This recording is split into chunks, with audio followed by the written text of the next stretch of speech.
Welcome everyone to Dirty 20, where bad rolls make great role playing. Nothing new at the moment. Steve's still on holiday and Flux is away again, but we'll work around that. We're going to go around the invisible table now and introduce you all to our players and their lovely characters, starting with Jack. Hello, I am playing Paul, our human swashbuckler rogue. Okay, anything to add to it? He's pretty courageous. Yeah. Oh yeah, is that what we're adding to it now? Well, I thought he was going to add something to it. Anyway, Yeah. Luke. Hello, I am Luke. I'm playing Rowan, the warlock sorcerer, and I can confirm that Paul should have confirmed, by the way, that I have also never been in women's clothes.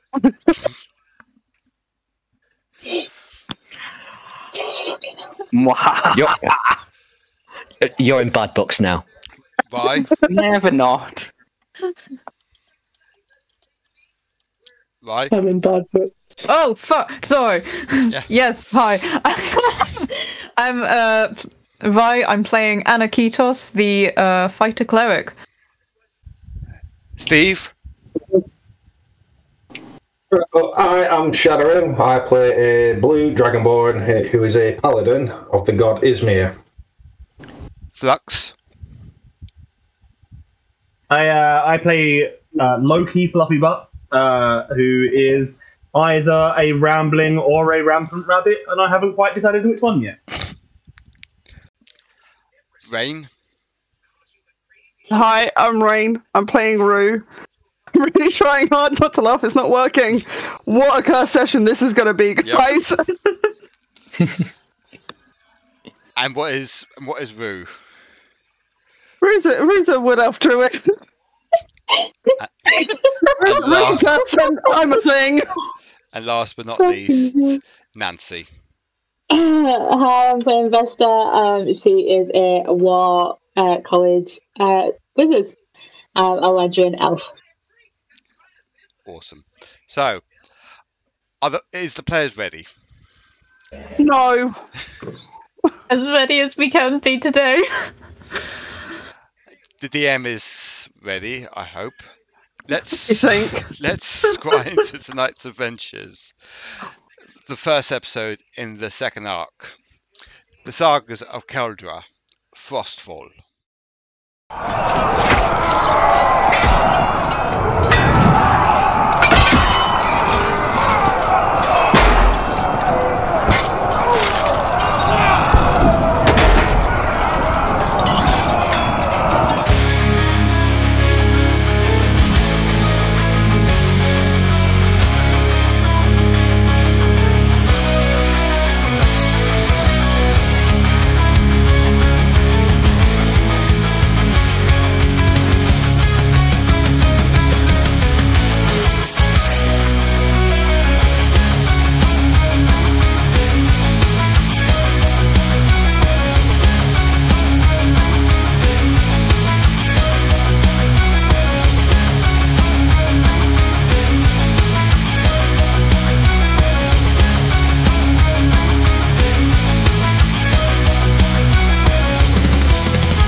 And we're back.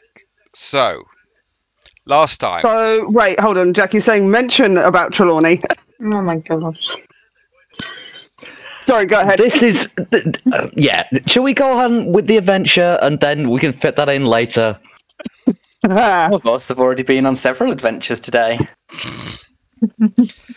Last time, the travellers tried to stealthily sneak past the ancient beholder known as Delanosh, but unfortunately, the wizard woke up the creature and got Shadorim petrified and Rowan turned into a mouse.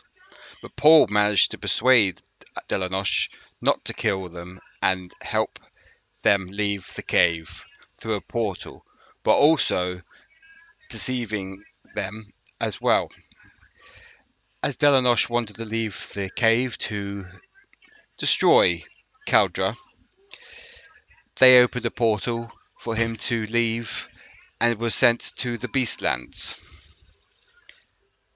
You guys also looted and got great items from the corpses below, as well as picking up the crystal shard, as well as the next riddle on your journey.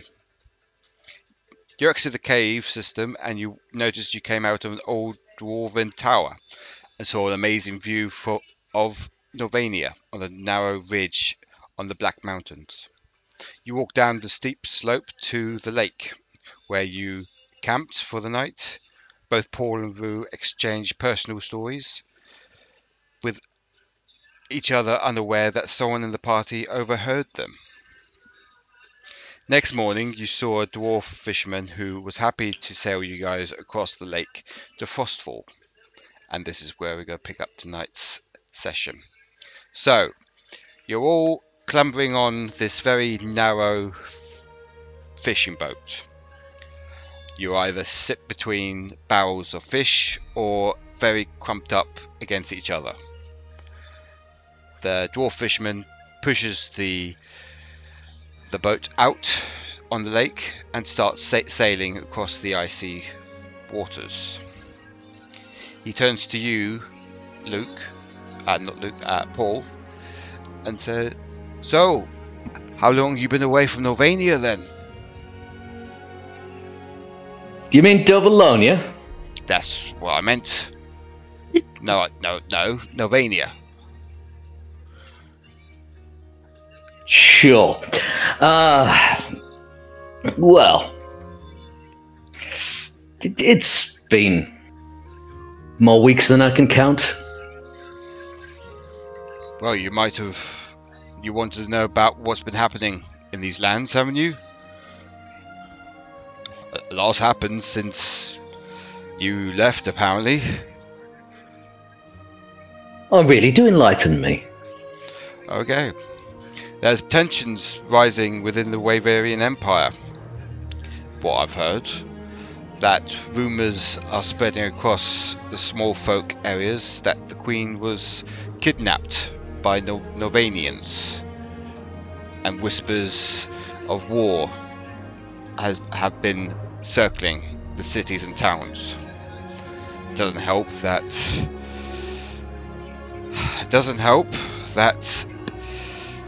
the Lord Greyclaw of Norgard has been mustering up an army, and what I heard last is they're camping right outside of Irongate. To top that, Morgoth and Voldquil are almost in talks of an alliance, and they believe that they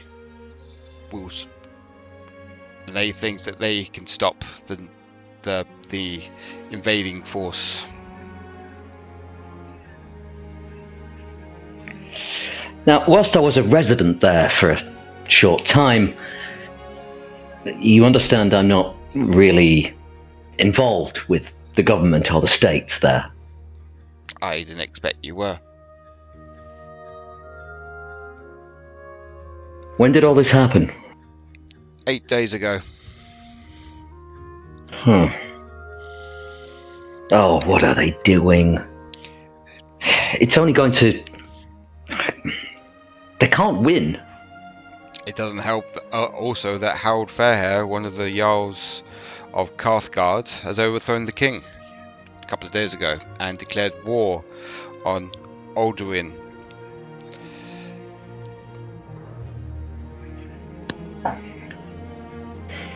So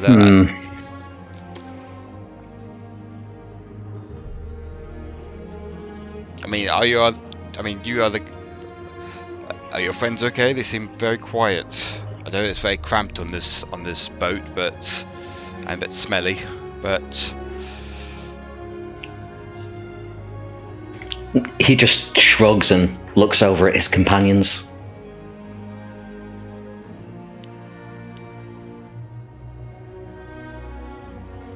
they're very And quiet. we look back at you.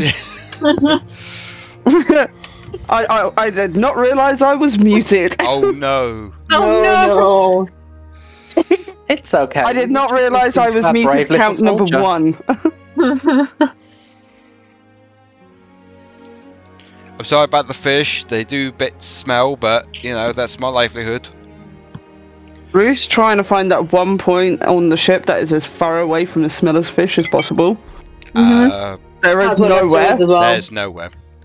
but there. I feel like there's a bit of a fight right now between Rue and Vesta as to who can get the furthest away. Get the thumbs away. Like we're both trying to like get to right to the end of the boat, like so far away from everything. I'm currently doing 2 things. So one is I have ready the firebolt in my hand to try and burn off some of the smell. And the other is I'm using prestidigitation to waft a nice smell under my own nose. Okay. I like that. That's cool. So I'm just Fancy motherfucker. I'm good right now.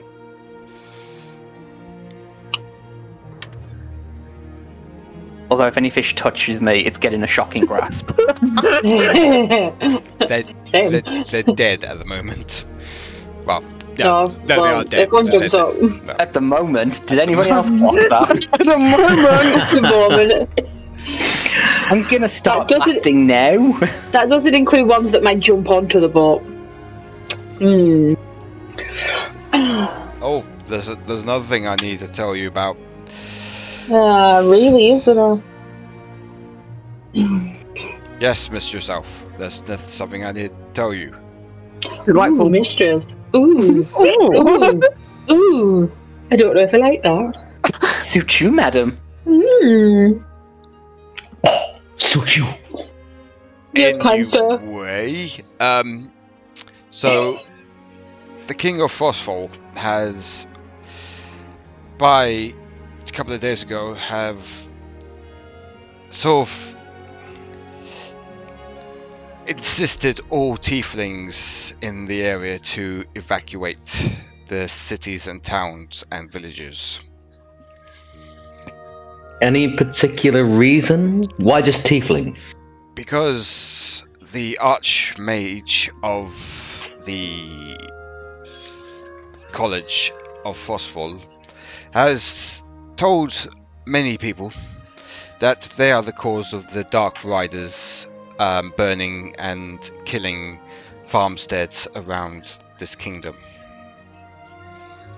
Now hang on, do you know this is true? I've met many a tiefling and they're witty, interesting people. Unfortunately, I don't know. That's just what I've heard. I'm just a simple fisherman.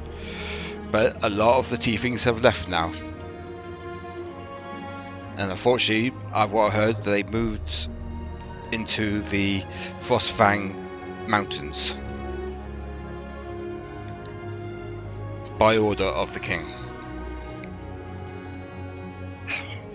That is about the most discriminatory thing I've ever heard. It's not my judgment, I'm just letting you know, just to keep you updated. Oh yes, I know. You're not involved in these things. I know, you're just letting us know. Yes. Thank you. You could also tell now as it's more light now that you see more of the dwarf and everything. He's got a very aged face on him, but his beard is very neatly trimmed. But he's wearing very raggedy fisherman clothes.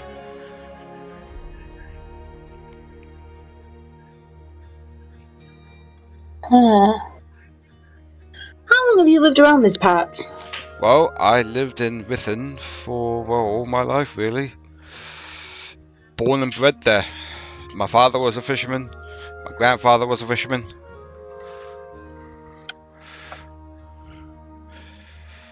So you must know these waters very well. Pretty much, yeah.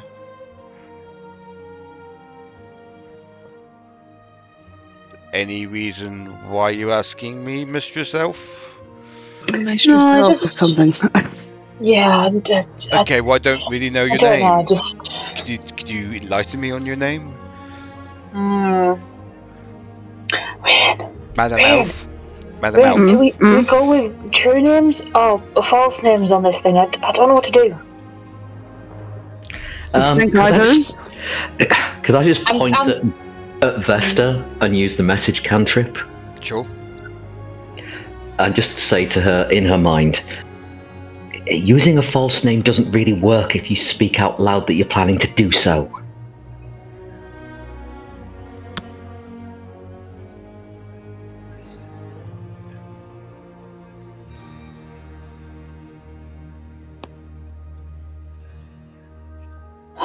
Whoops. It's fine. I've got this. Hi, I'm Rue. Hi, Rue. Hang on, forgot my name for a second there. Hang on a second. That's great. Most people do. My name's Nar. Narrator. Brilliant. Original name there, narrator. Can't say I've heard of anyone called that before. No, it's Narrator. My name's Narrator. So, question. Because you said you wanted to know all about us, our names and that. So, where I'm from, it's very common that, when we die, our bodies are used for the rest of our family's undead army. What about you? Is that something you'd be interested in? Not really, no. Is this a threat? There you go, I successfully went on ahead and made things awkward. You're welcome. And I'm gonna go on ahead and wild shape into a constrictor snake and hop off the ship and just swim behind it. Oh god.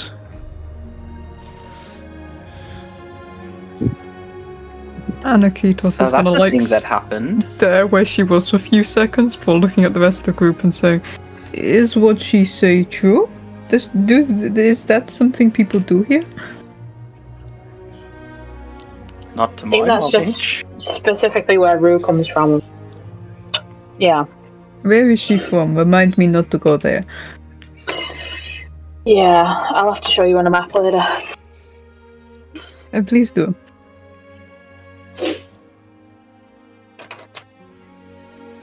So, Mr. Rater. Yes.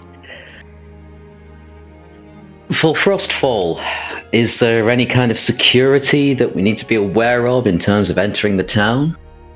Well, you'll be asked to, hand over it.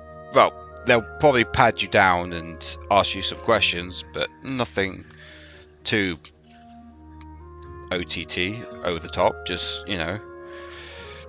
Oh, so we'll be able to keep our armaments then? Oh, yeah, they haven't, made martial law and everything, they just evicted all the tieflings.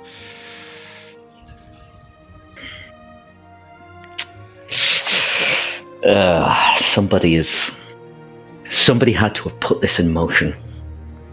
Not the Archmage. He's just got the suspicion. No, it was the Archmage. Well, yes, but who gave him the idea, is what I'm thinking. Don't know, but he's quite a noble Archmage. He's been around for about 50 years in Frostfall. Simultaneously noble and racist. Possibility. This is the first time we've ever heard of his discriminating tone, but at least it's not the dwarves, eh? And he starts laughing, and no one else is laughing. He's just like. So another question, as it will be late when we get to Frostfall, would it be okay if we head to my village first and you spend the night there, and I'll take you to Frostfall the next morning? I mean, I need to deliver these fish to the fishery.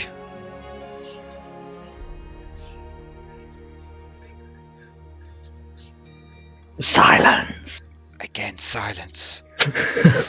Come on, guys, don't leave me to do all the talking. I'll be honest, I was trying to look for a Dolly Parton song that would fit. Oh, okay. Remind me never to tell you anything. No, tell me everything. I mean, is it okay if we go to Rithton, and you spend the night there? Well, considering it's a very affordable passage. Oh, it's affordable. I don't see a problem with it, but of course, I defer to the rest of my group. Well, one's in the water, I mean, you know. It's fine, she'll just follow.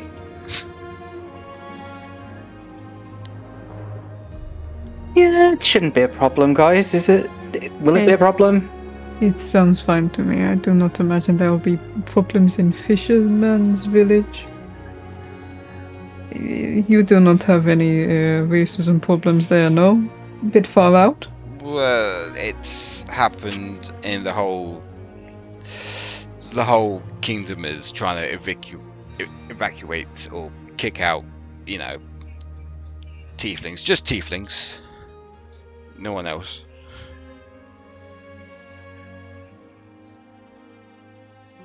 Well, I believe we are all safe from that for now. We may need to keep our eyes peeled, though.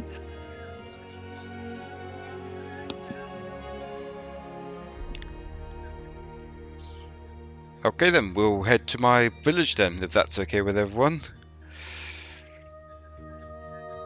Yes, that's fine. If anyone has protest, they have not been fast enough. Let's go. So, after a few hours, it gets a bit... You see the sunset in the distance, and you see ahead of you the small village of Rithon, which I'll show you on Roll20.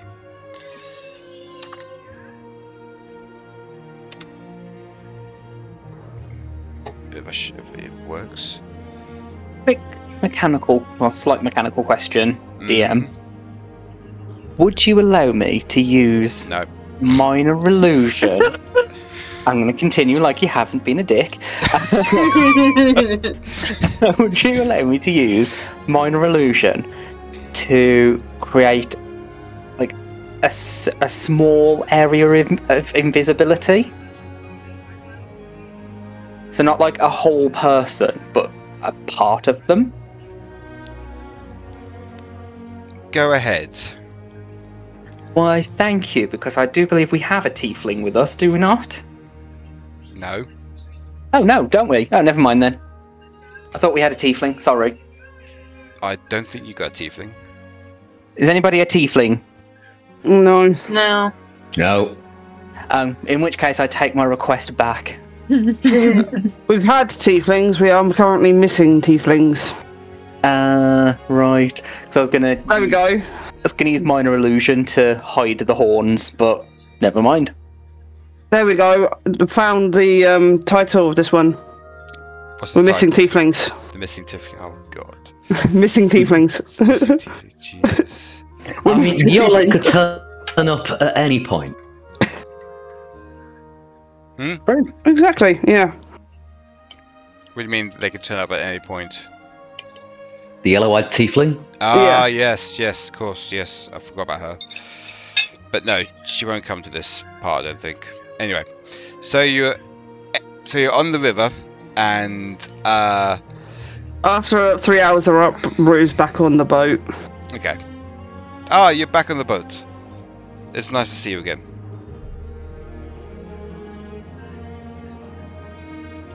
And she's gone quiet again. Amazing. I mean, that would say that I need for me to talk? Probably not. So to go under the bridge at the village, and he sort of like docks the boat on this quite fancy fishery establishment. Right, I will be putting my fish away, and then I'll see you tomorrow morning back here, if that's alright with everyone. What time do you need us to turn up? Oh, about 8 in the morning, early morning. We'll see you then. Okay. And he starts unpacking the fish from his boat as you all leave the boat. Where do you want to go, guys, first of all? It's like later in the day when we get here, right? Yeah, it's like it's early evening. I guess we find somewhere to stay and then explore from there. Yeah. Sounds good to me. I look for a tavern.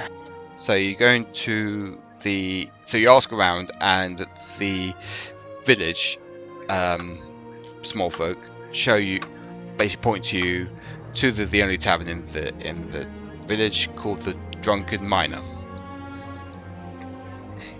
Please. That's miner spelled M-I-N-E-R. Yes. Thank God. you. That could have been worse. Now, just to 100% clarify, the people in the mines are adults, yes? Yes. Okay. And they're miners are, I'm sure, a thing somewhere. They're miners that mine in the mines. And are of legal age. And of legal age. Everyone depicted in this episode is Not of legal age of consent. Take this out of context.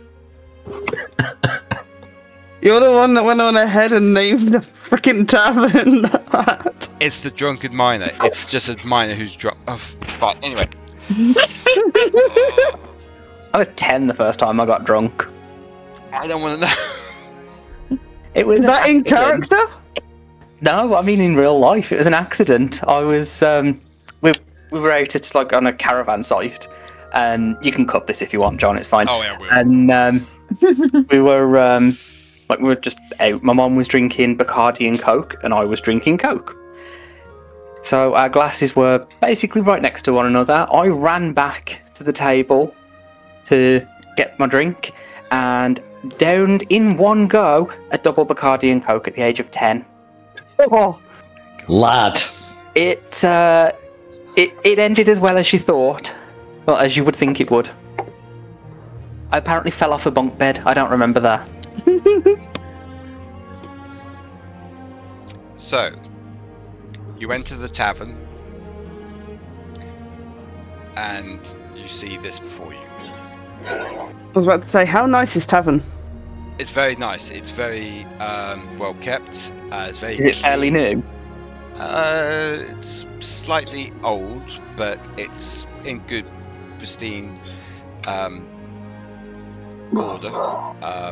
But you also do notice that both Loki and Shadorim are feeling very seasick at the moment.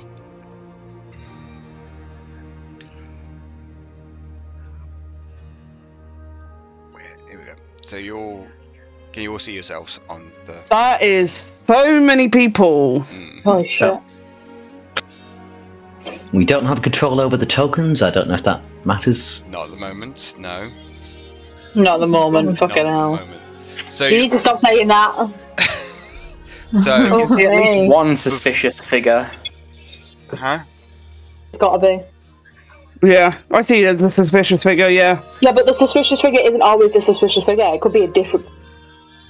So before you enter the tavern, you do see a makeshift sign hung up near the door saying "No tieflings allowed." You enter the tavern. Racism is alive and well. Does anyone else just kind of have, like, the overwhelming urge that if they had the magic to make themselves look like a tiefling and see what happens, or is that just me? Paul looks over at Rue and smiles. I thought as much.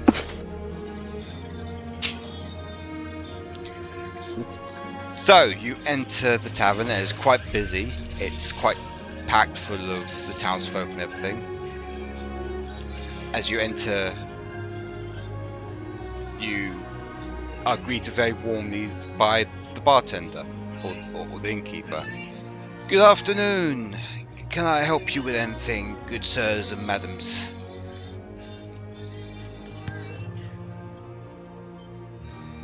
We'd like rooms and board, please. Certainly. How many of you staying the night here? All of us? Well, that's lovely then. Do you mind a few of you sharing rooms at the moment? We haven't got a lot of... Well, how many are you? There's about 8 of you. Would 6 rooms be okay? Yeah, we can make that work. Okay. Could probably make a few less work, right? Yeah, well, we've got the 2 seasick ones, so they can look after one another. Yeah, and then... That's 2. I mean, we could technically maybe even just do it in 4 and just double up everyone. I mean, if you want to be fair about it, fine. There's an equal split of men and women. I don't see why not. Is that? My dad'd just love all of you. Ugh.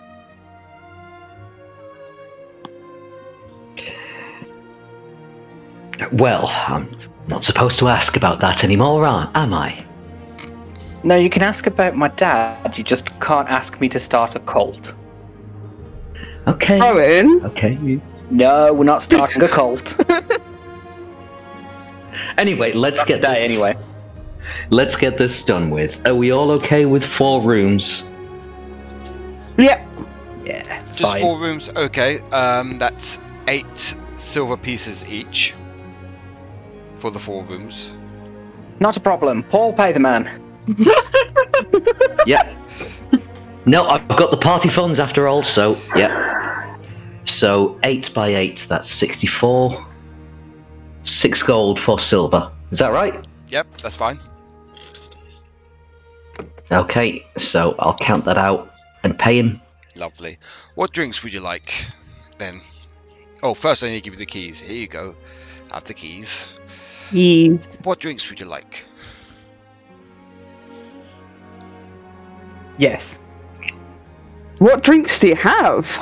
Well, we have the old One-Eye brew. We've got Shadow Dark Ale, the Hill Cider.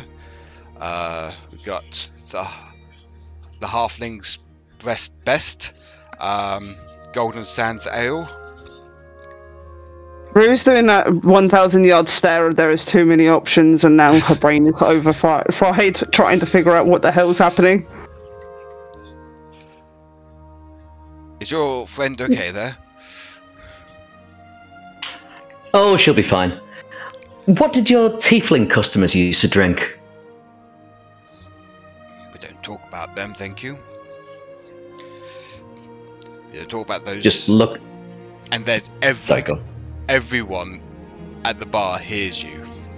And they Oh just god, give you, what have you started? and then they give you a bit of a stare. It's best not to talk about that, sir, if you want to, be welcomed here anymore.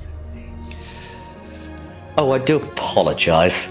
I'm sorry, I didn't realise it was as taboo as that. Well, it's been some time since we've heard the rumours that they're causing the Dark Riders to destroy farmsteads and killing women and children. So, who's to blame us then? My mistake entirely. So I'll offer to buy from the party funds everybody a round of whatever they want. Hey, whoa, hey, whoa. No, not everyone in the tavern, just our party. Alright, fair enough. Okay, yeah, that's fine. I'm not that stupid.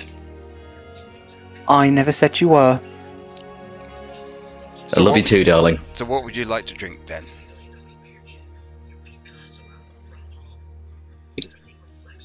I'll have a bottle of white, please. Bottle of white, okay. Try to see what that is. That is... Topaz. Topaz white wine. That'll be 16 copper, please. Hold on, we're not finished yet. That's just my order.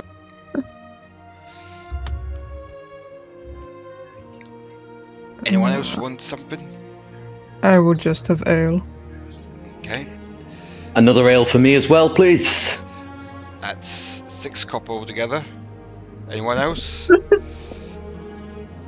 You see both Shadorim and Flux go up to their rooms because they're just feeling not up to it and everything. Do you have any sort of ginger-based drinks that we can send up for our friends? Well, we've got a bit of fruit juice, maybe. We got some lemon fruit juice for them. Maybe a bit of milk will help them. I know that neither of those are ginger. You know what? Send them both. Okay then. So that's 7 copper altogether for that. I'm keeping a mental tab. Don't worry. Good. What about your friend with the glasses there? What's she like to drink? The friend with the glasses is capable of talking. Oh, I'm just. You know what? You have way too many options, sir. Well, how about I just get you a nice ale? How about that? No, I'll just have a water. I don't drink alcohol. But I'm just saying, you have so many options. Well, it's a quite thriving, a fishing village. Quite near to the capital. Many people come up the river to trade and,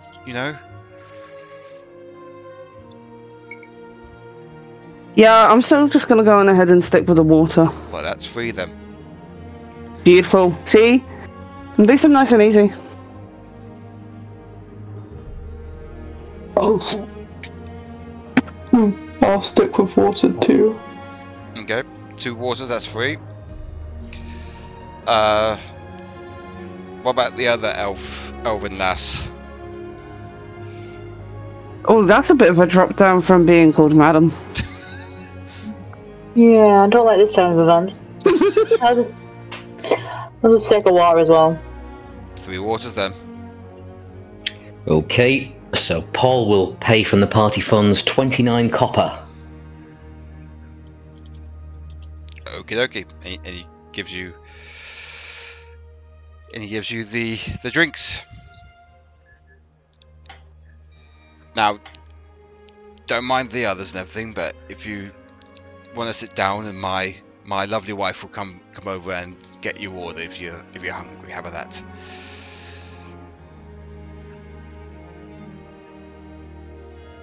It sounds good. Much appreciated. Before that happens, this individual comes to you, Paul.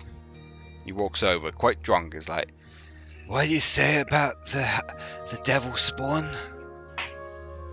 Oh.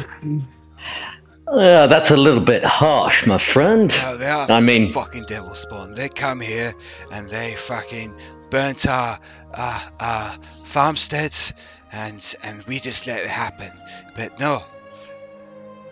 I mean, you say that, but you're devil spawn. You have horns. What are you talking about? Rue is trying to deceive this drunken man that he has horns and that he's devil spawn. I do not have horns. I'm gonna roll for deception. Do you want Rue to roll for deception? Yeah, please. Okay, so you got 15. I also got a 15! Oh.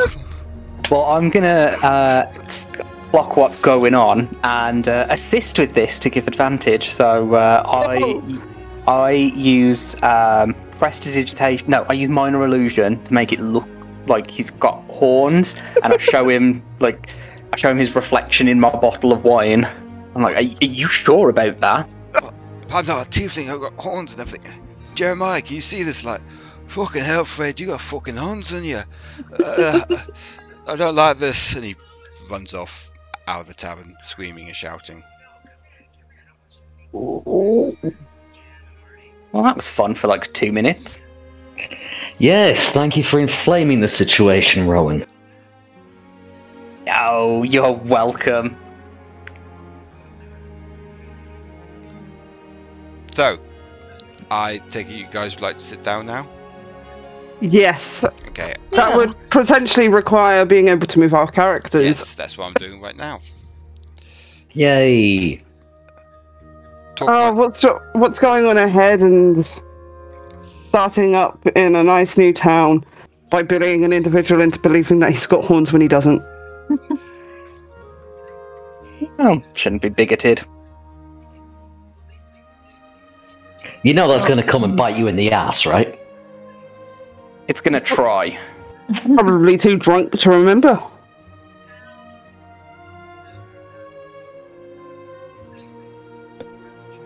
Right, you should all be Once able it's to worn move. off within like a couple of minutes, it's fine. Right, so you all should be able to move now. Yep. Freedom. So where do you guys want to sit? I mean, there's not many spaces where it will be. Where we'll all be able to fit. So yeah, we have to kind of go around the back. Yep. Yeah, I'm assuming that we can like see through the bar area. Oh, you have a look around everything, and you come around here and you see some tables free here. Guys, there's tables free over here. Woo! Oh, let's go then. Party over here. With all of your water. Look, I don't drink. I don't trust it. Smells funny. I'm heading over to this table to try and make friends. Okay. Yeah, of course. I don't- Yep. What's up, Esme? Sorry, for interrupting. No, you're fine. That's fine, you're fine. What's up? I don't trust myself when I drink alcohol because I make bad decisions. That's fine. It's fine. You join us. I don't trust the alcohol because I don't like the way it smells. And I think bad decisions is kind of covered under alcohol's remit. So, like, we all do that.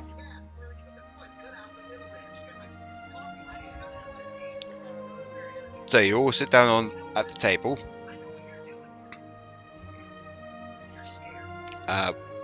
Jack, you wanted to talk to these people? Yes. Yes. Okay.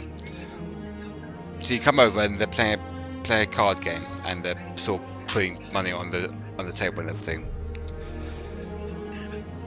You walk over. What do you say to them?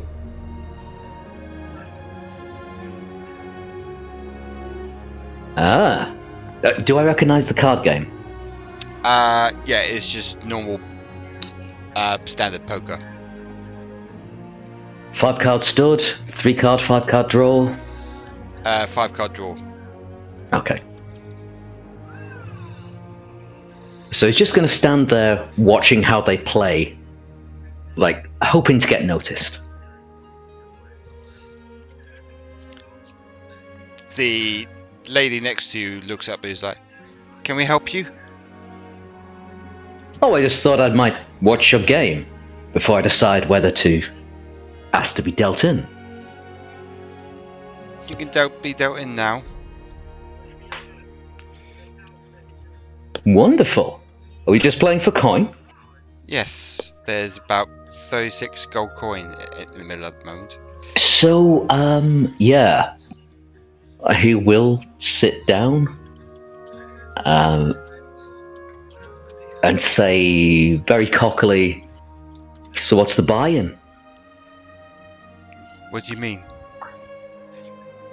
Well, you've got the pot there. It's 36 gold.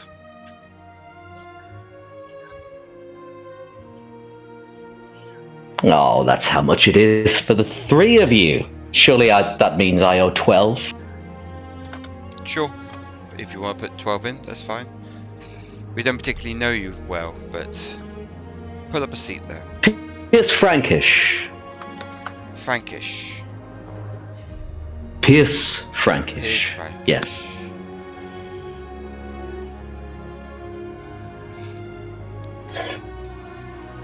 Okay, so I'll proceed to gamble. Okay. You put down your 12 coins, and then the dealer gives you 5 cards.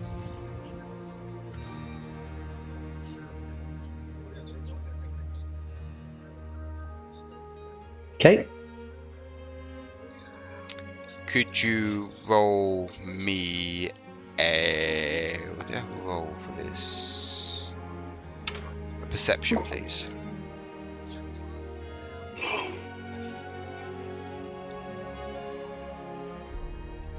Six. Your hand isn't very good. It's kind of a bust if you go up, you know, but you could bluff your way through it. Not to take up too much of everyone's game time, but yes, rather than roleplay it, let's just say he is trying to bluff. So Okay. when there's a bet, he will always raise the bet, not by as much, No. but just a little bit less. So the male and dark-haired female have basically pulled out. So it's just you and the red-haired girl.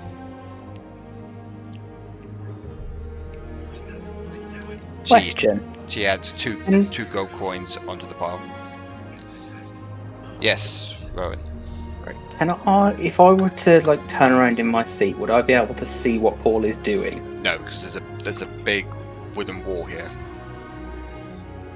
If I sent my raven round to sit on Paul's shoulder, Yeah. Then Okay. you'd be able to see.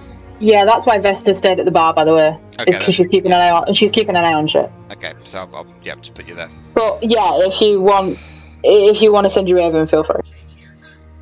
I will, but not for the reason that you think. So my raven's going to sit on Paul's shoulder, and I can see the terrible hand that I'm assuming. Yes, he's got a very terrible hand. Should we just say it's like one pair? Yeah, basically you got one pair. Do you want to add any more gold to the pile? I'm guessing that's you, Paul. I'll meet her bet and double it. Ooh, so you put 4 gold on. Yep. And I'll say, but you know, it's gonna cost you to get down to seeing my hand. You sure you want to do that? Yes, I think I do. Could you roll me a deception, please? Oh, damn it. I'm going to use the Stone of Cunning Animal, so I get to roll this as normal. It's not going to work, is it? What did I get? You got 6. Oh, dear. So she reveals her cards. She's got 3 kings and 2 queens. So, as Paul is about to put down his cards, and I mean literally as he's about to show them, through my raven, I'm going to cast Minor Illusion and give it... What kind of poker are we playing again? 5-card poker. Okay, so Paul has 5 cards in his hand. Yeah. Okay, just checking. I'm going to give Paul a Royal Flush. Okay. So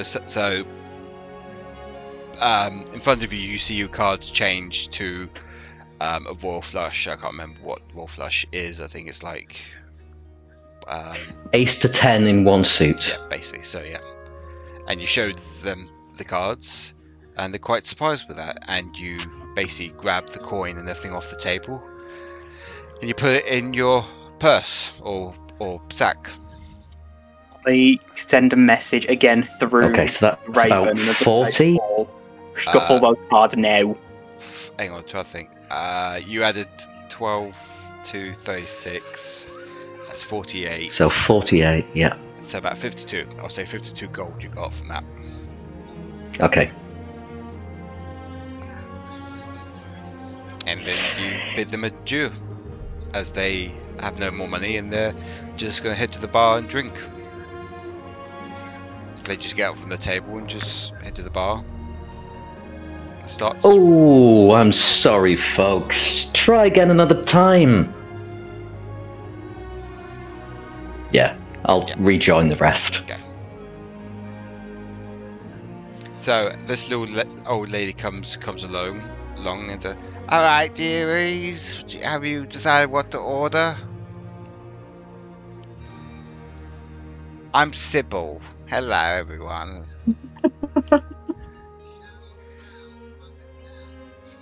No one wants to talk to me. Nice. Do you have like a soup or stew you have going already? A stew? Well, we got pigeon hot pie. We got some stockpot stew coming up.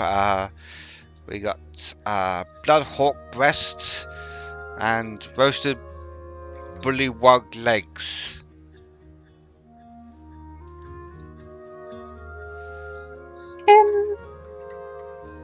I think I will stick with the stew option. Okay. If that is okay. That's fine. I'll put that down. What about you, lovely? And she's talking to you, Rowan. So I still look straight ahead because my raven hasn't appeared yet. No. Oh no, Paul has. So yes, my raven has. Yeah. So my raven's going to look directly at her, and I'm just going to say, I'll have a stew as well, please. Does that come with bread? Yes, it does. Perfect. That's great. Thank you. Anyone else want anything to eat? I'll go for a stew as well. Stew. Okay. Alright then, is that it?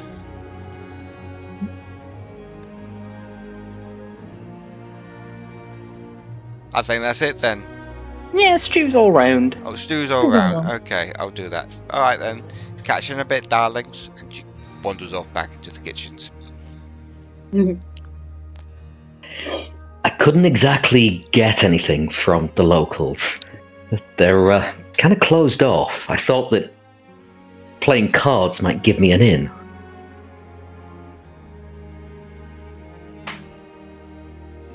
Don't worry about it. It's this and I lean in quite close to say, this seems like very much a local place for local people kind of deal. Outsiders not really welcome. I see. That explains why they got up from the table so quick. That and you just fleeced them. Yeah, it could be that and you fleeced them. I fleeced them, did I? Was it my spell who did that? I have no idea what you're talking about. Okay.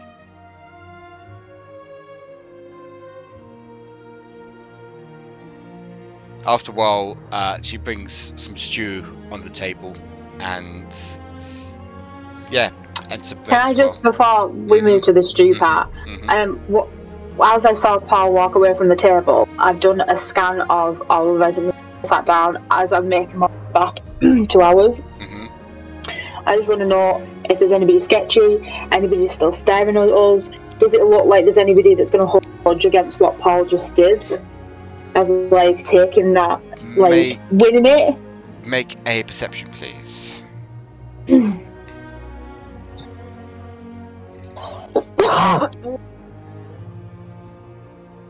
That's a 20. Bloody hell. So you see this table staring. This table is staring.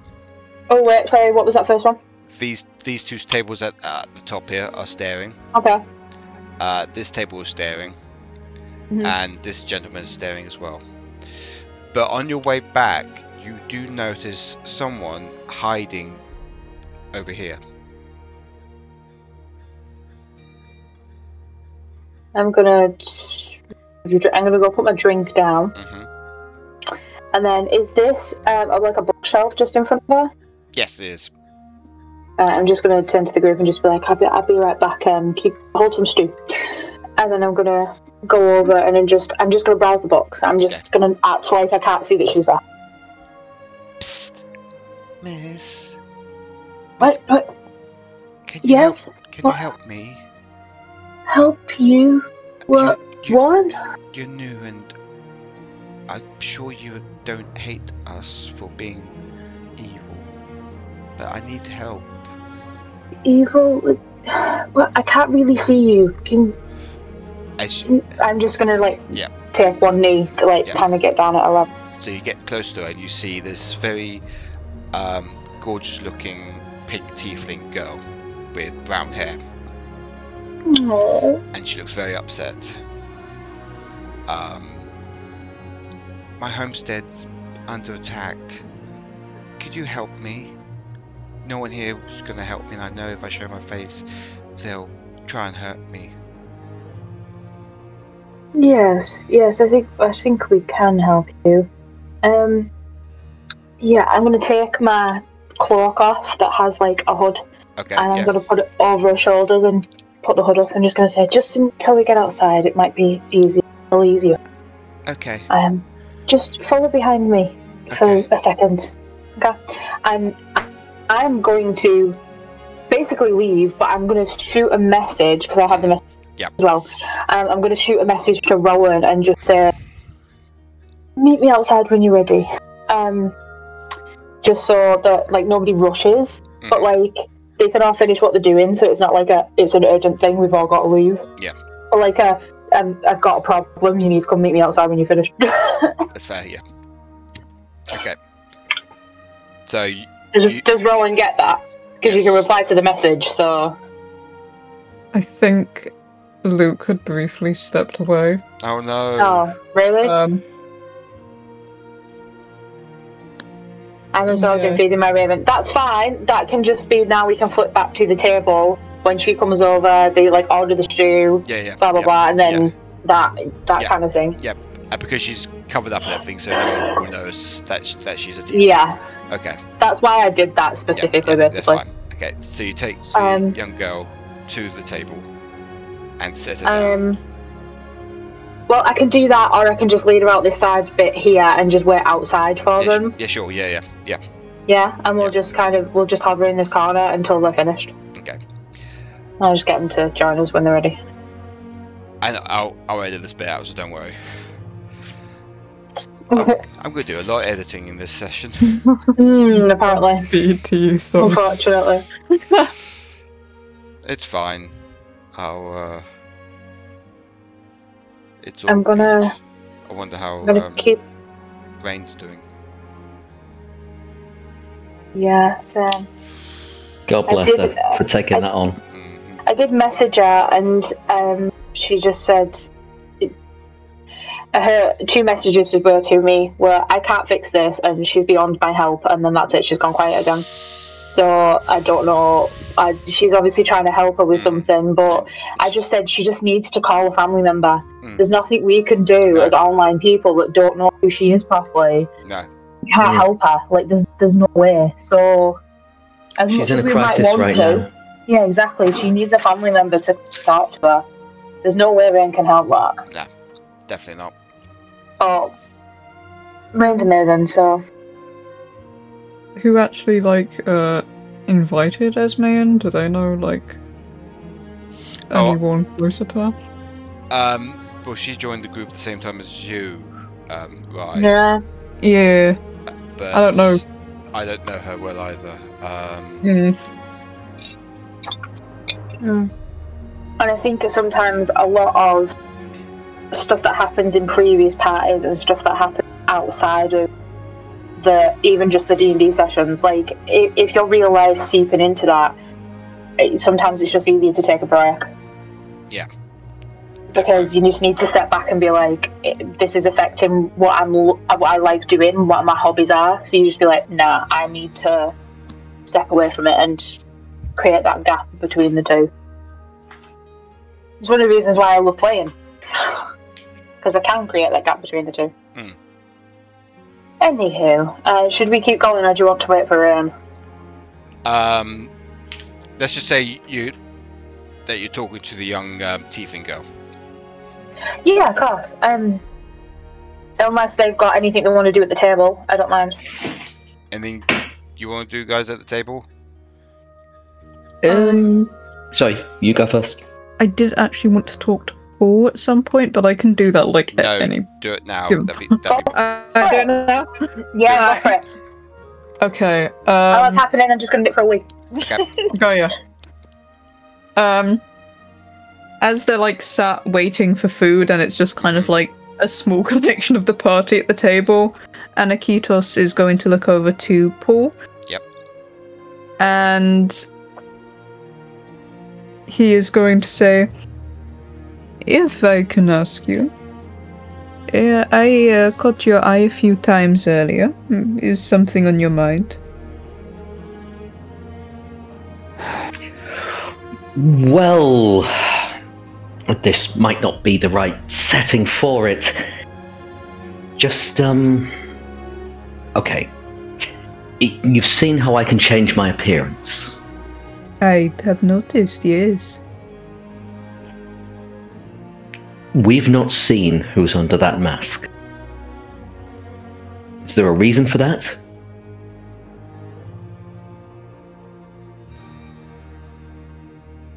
You mean mine? There is a bit of a long story, but if you are so swayed by it, I have no problems with taking it off. It is a comfort to me, but not a necessity. Well, perhaps not in these surroundings. They seem rather xenophobic. If you're going to be... Well, I don't need to know right now, but if you're somewhat unusual in your nature, maybe it's best to leave that until private.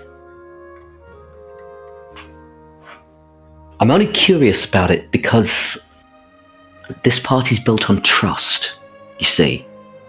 So... No, it is a fair thing to ask. I take no offense, friend. You have done a lot for me. And I am here to help you out, so if it makes you more comfortable, perhaps if we go up to private rooms or we are by ourselves outside somewhere, I do not mind. No horns though, so do not worry. Hopefully not too much of a bad reaction from the area, no? Even if there were, there wouldn't be one from... I do not share their prejudice. Oh, I am confident on that. I have not had a chance to say so too openly before, but I am impressed by what I see. You strike me as someone with good heart under all that. Even if maybe you don't want to admit it to yourself. He's a bit fluxed for a moment, not sure what to say. And then it's like, oh, yes, of course. I must say, I'm impressed by your generosity all the time. Yeah. You've caught him out. No. No faked generosity. You have helped me first moment we met. You, not the rest of your group. Oh, they were there. It was you who helped me. Don't think it got past me. And I hear what that god guy say. And I am hearing you time and time again be first to stand up for others. I have noticed. I like you. Well, thank you. I'm very humbled. I didn't realize I was coming across like that. I believe you have better nature about you than most would give you credit for. Trust me, I have good eye. He just kind of stares down at his ale, with the hat brim over his eyes, in between him and Aniketos, trying to avoid eye contact. He's not feeling comfortable.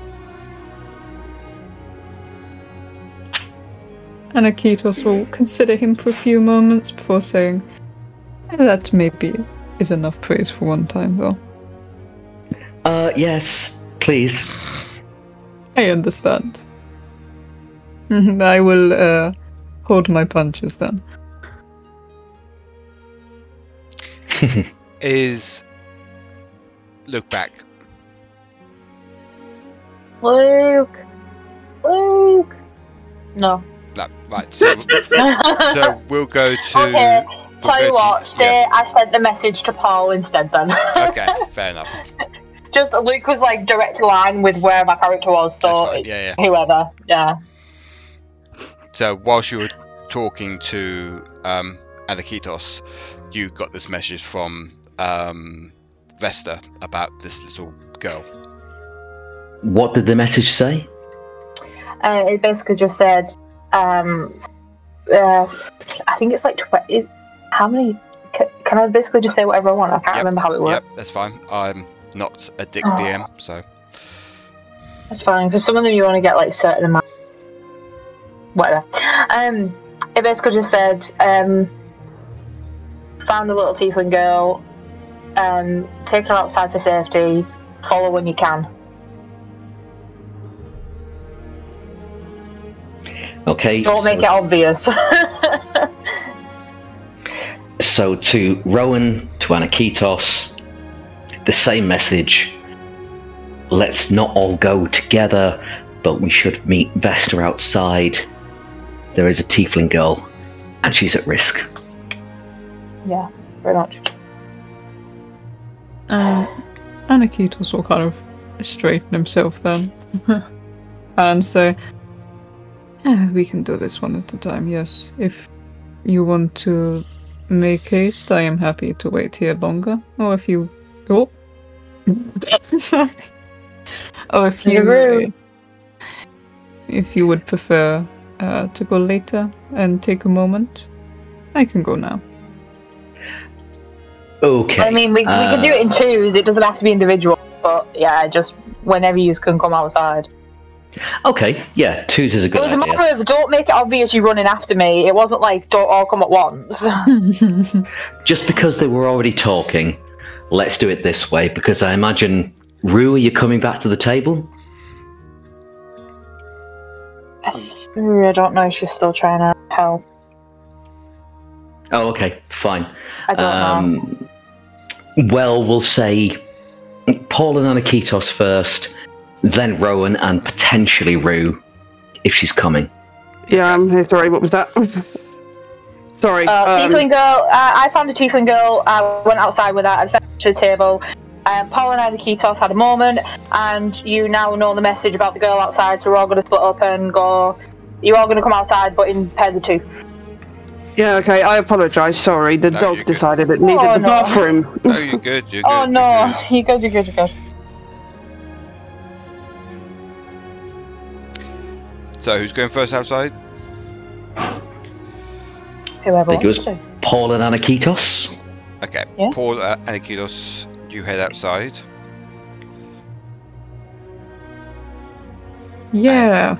You see Vesta talking to this small pink tiefling girl. Now, while I've been waiting, Yeah. I've been asking her questions. Yes. Just been like, so you said your home was being attacked. Yes, it's about 2 miles away. It's being attacked by Black Riders. Black Riders. Okay. Do you have? Obviously, this girl's quite young. Do you have a family? Yes, I do. I have Mama, Papa, and So, my 2 uncles. Why have you split up from them? Why are you not with them? Well, they told me to get help and everything, and I tried to Get help from people that are attacking your village? Well, anything. I don't know. I'm confused. It's okay. It's okay. If we can, if me and my group can help, we'll try. Just got to wait for them to join us. How old? I'm 9. 9. That's Yes. a very, very young age to be so brave, such as brave as you are. Thank you. And whilst you're talking, you see Aniketos and Paul coming outside. if I hear the door go, I'm gonna like kind of cover her, and then realising it's part of my party, I'm gonna be like, okay, that's fine, and then kind of go back to talking to her. Well, wander around. Aha, you're here. Hope we did not keep you waiting too long. No, not at all. I let Rowan and Rue know they're coming. Amazing. Yeah, we might need to leave quickly. I don't know if anybody's spotted that any damages. Don't want anybody following us.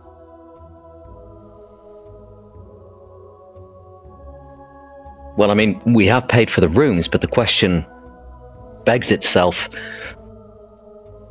If we stay, how can we keep this girl safe? Well, I can cast invisibility on her, but it only lasts an hour, so it'd be invisibility to get her up to the room and then can't leave tomorrow. It just depends. Where did you say your village was? About 2 miles that way, and she points southwest of the tavern. Okay, let me just have a look at Mappy Maps. How's that? Mappy Maps, where's Mappy Maps gone? Mappy Maps. Southwest. I don't know my west, east, like. Bottom left. Bottom left. Thank you. What's a mile? Like in relation to this map that I'm looking at, is it past what's on the map? Hang on. Let's have a look at them. Mappy Maps. Sorry.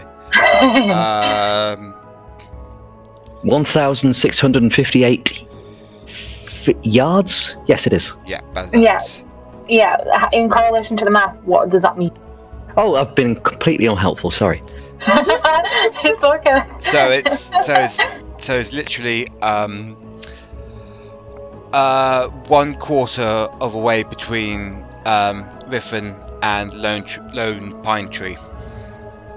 Oh, right, okay, so we're not even... No. Lone Pine Tree and wherever Riffin is. Okay, cool. Is this a...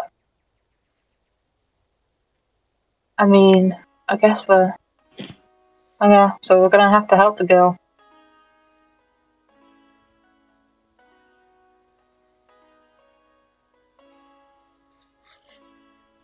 You see Rowan and Rue coming towards you guys as well, seeing this little girl as well.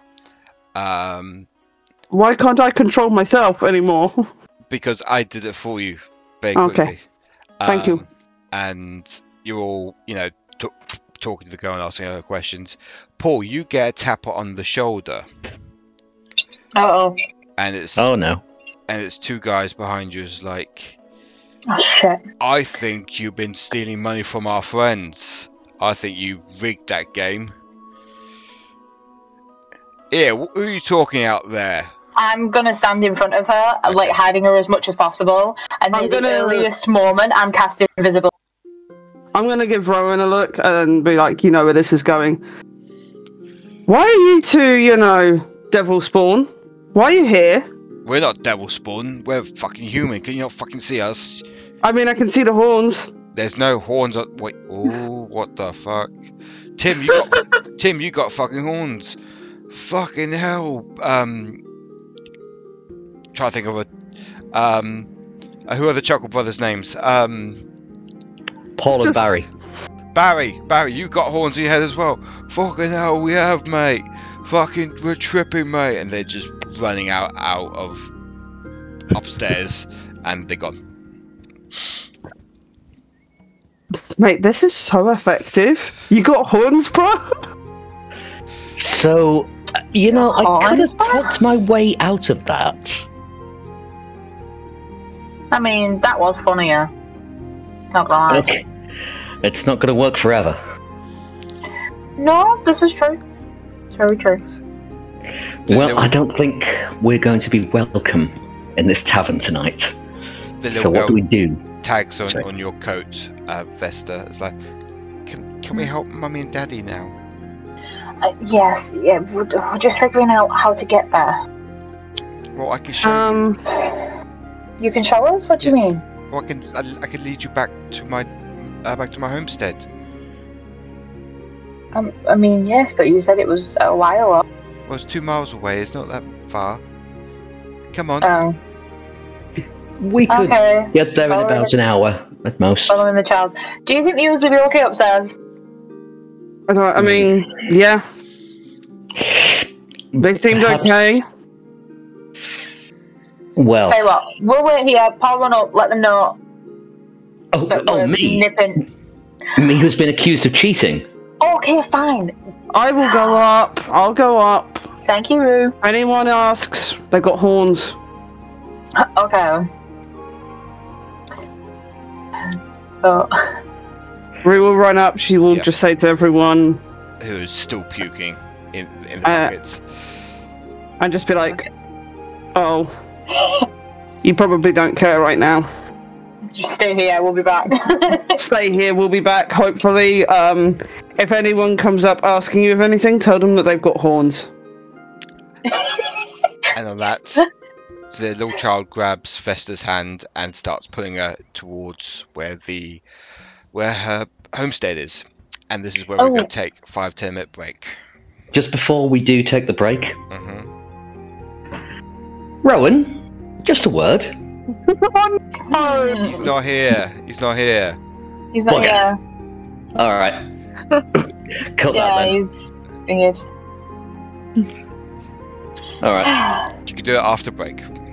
Break down. So we'll see you in about 5-10 minutes, maybe 15 minutes. I don't know. But we'll see you in a bit.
Hey. So we're back. That is just prayers. I was more talking about, you know, when what's her face read the Book of the Dead from the Mummy. Oh. Yeah. Anyway, you are now stumbled upon the little tiefling's homestead with a male tiefling's head on a spike next to you. You see dead bodies all around the homestead and the house itself on fire. You see the little girl in shock and her tears are running down her face as she's just standing there looking at the carnage. Oh. Turn away, kiddo. You don't want to look at this. Did we need to bring the kid? Yeah, the kid had to show us where to go. Right, yeah. That makes sense. And also she has family here, which we need to try and find. We can look around for survivors. Might have to be quick, though. I'm gonna cast Detect Magic.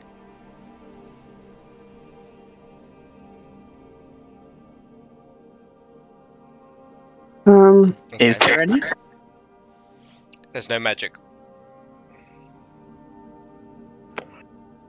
Okay, the fire that's at a homestead is the... Does it obscure the doorway or the windows? And I'm looking for a way in. There's no way in because the flames are, you know, engulfed most of the house inside. Oh, it's still on fire? Yeah, still on fire. Is it near like a river, or is there some sort of a well or something? There's a well here. Right. Am I able to, using my really shitty cantrip of straight water, able to kind of chuck some fucking water at it repeatedly in the hopes of fixing something? And maybe making enough of an entrance to go in? Make a nature check, please. Nature check. Yay, that's something I'm actually half decent at. Apparently not with these dice rolls, that's a 13. You managed to put most of the fire out. Said being the fire on the homestead, but around it's still on fire, like the little cart here and the bush here. That's your entrance. If someone would like to, if someone was wanting to go in, that is your chance. On it! I'll come with you. So you go inside, and there's really not much left of the burnt farmhouse. The furniture's all burnt up. It's more of ash now and cinders. There's no really any bodies inside. All the bodies are outside.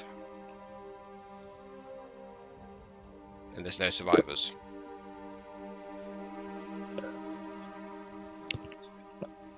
Can we find a source of the fire in here? Has it been like someone has set it alight with like a torch or a tinderbox or something? Make an investigation. I would like to give the help action. I might need that one, yeah. I'm not very good at investigation. Whilst you're investigating that, the little girl runs to Vesta and starts crying in her lap. I'm just holding her and just stroking her hair. Okay. Can I can. I'm going to give myself guidance while I'm at it. Alright, let me hit the right fucking button. Investigation. With advantage, so I'm rolling twice. It's an 18. So you've noticed that there is a couple of burnt up sticks in the farmhouse where you believe that it was a torch that caused the farmhouse to be aflame, be burnt. So someone definitely did this on purpose. Yeah. Okay, yeah.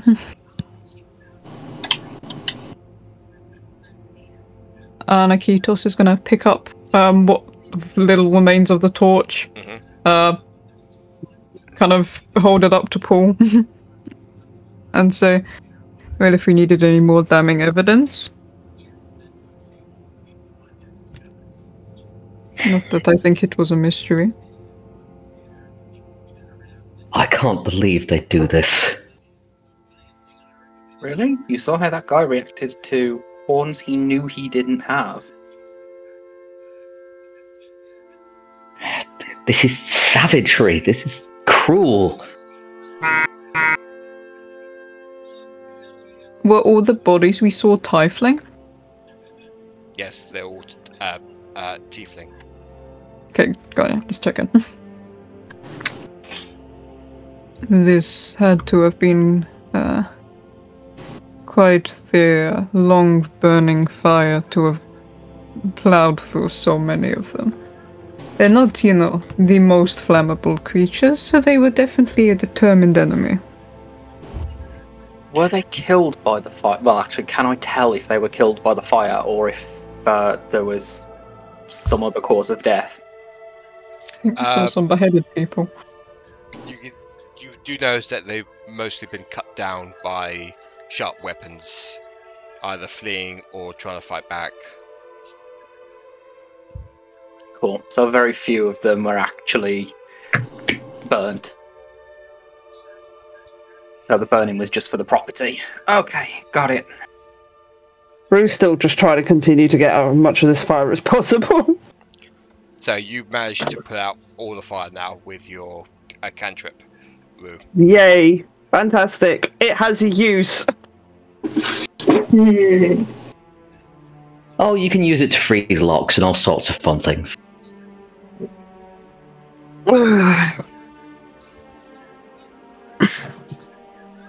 Okay. I don't think I have one. Just checking my inventory. What? A shovel. A shovel?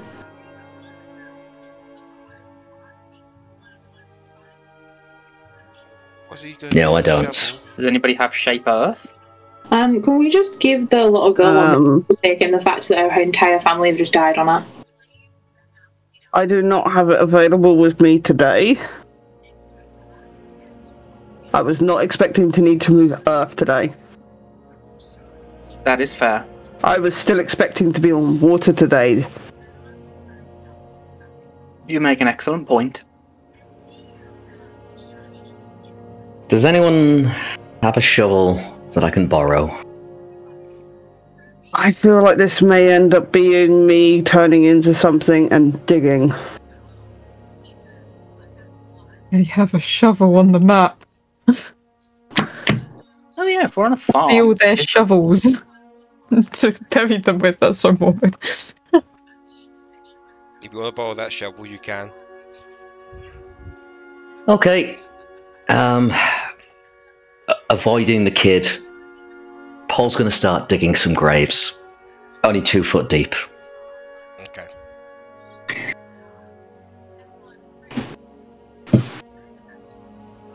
I'm no cleric, but I'll say some prayers to Tia and also whoever they worshipped. Yeah. I'm just going to sit down with this little girl and just kind of cradle her. And I'm just going to say to her, sometimes things like this happen, and it isn't anyone's fault. And it's a moment in our lives where we just need to be strong. And just as she's crying, I'm just like stroking her hair. I'm just trying to reassure her. Yeah. Basically just going, right now it might feel like you've lost the world. And it's possibly true. You have. But you're strong. You ran for help when you knew you needed to. Just one day at a time. And just before they actually bury everyone, Yeah. I'm going to kind of wipe her tears away. Mm-hmm. And I'm going to take her over. I'm just going to carry her over to the bodies. And I'm going to let her say goodbye in her own way.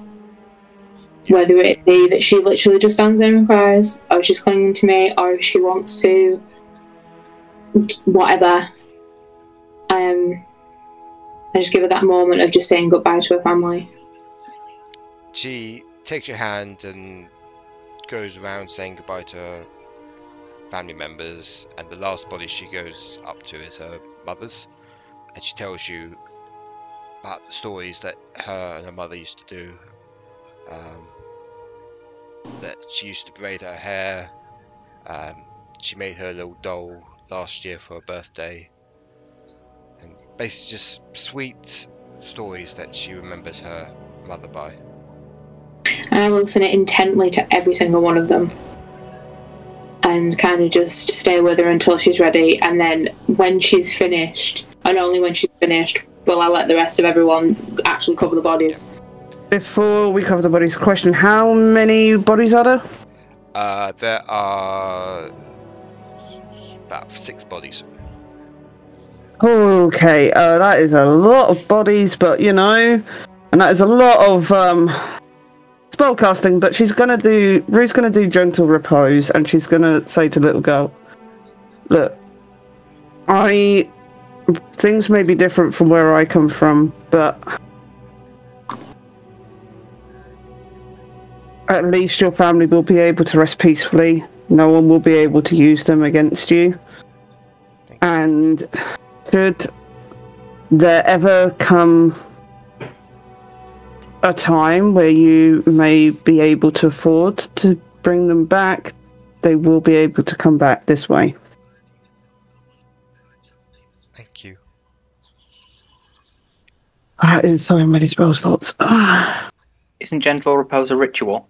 Yeah, it's a ritual. Then it takes spell slots. Yeah, ritual casting won't take a spell slot. Yeah, that's fair. Ritually casting everything then for us. It just takes longer to ritual cast, I think. Yeah. If you cast a spell slot, I think it's instant. If you ritual cast, I think it takes like 10 minutes. Yeah, I've got it as a ritual right now, yeah. Yeah. 10 minutes of it. It's only going to be for 10 days, but it gives her at least a reassurance. Yeah. Still, Rue's got to help.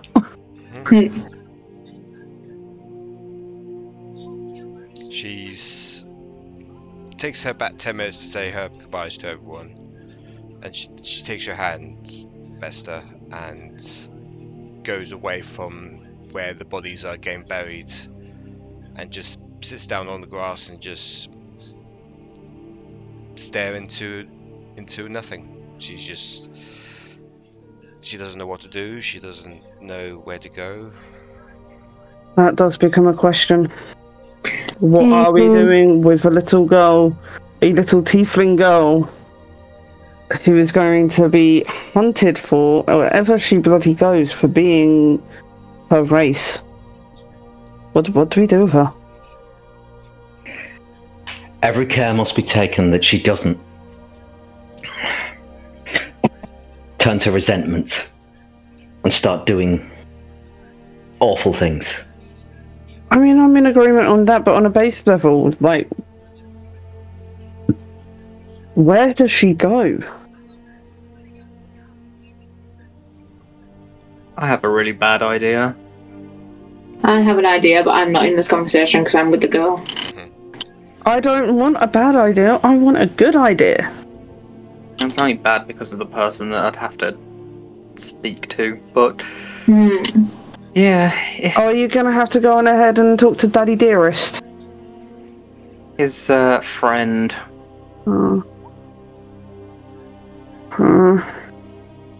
I'm gonna start calling out, like, in terms of prayer, to you-know-who. Okay, then.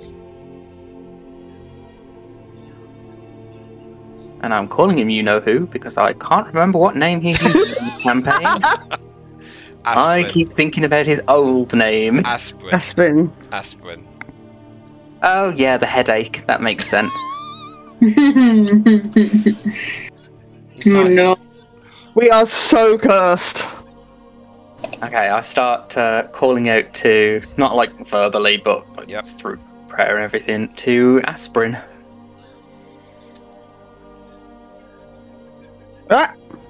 Once you've prayed to him, you feel a gust of wind behind you blowing towards where the child is, and you hear a little melody coming from behind you.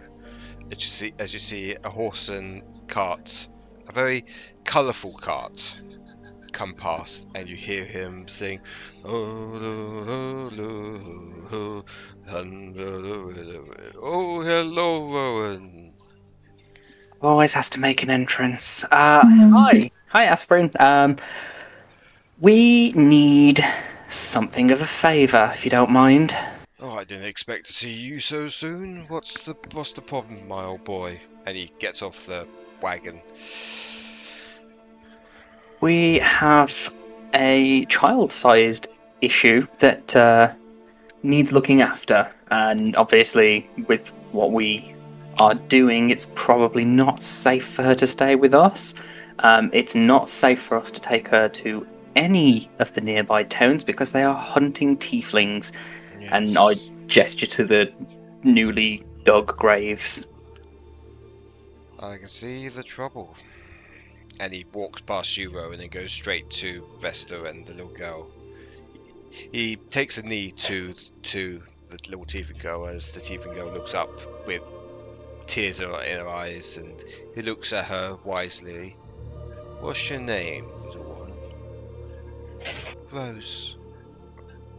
My name's Rose." He nods slowly. "You're gonna come with me now, Rose, and you're gonna have a better life with me. Okay?"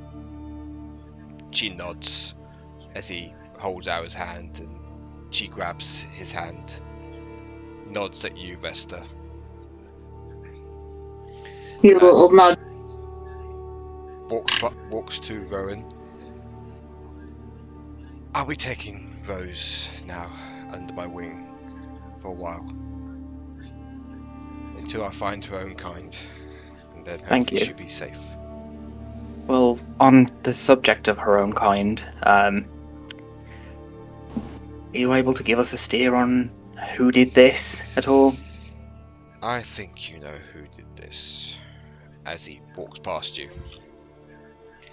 puts Rose on the cart, and he goes up on the cart as well. He to his horse and does a U-turn, and he goes out of sight of the clearing.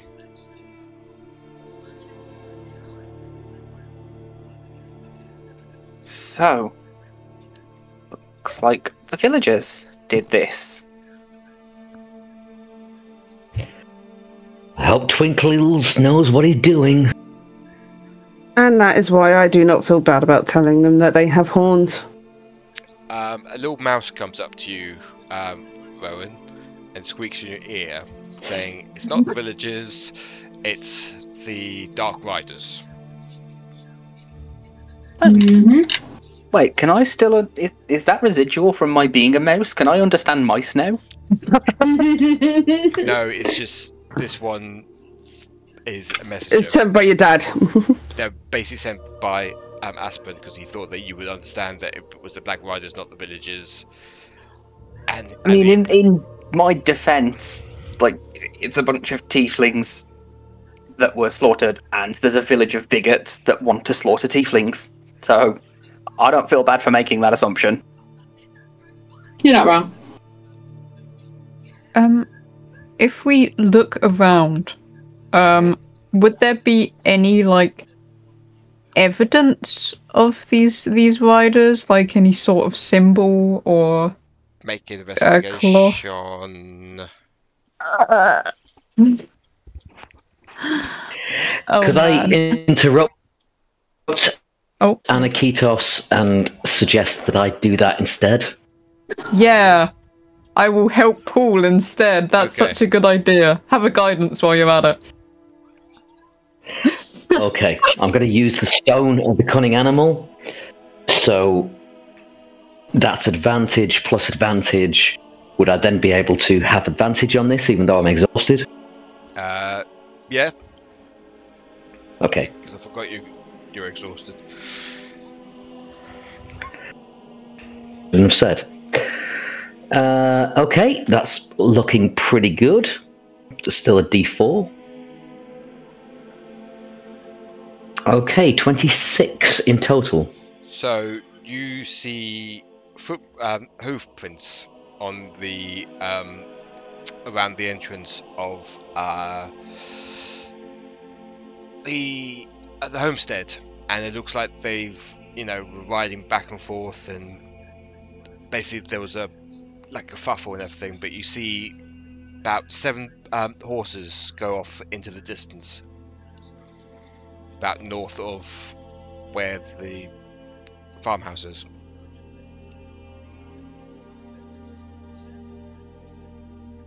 How fresh. I can see evidence of 7 riders. I would say about 3 or 4 hours fresh. I can see evidence of 7 riders. They rode north from here. Are we going for it straight away? I mean, we're still missing members of the party. I think if I carry on much longer, I won't be any use to you. Yeah, I think we go back for the others. We rest up a bit. I mean, we're not going to catch horseback riders with a 3-hour head start on foot. So I mean, I can take one and be a horse, but I don't think that's a good idea right now. But I'm just saying that's an option. And I can also maybe make someone else be a horse. It is an option, and thank you for suggesting it, but I don't think it's a good one. No, I'm not saying that it's a good one. I'm just saying if someone really wants to, I will turn them into a horse. They can go run for it themselves. We'd be exhausted by the time, if we caught up with them, that is, we'd be exhausted by the time we did. I think we go back, and they'll strike again, let's face it. We go back, rest up and ready up, and we prepare for a fight. And also we let the villagers know in no uncertain terms that the tieflings are not responsible for Mm-hmm. Dark Riders because the tieflings have been slaughtered by them. Mm-hmm. It may do us well to find more information from the villagers about what these Dark Riders have been doing. And with how many that are dead, I would very much like it if we could take a little bit of time to do some shopping, get a catch up on supplies and a catch up on spell components.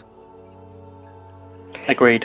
So, there's a couple of spells that require some fairly expensive equipment if I'm going to be able to use them, especially if we want to be able to bring someone back from the dead.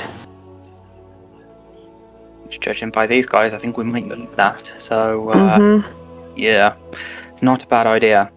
Okay, that sounds like we've come up with a plan then. We go back, get the others, make sure that we are ready, and then after we've made the villagers feel like absolute crap for all the horrible, horrible things they've done and said and they've made these people feel, then we go after the Dark Riders. Are we certain that this is the only cadre of them? We've heard about these guys since Moonspell. No, I'm pretty sure there's probably multiples. If we find one, we may find more through them. If they're capable of this, I am quite willing to slaughter them. No, that's 100% going to happen. It's just how long that's going to take and how much information we can get from them, if you catch my drift. Yes, I think I do. Thought you might.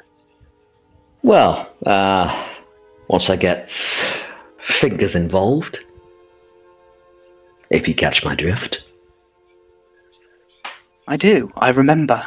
Rue is looking between the two of you, going with the great big stag lizard to say, what? Don't worry about it. No, it's fine. Yeah. So, you pack up your things and you head back to the tavern. Rue, Aniketos, Vesta, and Paul. You're all making your way back to the tavern after the ordeal you've just seen at the farmstead. You're all tired mentally and physically from what has expired, or transpired. Transpired, that's the one. That's what. You have a bit of a sigh of relief when you see the lights are still on at the tavern before you get in. As you make your way in, there's a few patrons still there, but it's a little less busy than usual. As you make your way into the bar to order drinks that you probably desperately need, or just some comfort drinks, you see your fellow companions, Flux and Shadorim, coming down the stairs after being severely ill from seasickness. I would say Vesta's probably still outside. She's probably thinking about what's transpired, and she's probably kind of hanging around, trying to like get some fresh air and like mentally go through everything that's just happened. Okay. Yep. What is the rest of you doing? I take you all going to the bar to get some more drinks. I am grabbing the table that is as close to kind of like back out as possible, in case. Because Rue's thinking, if these people don't like tieflings, what's the chances at the second that they have a proper look at our two new friends that they're going to turn on them? So make sure we've got an exit as quickly as possible. That's fair. What is Flux and Shadorim doing at the moment? I guess I'm coming downstairs. Yeah. What? Yeah, I know you're coming down the stairs like together and everything after your few hours of like sickness, but are you go towards the bar with the others, or you go to the table with Rue? Well, I was about to say I'll see the others and then I'll go join them. Okay. I will see. I'll walk towards the bar, slowly, kind of tentatively, kind of cautiously looking around to make sure that I'm at least accepted, because I've heard about this whole tiefling debacle. Mm-hmm. And as I'm walking past the bar, I notice this gorgeous redhead sitting here, and I go sit next to her. Okay. Oh, that redhead. Okay, yeah, fair. That redhead. Okay, that redhead. Ariel. Merida. Tell me I'm wrong. Merida. She looks over at you and just looks you up and down and just carries on sipping her wine. I wave to the barkeep. I say, "Hey, 2 more of those and whatever she's drinking." Thank you, I guess. Don't sweat it. You look like you've had a hard day. You've been running through my mind all day. Okay then. Not really a hard day, but thank you for the concern. What is a bunny doing in a place like this? Oh, how rude! I didn't introduce myself. Loki. Pleasure to meet you. I Loki. would be offended by the word bunny, but you're fucking gorgeous, so I'll accept it this time. I appreciate it, but not in the mood for flirting tonight. That's because you haven't flirted with a bunny before. It's cool. I'll leave you to your night, but just know if ever you find yourself in a spot of bother, Lucky Fluffy Butt's got you. I just saw Rain's gif. Okay, well, I'm gonna go on to the table with my husband, and I will see you later then. As she does, I immediately turn to the other redhead. And I turn to the barman, I wave the barman down and say, "Hey, 2 more of those and whatever she's drinking." I'm a lesbian. And that sounds a lot like you're judging me by my gender. I can be whatever you want tonight, baby. Sorry, I'm not interested. Do you not have any friends of your own? Yeah, I guess so. Fine. But if you ever decide to change your mind, Loki Fluffy Butt's got you. If I ever I walk off before she finishes this. Okay then.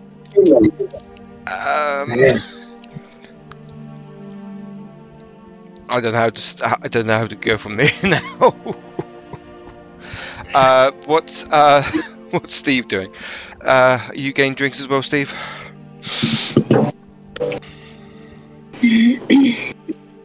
I think Steve. He's just put that he needs to get. What's this? He just needs to get his headset. Oh, okay, fair. Okay. Right, okay. We're gonna go to the table then. Loki was up at the table literally with 4 goblets of wine in his hand.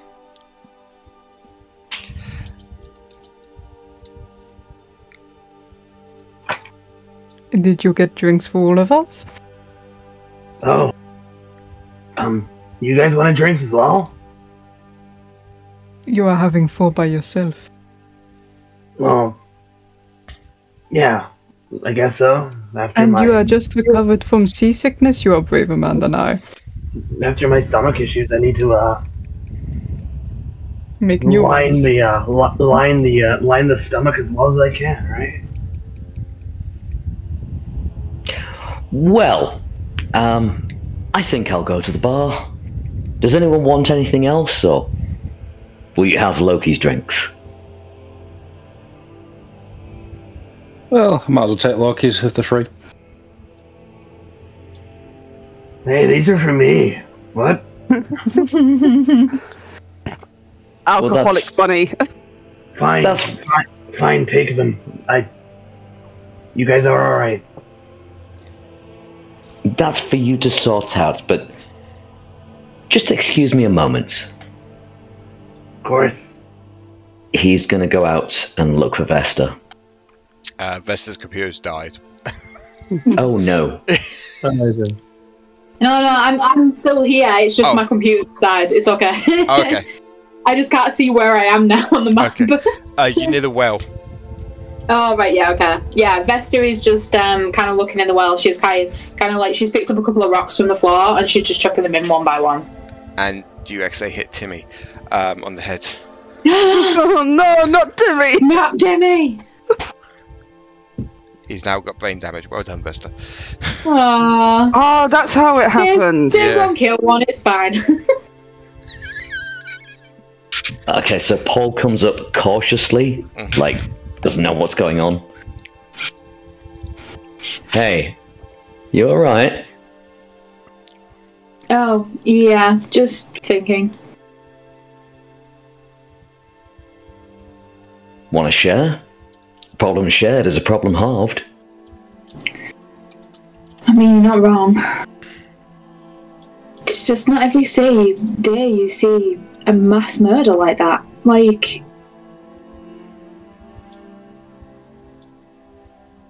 it's just hard to imagine people being that horrible about it.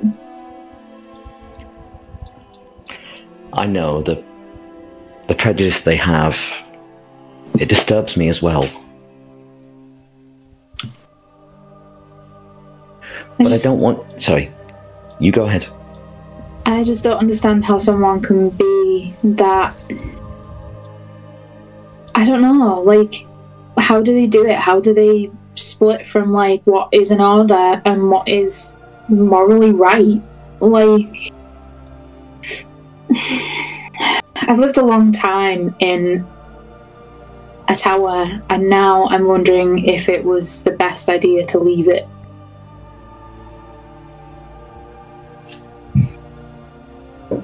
Okay, that's 2 questions. For the first one, I mean, look, everybody who ends up being evil thinks they're the good guy. They convince themselves that they are. That's why they can't be reasoned with. I grew up in a place where I was surrounded by criminals, surrounded by corrupt lawmen.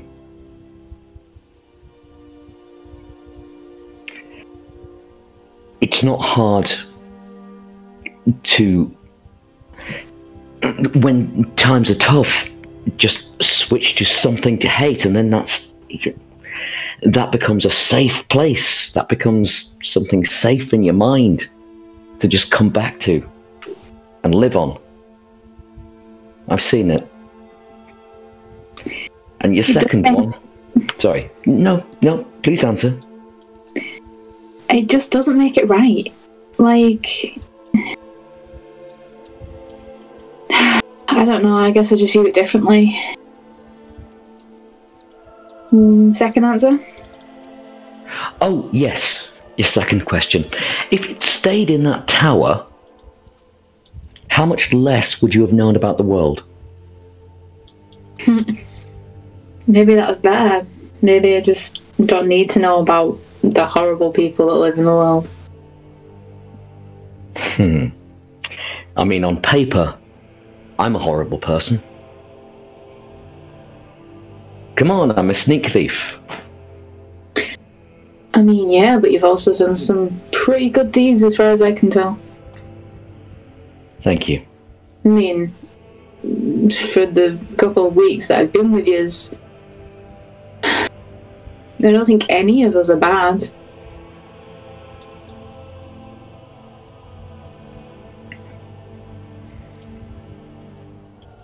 I know it's tough to see such hard times, but I wouldn't want you to face it alone. If you'd come inside, then you'll be with the rest of the company.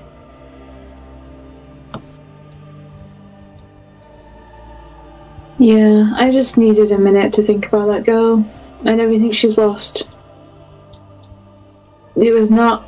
I I don't know, maybe 100 years ago that I was in a similar position. So it kind of hits home a little bit. I'm very sorry to hear it.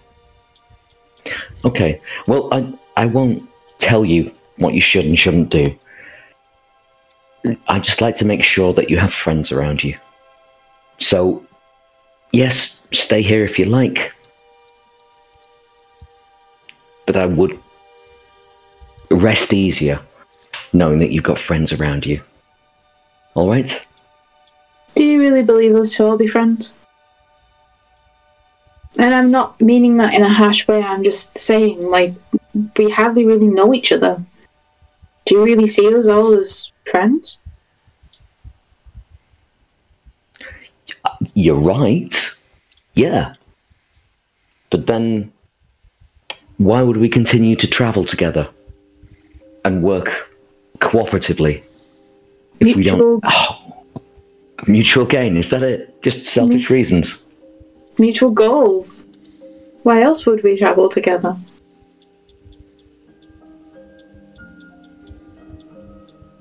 For the hope that we can make a difference. And I believe in that. Every single one of this company believes in that.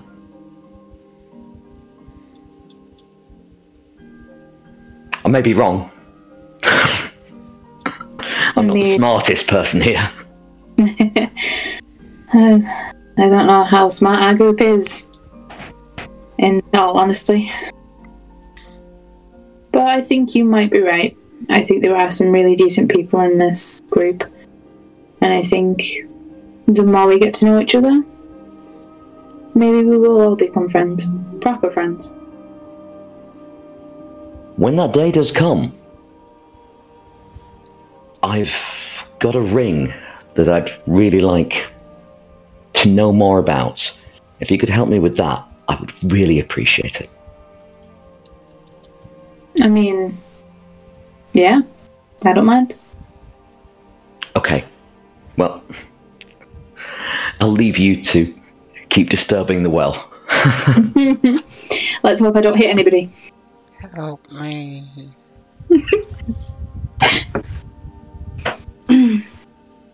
See you soon, Vesta. Thanks, Paul. Yeah. I'll go to the bar at that point. Okay.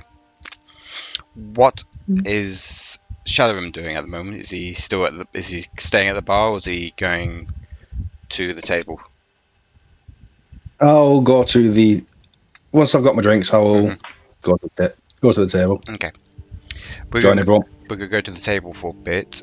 What are you four discussing at the moment whilst Paul is outside?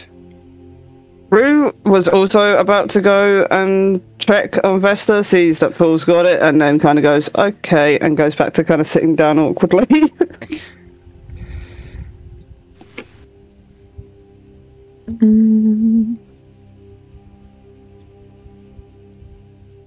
Aside from that, I guess, as per the norm, we are all sitting in absolute silence because... Please don't. No, don't worry, I'll yap. So no one's giving anything. So what did we miss? So what did we miss while I was bedridden? Yeah.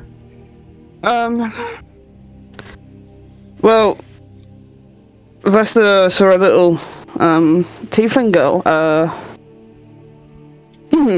outside, and she had been asked to go get help.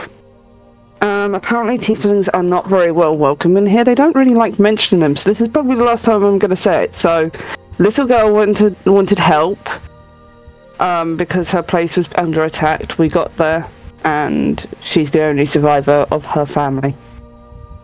Oh. Yeah, what's the deal with that?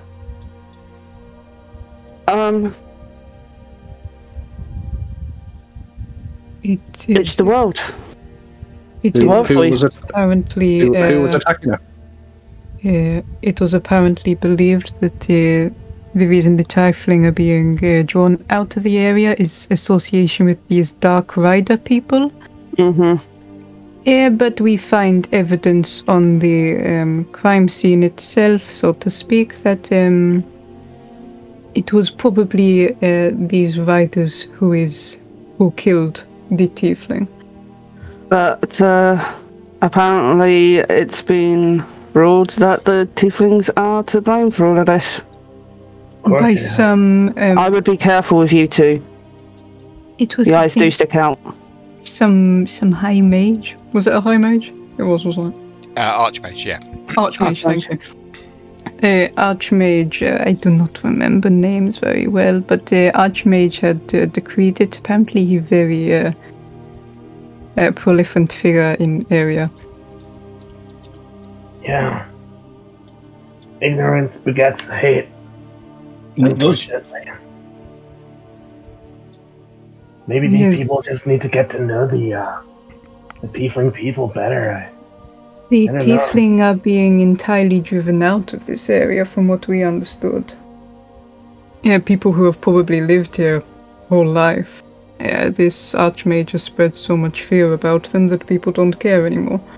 So it's by decree of this Archmage alone? Apparently that is where this started. I would also very much like it if people stopped saying the T word, because everybody in this tavern does not like them, and I don't want them to start going on airhead and making us leave another town. I would very much like to be able to stay in one place for more than a few days. Sure. This guy, he must have a lot of power. Okay. No one can hear you, by the way. Thank God. That roll, you should have seen the look of fear. Can they not? Loki stands in the chair and shouts, "Tiefling, tiefling!" That doesn't happen. Oh, okay, I was going to roll for it. No. Oh God, please no. That doesn't happen. I feel like we might be alright. I went to the bar, I spoke to a few people, they don't seem to share the same hatred towards people like me. I mean, that's probably because you're imaginary. I reach across the table and I pinch you. Very convincing imaginary.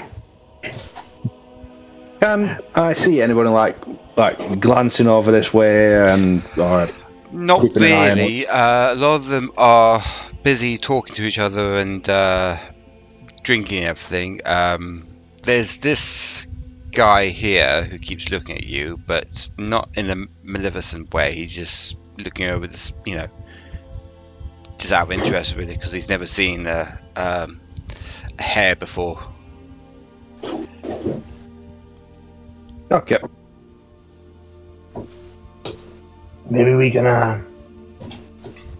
rid this place of hatred once and for all. I don't know, but unlikely. A man of that much power is going to be very difficult to get out of station.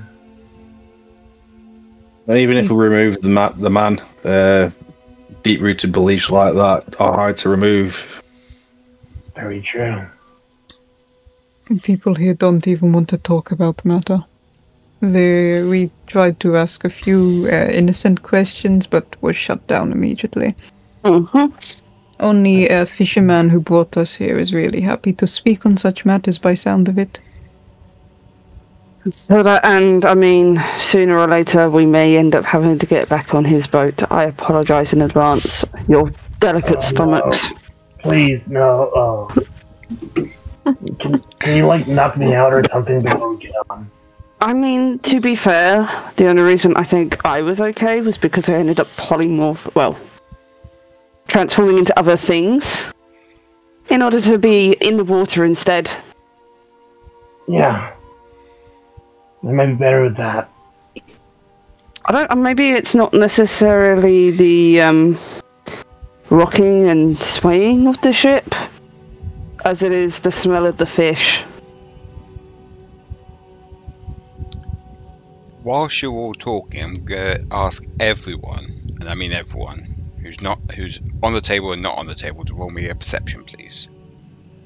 Oh God, everyone! Mm-hmm. Roll perception. 21. Okay. Dirty 20. 8. Okay, so Loki, Rue, and Paul. And I'm going to assume Vesta, because Vesta's having hard times with her computer. You three, in your own little heads, just realised Rowan's not here. You look around, and he's not here. Where did? Sorry, I love how it took us that long to realise. What did Vesta get? Because you didn't roll. Let me just roll, and we'll find out. Is Vesta still outside? Oh, lovely, a 12. Okay, you don't know either. So it's only Loki, Rue, and Paul have kind of like looked around and see that Rowan's not here. Paul, as you're at the bar, you assume he's just gone upstairs to bed and everything. Rue, you are a bit concerned because you thought he was right behind you, and now you just looked around and he's not there. Loki, you think the same as Paul, that he's obviously just gone upstairs because he's tired and everything. So Rue's the only one who's a little bit concerned of where he is. Does anyone know where Rowan is? He was behind me, and I don't know. I didn't see him go upstairs. Oh, don't tell me the blind man's lost. I mean, he's probably gone to bed, right?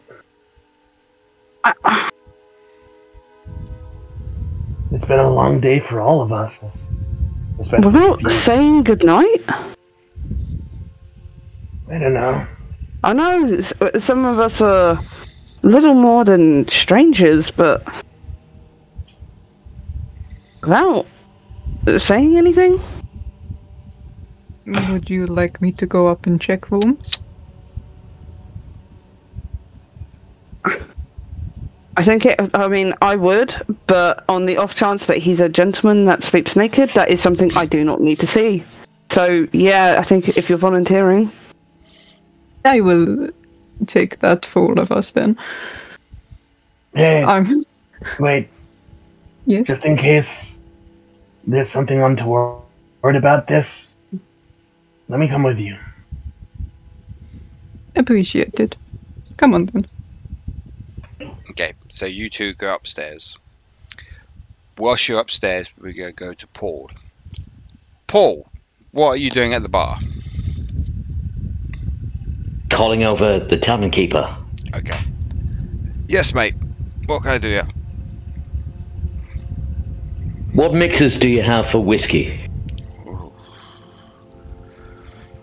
That's, we got some homemade lemonade. Milk. We got some good berry wine, if that helps. 2 whiskies with lemonade, please. What, in the same tankard or glass or? 2 whiskies, 2 glasses. Okay, right, I'll do that. Whilst he's doing that, you get a tap on your shoulder. And it's the guy that you played cards with earlier that day. I want a word with you, Hattie. You've already had several. You screwed me out of my money. Are you suggesting that I cheated? Yeah. And now I want a rematch with you. Look, mister, I'm busy. I don't care for your implication. One game with all the money that I have and you have, plus this, and he holds up this very old looking scroll. Does it look like the scrolls that Fitzroy used to keep on him? No, it's not.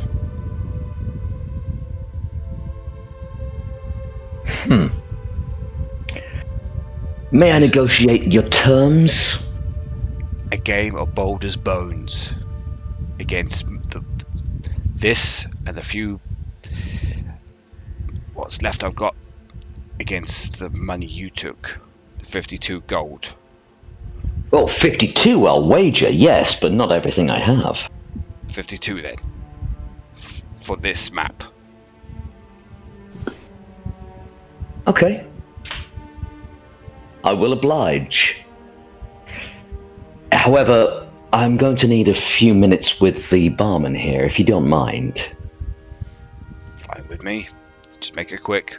And he heads off back to his table.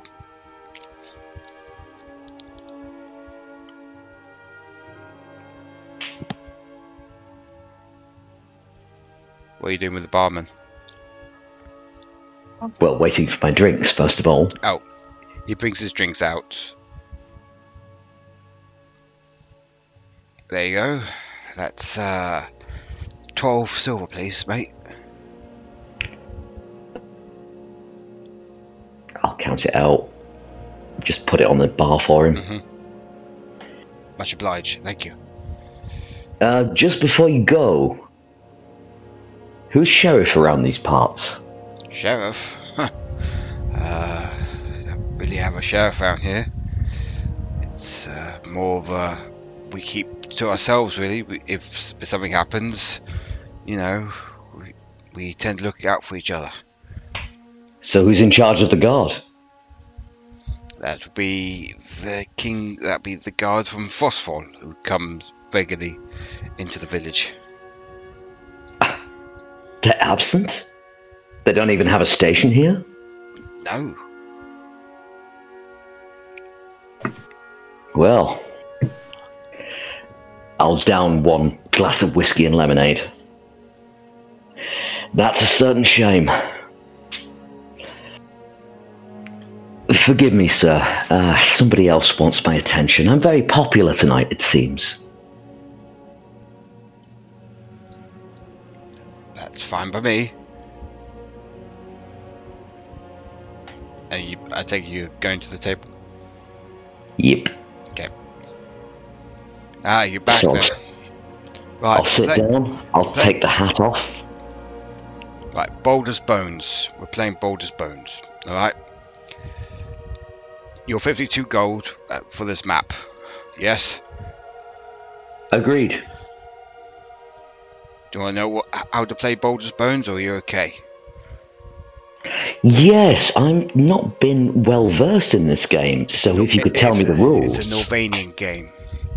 I have 3 dice here, and he's holding up 3 d6 dices in his hand. I roll them. I see what points I have, and then my brother here will write down what points I'll start off with. After we both rolled 3 dice, it will be whoever has the lowest number, and they roll 1 dice 3 times. If you hit a 21 or over, you're bust. End of game. Okay? Just one problem. What? If your brother is keeping score, he's got a conflict of interest. He's not impartial. I made sure he will keep score, and he'll show you the scores if that helps.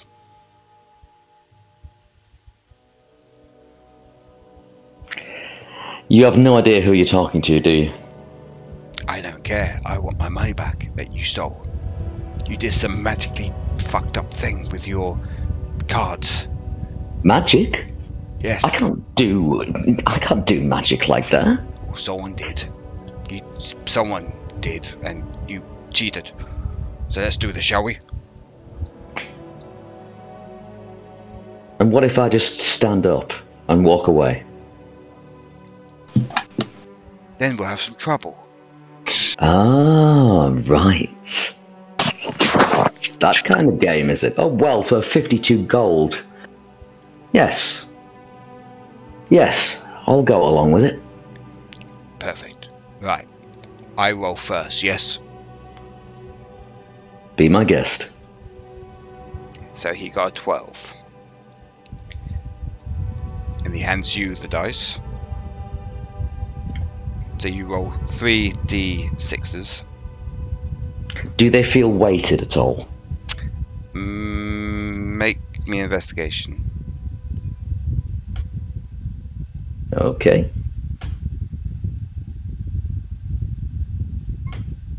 10. They feel Wow. They feel normal to you. That was with a +8 as well. I know. They feel normal to you. I'm going to look him in the eye whilst I roll. Okay. 14. Okay. So, as he's got the lowest number, he's going to roll first. He's going to roll 3 dice, one after each other. Okay? Mm-hmm. He's got a 4. So that is a 16. 16. Thank you. That's 17. And 2, 19. 19. Okay. Now it is your turn. Okay.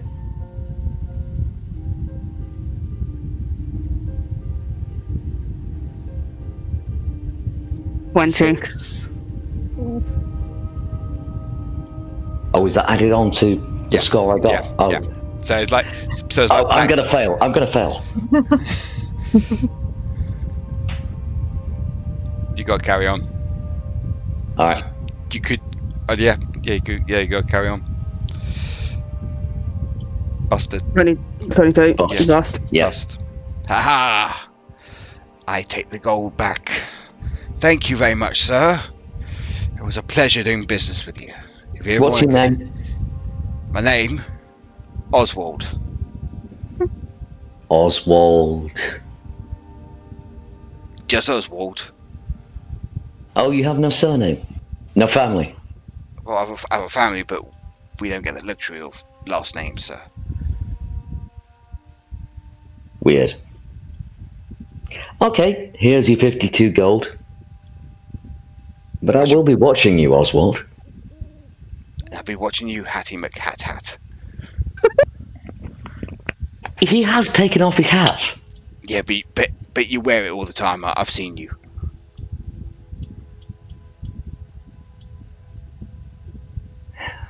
But thank you for the gold.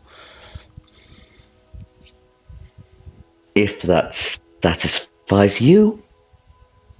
My pride's back. I think it would take a little bit more than that to restore it. I'm gonna head back to the table. Wrong table. Shit. Yeah, the whiskey. Yeah. The whiskey. Still wrong table. Still wrong table. Oh fuck! How did you not see us? So you all see Paul trying to sit down on the other table, and these individuals are just giving him the evil eye until he notices that it's not his table, and then he sits down, bit bashful. Yeah. Congratulations on finding the right table.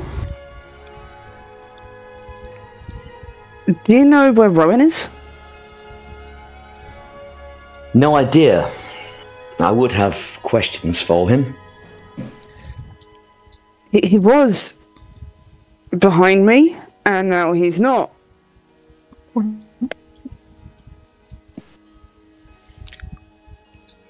Aniketos and Loki are going upstairs to have a look, see if he's there. Could Aniketos and Loki make me an investigation check, please? 19. 16. So you look in the rooms that you were... Well, Loki shows Aniketos which rooms are out yours. You see a very sleepy... God, Esme's got a... Gorilla. Yeah, gorilla in one room, but you can't find Rowan in the other rooms. As you head back downstairs, you go to the table and you tell the others what you found.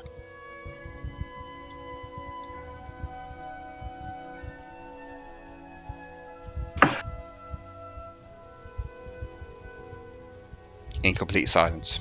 Yeah, waiting.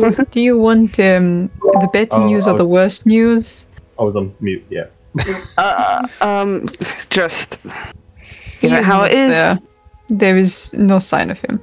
I mean, there's a chance that he's turned into a giant monkey. No. Jarila is asleep upstairs. Jarila's asleep. But no one else. She did seem tired. Where the hell has he gone? I'm a little bit concerned that we have lost the party member that is blind. Is no one else concerned? He is blind. I am now that you He's say. blind? Did no one else notice that he was blind? Yes. He uses a raven to see. Oh, I am not really that well acquainted. Do any of you have any form of long distance communication? No. Unless, perhaps, Aniketos, you said you were a cleric? Yes, I do not have anything that could do this at my current level because I'm multi-classed. Yeah. I have it, but it's not in my spell book today. Oh, God. Is there any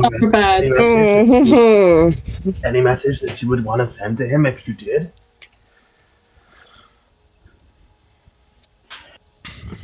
I mean, how about where are you? Where'd you go? Are you okay? Okay. Like he grasps a little bit of copper out of their pocket. Mm-hmm. And cast sending. Okay. Ooh. He says, Hey buddy, I heard you're blind. Sorry about that. Where did you go? Where did you come from? So, where did you come from? Where did you go? Where did you... God, That's with the raven, too. Is everything okay? You can reply to this message. A few seconds go past, and you hear Rowan's voice. Yeah, I'm okay. Just my dad, he wanted me, so I had to leave you guys. I'll be back once I've finished stuff off with Daddy. Daddy. Cool. Turns to the rest of the table. Apparently he's found his daddy and he's it's not fun with that guy. I have the perfect soundboard for this, but I'm not gonna do it. Daddy?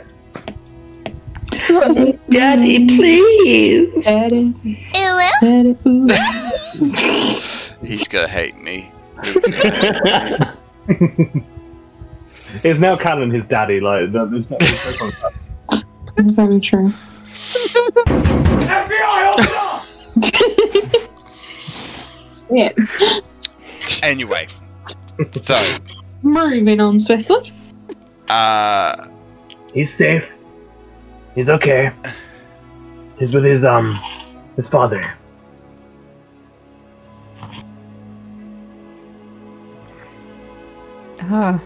Oh, I was wondering when his dad might get involved. Is his dad like some kind of good guy, or is he evil, or what's the deal? Thank God. Yeah, he proclaims it to be a god. Right. So he's a demigod. Yep. Cool. But he won't lift a finger. I've asked him twice. I would have asked him more, but Yeah. Some of these gods, they're champions of their own need. Well, he said Tyr, which I understand to be a good god. Tyr? Do I know much about Tyr? Make a religion check, please. Religion. That's a nat 20 or 21. So you know who Tyr is and the followers of Tyr, that he is sort of the god of justice, and his followers kind of look to him for if anything's done wrong or anything's happened. They look to him for justice in their lives and everything. It's mostly Tyr is mostly worshipped in the Waving Empire and the southern parts of Orath. So where you come from as well. Yeah. I know that god. He could be in far worse hands. Yeah. We journey without. When the time is right, he will rejoin. I have to say I'm less than happy about losing someone that has as much power as he does.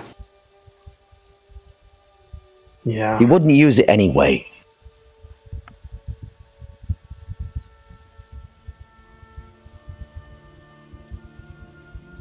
No? You've seen the last of him. If that's helpful to you. No, I agree. I agree. And I mean, it's a short-term mission that he has. And I mean, if his dad is a god, I don't think we need to worry about leaving some sort of a trail for him to find us. I mean, what exact sort of trail can you really leave for a blind man to follow?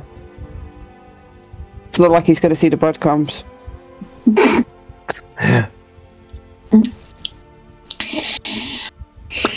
In the meantime, what are we going to do about this town? Is there anything we can do? I know Good they've points. got some deep-seated hatred for some races, but is it our place to change that?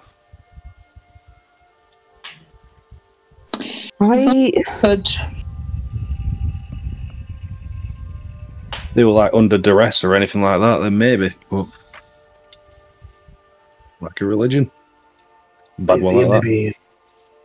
They seem to be contented in their judgmental views. Nobody's kicked up a fuss, right? Apart from the tieflings, of course.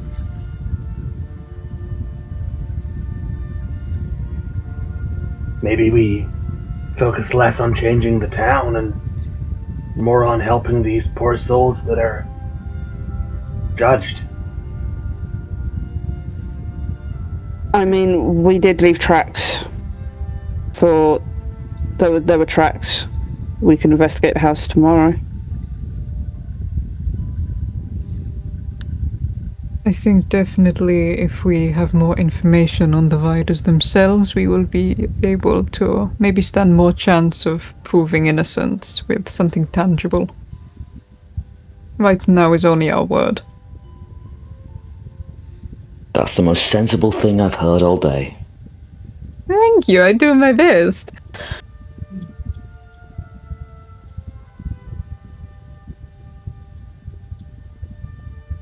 But who, if anyone, is likely to know about those things? Well, like I said, there were tracks left, presumably, and well, I mean, I'm pretty sure we saw them. Of the riders, we could see if we can follow those tomorrow. Could try now, but I mean, no. We may end up having to camp outside when we have nice, lovely beds. I feel that I need one more night for my stomach to fully settle. We've got Sorry.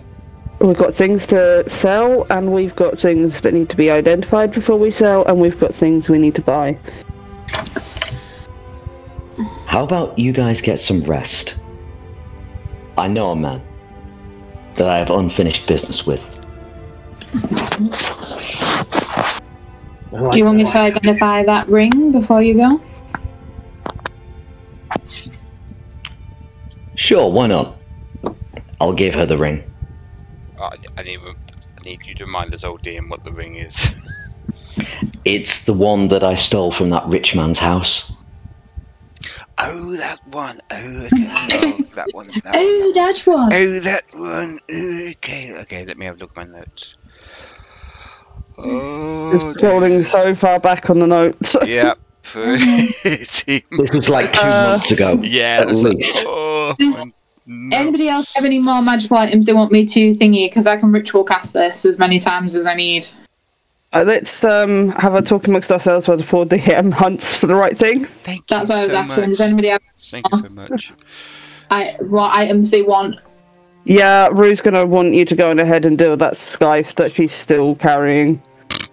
The scythe. Yeah. Yeah, she doesn't know quite how she's managing it, but she's still managing to drag it behind her. Awesome. Yeah, that's fine. Speaking of, to be fair, of note, you won't see Loki with a giant great axe in their hand. The great axe is nowhere to be seen, but you know that they have it. Interesting. Where have you shoved that up your ass? Above table? Maybe. Ew. You, gross. It'll smell funky. I'm going to take that away from you. You can't. It's in my. It's from one of my own personal chats. This is why we don't use Discord Nitro. You have no power on it. I have no power. Oh God. You have no power here. I was more thinking of Labyrinth. No one knows. Oh, really? And of speaking of power, you're the one that keeps giving me power in here. This is your doing. It's not my fault. It's not my fault. You're in charge. It's totally your fault. No, I plead the fifth. Is he in charge, really? We kind of do whatever the hell we want. With repercussions. So, above table, for the 3 people that weren't there, John killed both mine and Nancy's characters on Saturday. Oh. Would have killed mine, but I had an ingenious way to escape. Well, escape or abandon? I mean... Yeah, abandon then. Nancy and I both claim that this is because we keep leaving John to die whenever we play Phasmophobia. Yeah, we think it's got it out for us. Yeah, fuck it. Oh yeah, of course. I've got out for you, yeah. Of course you do. I hate you both so much. Our fault you keep dying. Yeah, because you let the ghost run to me. I was thinking no, you just don't get out of the way fast enough. It's not my fault that you don't move right. Something. Chaos. If I'm John, screaming, have you found those notes coming yet? and running away from where I was, that means running opposite direction. Can we I'm now go back to sending it. table? Yes. Right, so I've sent Nancy the what it is. Oh, okay. And then I can decide what I want to what I want to tell people. I'm joking. Ooh. Ooh. That's a whole lot of oohing. It's just a normal ring. Labelled my precious. Ooh. Careful, that it actually belongs to Paul's girlfriend. Oh, right, okay. Fair enough then. Let's try it again. So she'll sit there for a little while, and as she's doing like the ritual, tell you what I'm going to do is, while we're in the area, I'm going to move, I'm going to say to, now my screen's really tiny so I can't move very far, so one sec. She's going to, oh my god. move to this back table so that she can do this, because she wants to be out of the way of everybody else watching her. Okay. Paul, though, can join if he's worried about the ring. Oh no, I've got She just something kind of else. needs that. She kind of needs that space to be able to sit and do this ritual, because she has to like put everything out. And then she started doing the ritual. She's kind of sat there. She's got her hands over the top of this ring, and there's a small like. It almost fluctuates between an orange and like an icy blue glow as she's trying to like read what this ring does. And she's got this kind of small little glow behind her eyes as this like magic tries to like figure out what this ring is reading. And I will send this as well. Mm-hmm. I will also send this to or you can send it to Jack. Okay. So he's got a copy of it. I'll say it to Jack. And then he can decide if he wants to give it to someone or tell the group what it does. It's a good ring though. Unless you just want me to read it out, Jack. No, that's fine. I'll wait for what the writing comes. Okay. But yeah, that's a very nice ring. And then Rue said she wanted the scythe looking at as well. Mm-hmm. So I will do that as well. Once I finish that though, I'll let Rue know. Am I still within... I can't see shit because my computer stops working, so I'm doing this on my tablet now, so it's like tiny. I don't know if Rue's within distance for me to send a message to her now. 120. I mean, it should be. I'm just trying to figure out if you are or not. Oh, yeah, 60 foot, yeah. Massively. I'll send you a message when I'm finished with the first identify, and then I'll let you know that you can bring your scythe over. Assuming you've told me previously that you want it looking. Yep, she has. She is there. She's dragging this thing behind her. Much like a tiny puppy with a giant stick. Oh, cute. And just, I need to know if this is worth dragging. Yeah. Okay, let me have a look at it. It might take a minute though. And then I'll sit down and I'll prepare the spell again. But the spell takes 10 minutes each turn, so it's going to take a while for me to sit and do it. Rue's observing, like she's trying to see if she can figure out how it works and see if maybe she could learn it. She probably can't, and to be fair, she can't. But she's taking an interest. She's taking an interest. Nice! Yeah, you kind of, you kind of see her, like, place all the items out. She's got a pearl and an owl feather, and she, like, puts them together, and they kind of dissipate and then make this, like, magical aura around what she's, and then the whole site will start glowing, and then she's trying to read, like, the magical, if there's a magical essence inside it. And yeah, her eyes will glow, and she's got that, like, white and orange like glow to the magic she's using currently. Okay. That is in the loot the booty, so we can just scroll up. You don't need to find that. That's fine. Lovely. Awesome. So you do notice that there's a bit of magic to this scythe. It's so hard, so it's not too far up. Do you need me to resend it? I've got it. No, it's fine. Don't worry about this old fart. Here we go.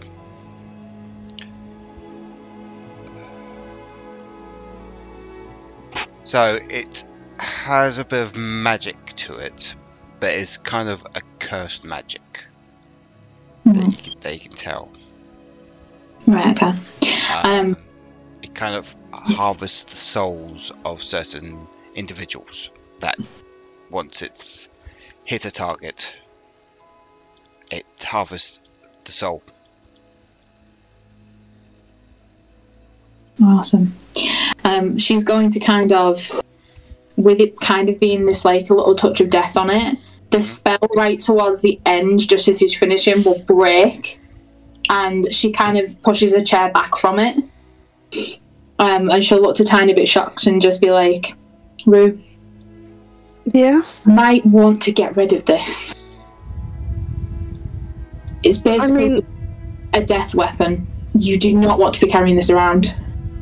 Well, normally I would go on ahead and get Rowan to kind of help get rid of death weapons, seeing as you got rid of the last one, but how do I go about getting rid of this one? Struggling as it is to carry it.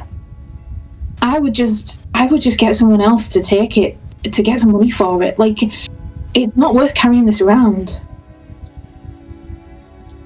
I agree 100%. I don't want it. I can't use it anyway. I think we find someone to sell this to. I do not want this. I don't want you getting cursed because of this. Because there's a high potential that they could do that. Yeah, I can't use it anyway. I'm not totally sure how I've been able to drag it as long as I've been dragging, but I'm getting kind of tired of dragging it now. I am more than happy to sell it, but I also don't want to curse anyone else that tries to use it. Well, we either sell it or we destroy it, though I don't even know how we would do that. I might just bury it. I mean, burying's not a bad idea, but it still means someone will find it eventually. I mean, you could chuck it down the well, but I don't know how well that would go.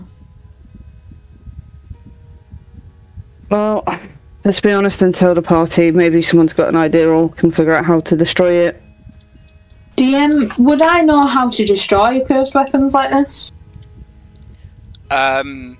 You'll have to have special materials to destroy cursed weapons. You need to have salt that has been blessed by a cleric or someone who in a religious circle, and sacred fire as well. All right, okay. So it can be done. It's just it can be done. It's just harder to do. Yeah. Right. Okay. Yeah, I'll relay that to Rue and just be like, look, it can be done, but I don't know when and I don't know how. So unless you literally just want to give it away and hope for the best, I don't know what else we can do. We have a cleric. Aniketos. I mean, yeah, we can just talk to the group. At the very least, maybe combined we can come up with a good way to at least get rid of it in a way that doesn't harm others. I just wouldn't suggest carrying it around for very long. I just wish we had somewhere to put it. It feels like the longer you spend with it, the more it's going to damage you. And I don't like now, I feel okay, but I agree. I don't want to be holding it more than necessary. I'm getting some stuff. I don't want you to either. Yes, I will drag this thing back to the party and let them know how horrific this weapon is. Okay. Yeah, and I head back with her as well, kind of looking a little bit like, shit, what have we got? Again, dragging it back, much like tiny puppy big stick. Ooh, literally scraping along the floor as she's trying her best to drag it back. I'm going to scratch that, actually. I'm going to let Rue go back to the party, and I'm going to use Identify on the sword I got. I also got a sword while I was in the... Now, I know what it does, so I'll reveal that later. Okay, that's fine. And then after that, which is another 10 minutes, then I'll join the party again. Okay.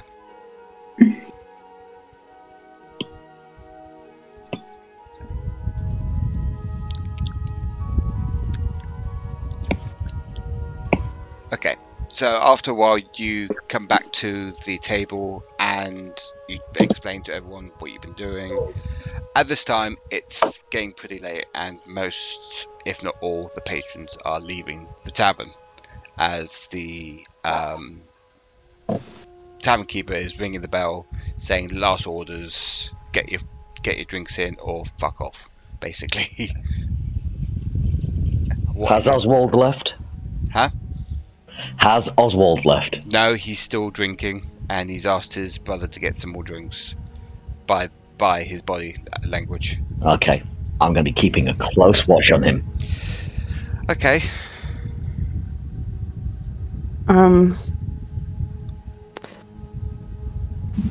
So, guys, this weapon that I have managed to acquire, thank you so much for it, Paul, is cursed. It's a death weapon. How so? Vesta, you know the details better than I do. But, from what I understand from Vesta, the more I kind of keep in contact with it, the more it's going to do some damage to me. It takes souls. Aniketos will pull a face. Yeah, that's exactly how I feel. Now, I think we need to get rid of it. Just depends on how. I don't want to sell it and it end up in the wrong hands. Because I know that if I sell it and if it ends up in the wrong hands, I have that sinking feeling I'm going to end up dying to it. Because that's just the way that this world seems to work. So what? We destroy it? Yes. Or, if anyone has anything else, I mean, the last time we came across a weapon that was too dangerous to be in the hands of other people, we had Rowan. We don't have Rowan right now. We don't know where he is. Exactly. Yeah. Can it be cleansed? Not my area of expertise. No, mine, unfortunately. I mean, I guess it could be, but none of us really ever use these types of weapons, so... Take it to a chapel. See what they have to say. Yeah. I don't really want to continue dragging this thing along behind me more than necessary. Is anyone else willing to take a turn carrying it for a little while? I can do so if you need to. I'd appreciate it. Decent chance against that sort of thing. She's gonna hand over this thing that she's really kind. You can tell she's getting really tired of carrying it. Aniketos will take it, kind of slightly raise his eyebrows under the mask. Kind of quietly, they're like, "Damn, it is heavy. How is this little guy carrying that? Damn." Are you sure you can handle that kind of bad juju? Yeah, most likely. Here, let me, if you're gonna hold it, at least let me try and help you out a little. And I place a hand on Aniketos' shoulder, and I cast protection from evil and good. Oh, thank you. Yeah. If you're gonna carry a cursed weapon, you're gonna need as much luck as you can get. And I would say let's try to kind of, those that are capable of carrying this incredibly heavy weapon that has really tired me out carrying it, maybe take it in turns. No one hold on to it for too long until we can figure out how to get rid of it, because I very much doubt a place like this has a temple. You're probably going to have to wait to the next nearest city. Well, you said that this place has a... What did you say, an archmage or a... Oh no, Archmage is like in big city, lots of little towns in the area are just sort of under influence. He'll be in Frostfall. So we get to Frostfall, we deal with the whole hatred towards certain races, and deal with this new current death object that we, because we seem to keep, for some reason, finding death objects. But in the meantime, tomorrow we protect and save what we can. Yes, I have business in Frostfall that I will be attending to once we get there. Anything we need to know about, or would possibly want to know about? I don't want to pry into your business. Oh, it's fine. It's let's just say some people will be dying. If you ever need somebody of skills like mine, I'll gladly give them to you. No questions asked. Thanks. Thank you. It'd be more finding them than probably the trouble.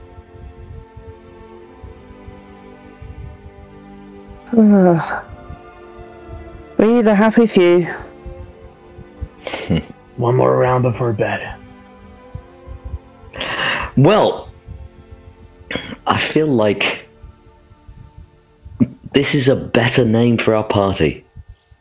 We were the Travellers of Desperate Roads.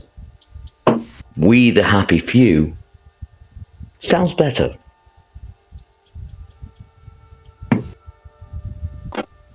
Yeah. Kind of has a ring to it.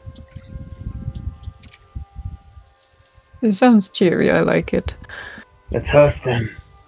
Barkeep, one round for everyone in the place. You have to come over here to get to order that, mate. I'm not going over there. Sure. Lazy fucking hair. I rabbit hop. You rabbit hop. Yeah, and in one leap, I just leap from my seat over into the bar. Okay. And order a round for the entire place. Okay. So most of as you can see, they're all leaving. Free drink if you stay. Oh, okay. Cheap around. Cheap around, yeah. Mm-hmm. You do notice that these two individuals are still there. Yeah, one of them looks very familiar. Well, they both look very familiar. Two of them should look very familiar to you. They do, yeah. Anyway, they nod and appreciate the drinks that you've given them. They're here. Anything else? What other? So you basically give them all a round of drinks, everything, and you've brought drinks to your table, and you're all drinking and making small talk about certain things. Paul, what do you want to do? I'm waiting for Oswald to leave, because I'm going to follow him. Okay. Oh, am I paying for said drink? Sorry, just checking. Yes, I will say it's about 50 gold. Yep, got it. Lovely.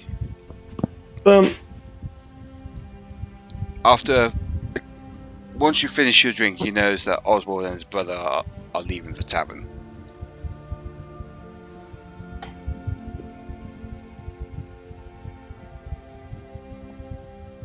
What does Paul want to do?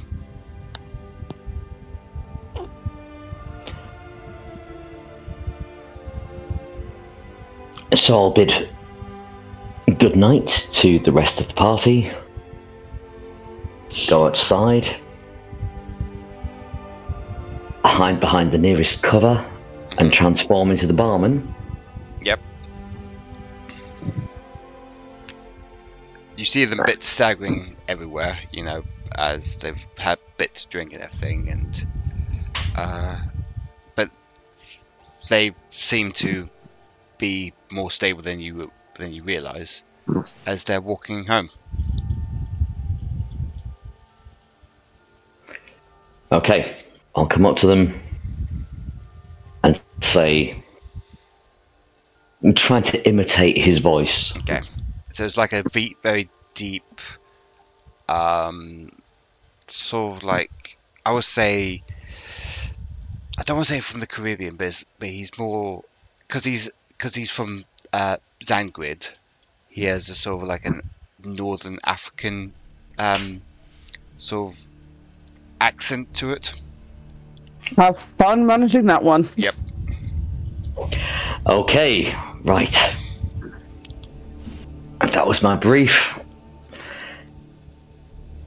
Oswald! Ah! What's up, Jacob? You alright, mate? What's wrong? You did not pay your tab. I don't have a tab with you, Jacob. We squared this a couple of weeks ago. Do you not remember?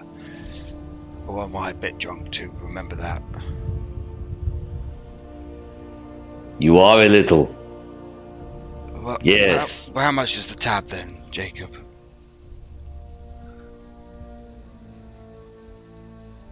I'll draw my rapier.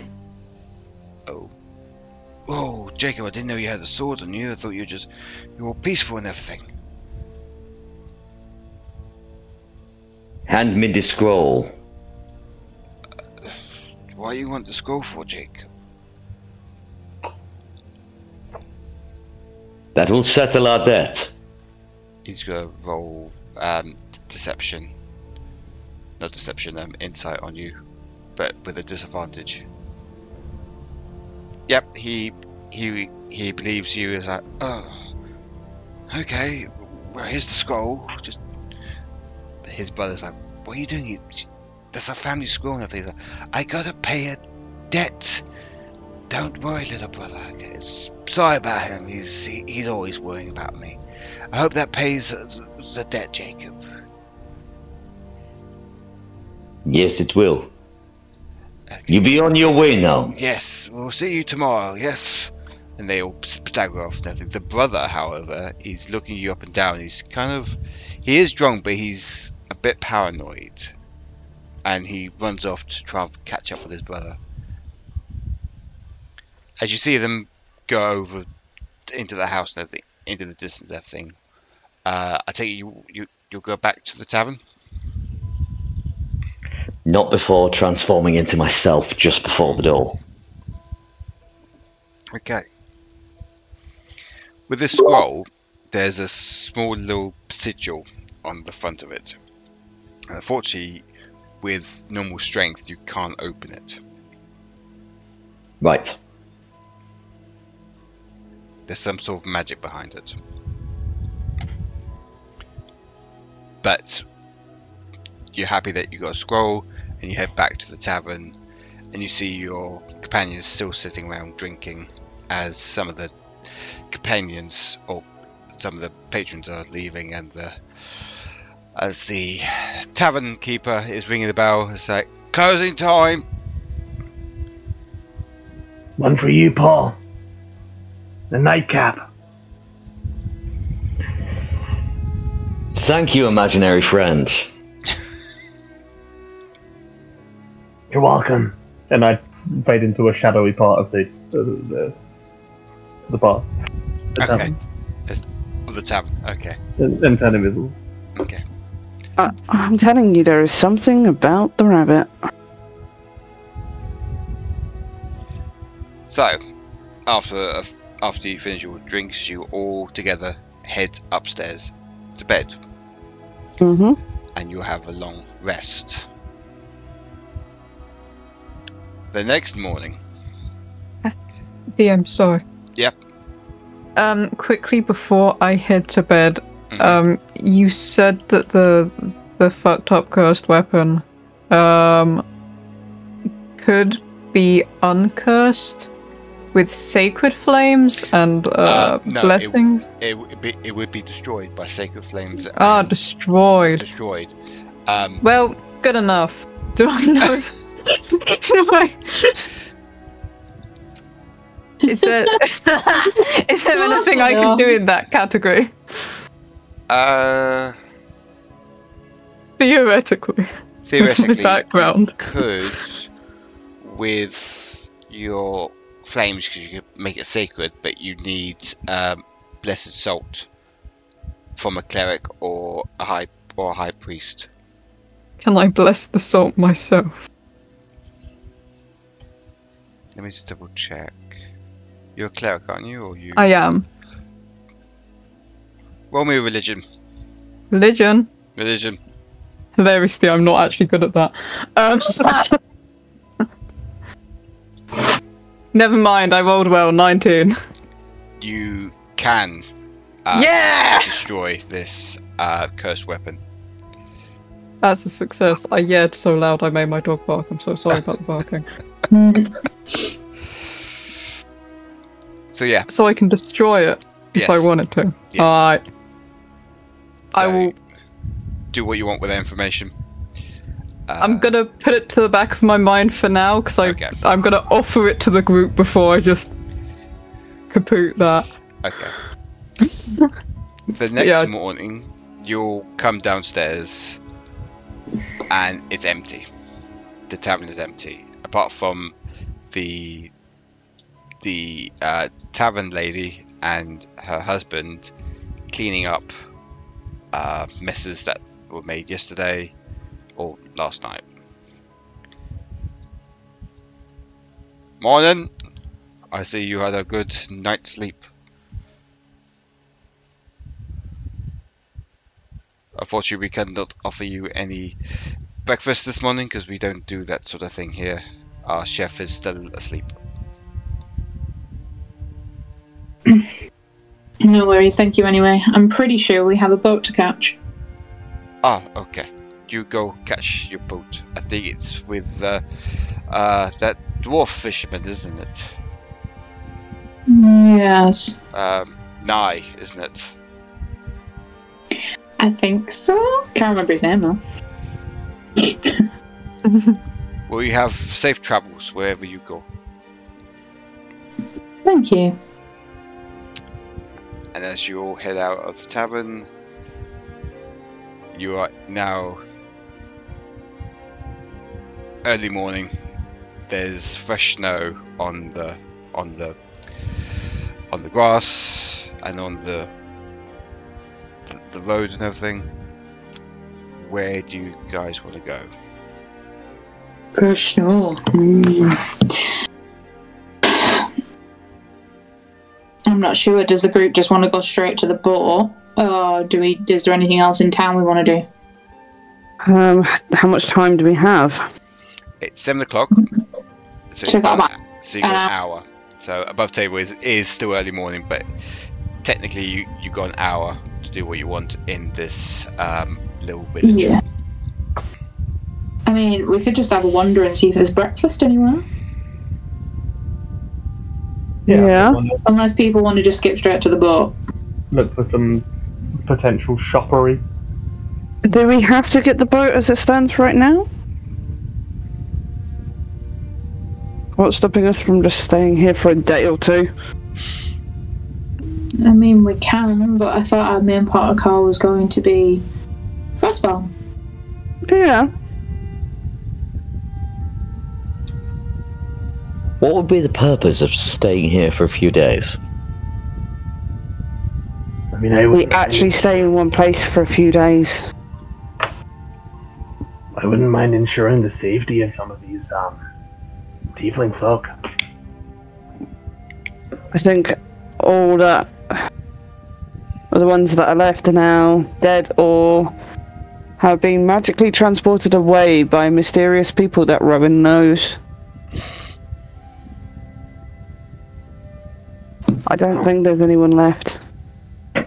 The only way to address the tiefling problem is the sheriff, who is in Frostfall, or the archmage, who is in Frostfall. We all have to go Frostfall. Yes, I would say the only point in staying in this area would be if we wanted to instead follow the tracks. With how cold it is, that isn't really preferable either. No, I get it. I just wanted to throw it out there. What time of year is it? Is snow normal for this time of year? In this part of Terrafell, yes, because it's quite far north. It's equivalent to November. Okay. Yeah. Then we keep our eyes and ears open and head to Frostfall as soon as we can. Can I take like 10 minutes to go and see if I can find a winter jacket? Sure, go ahead. Go to a shop at some point. Can I see if there's like, is there any shops here? Is there any like clothing stores here? Like, I think there's a general store here. The general store? I don't have access to the. Wait, one sec. can get it up on my phone. Oh yeah, you can't. Mapping maps. D&D stuff. Mapping maps. Yeah, there's a general store here. Written general store? Yes. Okay, yeah. Vesta will make a wish. Guys, I'm just gonna nip to the store. Does anybody want anything? I'll come with you. Just to see. Oh, okay. Sure. Rue, you good? I doubt here's going to be a place where we're going to be able to sell anything that needs to be sold. No, I'm just looking for a Pretty jacket. casual. It's a bit cold outside for the snow. I'm not going to be on a boat all day. Do you mind if I have my ring back? So I gave it back to you last night, but yeah, of course you can. Here you go. Thank you. I might also go shopping to grab salt to bless. Okay. I mean, I was just literally looking for a jacket, but sure. Why don't we all go? I'm just gonna pick up a few little bits. It's a shopping trip! Yay! It was literally meant to be like a 2-second, I go and grab a jacket. Sure. Not anymore. Not anymore. Let's go! Okay, so you head to the general store. And yeah, I stop and ask the barkeep, what direction's the general store in, and I'm assuming he tells us. Yeah, he points to where it is, which is in the village centre. And you go in, and you see this very attractive human male with no beard, just smooth cheekbones, long, short, wavy, blonde hair, and he's. Most of you, I'm gonna ask you to roll me. Most of you all trip over as you fall in. You'll roll me a wisdom saving throw, please. Yeah. Fucking hell, for a I'll dude. do that quickly, and then I need to be right back for Bud. That's fine, yeah. How many people are within 10 foot of me? Probably all of us if we're walking into the spa. Yeah. Is this a charmed thing? Kind of. You're basically. So myself and Vesta roll with advantage then against being charmed. Is this a horny check, DM? Yes, we do, Ren. Yeah. Yes, Flux, it is. Banging. I wonder where you got them from. So I'll take the 15. I rolled originally a 15, and then with the advantage, it becomes a 21. Okay, so you're fine. Well, anybody that's within 10 foot of me, add +3 to your save. All right, so that was a 24 then. Yeah. 17 for me. Okay. Everyone succeeds. Oh. What's that, Paul?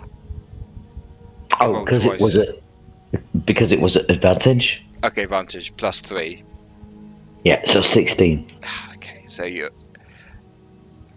not enamored with him, but you all are like, he's quite good looking, and just carry on looking around the shop. Does he look like put off by that? Is he like normally like fawned over? No, he's not put off by that. He's just, it's like, fair enough. Okay. Where are your jackets at? Oh, they're in the back over there, darling. You got any winter ones by any chance? We got some fur ones, yes. Awesome. Got any in purple? Unfortunately, we don't have anything in purple. Damn it. Okay. Guess I'll have to have a look. She wanders back to the back of the store, and of that she takes like 2 or 3 off of like whatever that like on, and starts trying them on. Okay. Testing which one she likes more. Fair enough. What's the rest of you doing? Hey. Oh yeah. You're trying to find salt, aren't you? Yes. Yes. You find a jar of salt in one of the aisles that was in there. Yoink. You take that, and there's a little price tag on it. How much is it? 10 gold. Oh my god. What kind of salt they selling here? Okay, it'll be 10 silver. Okay, how about that? Is that better? Yeah, that's better. No. I mean, less salt at 10 gold is actually not that bad. You don't want that one. You have the good one. It's fine. It's okay, we can chip in if you don't have enough. You know, I need to quickly DM. I was never actually given any money going into this campaign. Oh, did you not? Oh, okay. Oh, okay. What are my funds looking like? Listen. I would say... Wait, isn't Jack our, like, purse holder? Mm-hmm. Sorry, isn't Paul our purse holder? I thought he was. Paul is, yeah. I'm so willing to run with the fact that I just don't have any money. Yeah, that's fine. Yeah, that's fine. Like, yeah, I'll run with it. Oh, yeah. The fact is that the cultists took all your money. Yeah, that'll do it. Yeah. That's cool. Don't worry about it. I'll put 1 gold on the counter. Put your gold away, Paul.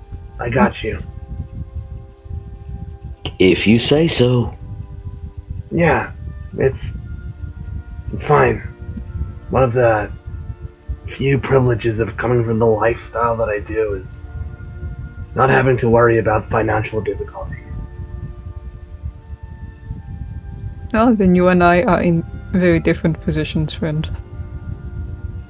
And I apologize, but I am also kind of jealous, envious. It's not too bad until you get into shop. Then problem. It's only when we find that we have nothing that we are free to really do anything. My life has been quite the opposite. But for now, put your hands out of your pockets, I got you. Much appreciated.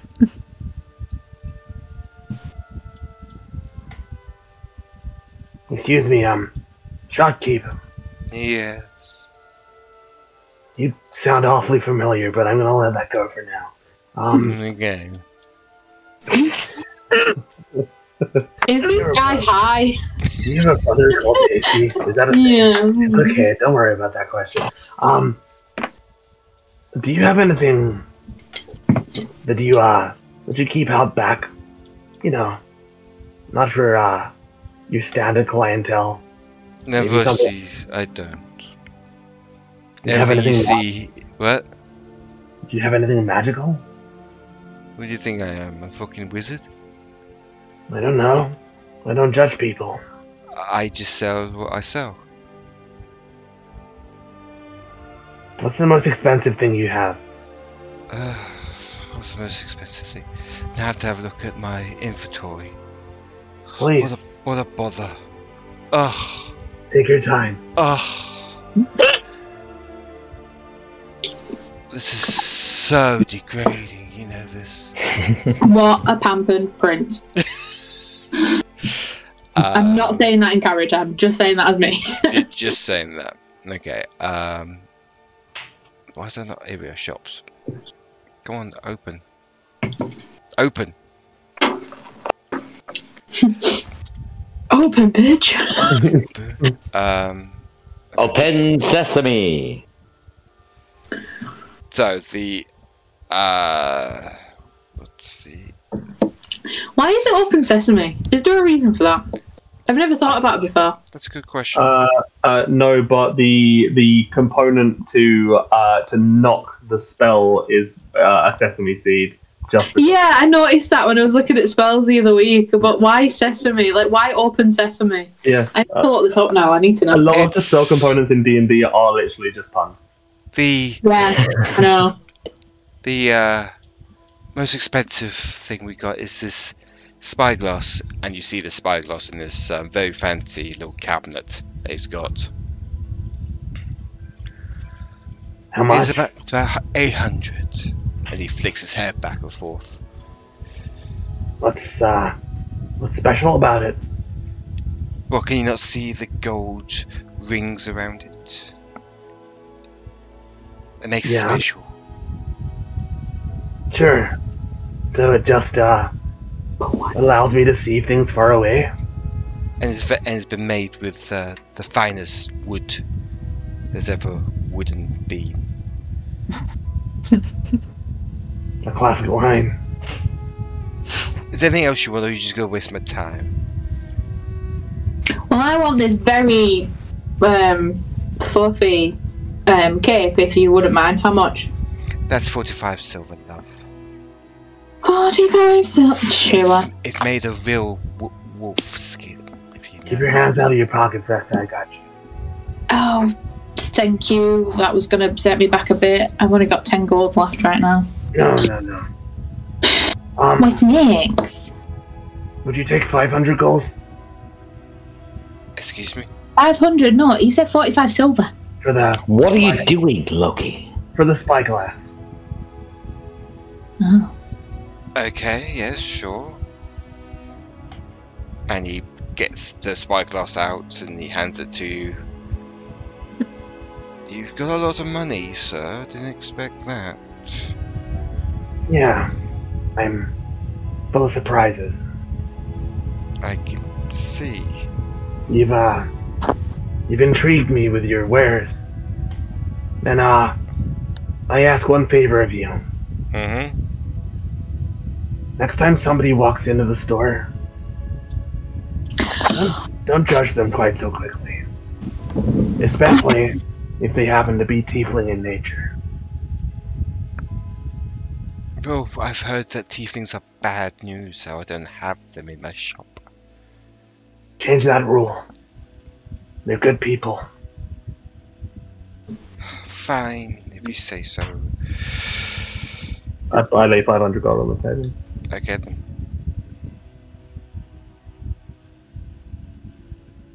Or 500 and whatever those the guys. It's 500 gold. Fun. What's everyone else doing? That's it. I'm like fixing. I've taken like my belt, like one of my belts from around my thing, and I've put it on the outside of the cloak, and I've re-thingied it so that it's like a bit more like wrapped around me. Oh yeah. Is there any healing potions or anything? Probably not in this star. No. Let's just make sure that we have tents. We should be good. I can shelter us if we need it. I will just. Is there any? It's such a small town, so I doubt it. Is there any magic stores? There isn't, is there? There's no magic stores in this place. Okay, that's fine then. Thank you, sir. Whatever. What was your name? Francis. Of course it is. Walks out.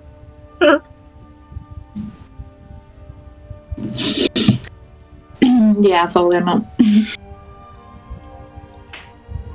What time is it around about now then? Is it time for us to like make our way to the boat? It's near.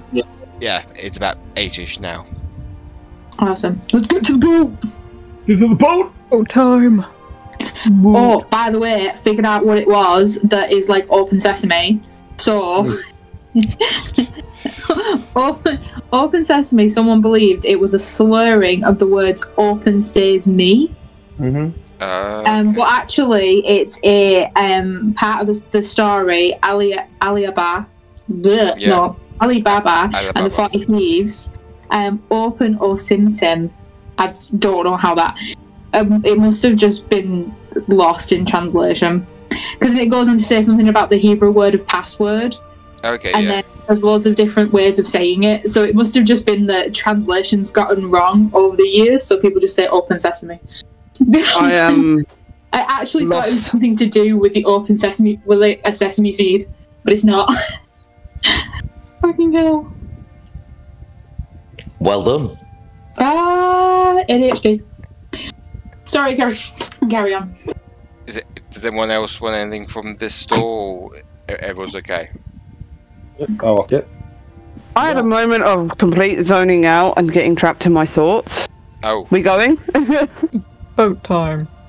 I mean, we were in the general star, so if you want anything from, if Rue wants anything from the general star, shout out. No, she doesn't. She's just missed that entire conversation. Much like the character, person playing Rue. Life Minutes is already paid for if you do want anything from the shop. No, Rue's fine. Yeah, then we're just going to make our way to the boat. Okay. Well, I'd just like to pull Aniketos to a side for one moment. Oh, yeah. Mm-hmm. So just tactfully letting everybody else walk off. Could I just talk to you for a moment? Yes, of course. What is it? With what the man under the tree boat said, and what you said about me being a good person, I did struggle with that. And this, he shows off his hat. Gonna look at his hat. It's like a wide-brimmed black hat. I knew what I was doing when I bought it. It's just another way to hide myself, and I kind of feel like I don't want to hide anymore. Can you help me get rid of it? Aniketos is gonna pause for a few moments before he'll soften. And so, well, it's just a normal hat, yes? Oh, yes, it's a normal hat. It doesn't have any magical properties. Just... I think I can do that for your friend.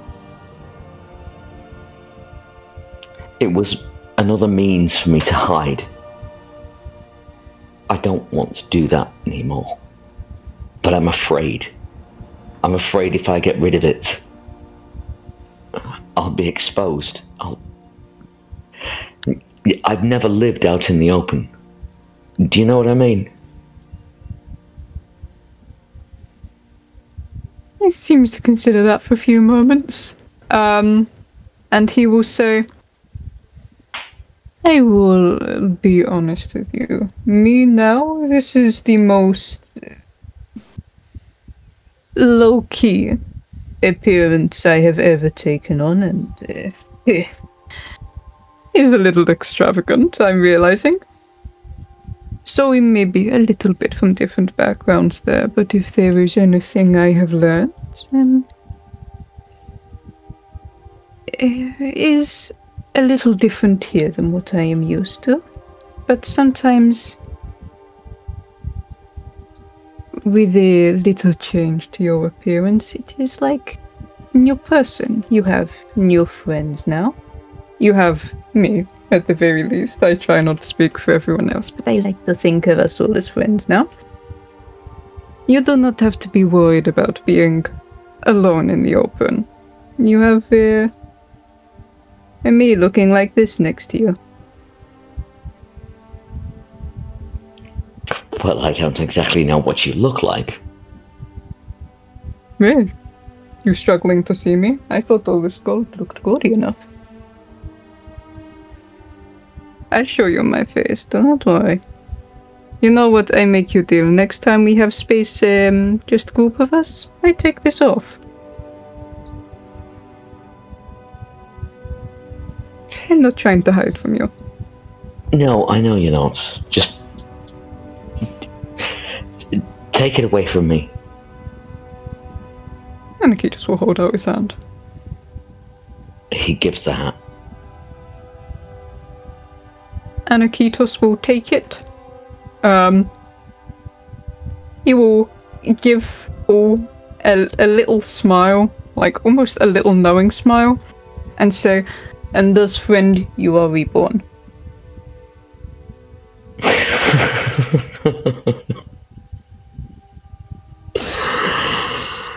If I ever had a doubt, which I didn't, then yeah, you are a holy man. Aniketos is going to give a little bit of a dramatic bow to kind of soothe Paul further. And will say, I am happy to be of service to a friend. And likewise, I will repay you for this favor. Oh, please. Favors for favors. We go back and forth as it's needed. Do not think of our relationship as something you need to keep tabs on.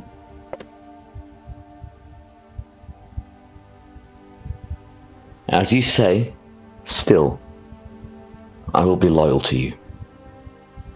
And I to you. That much I am happy with.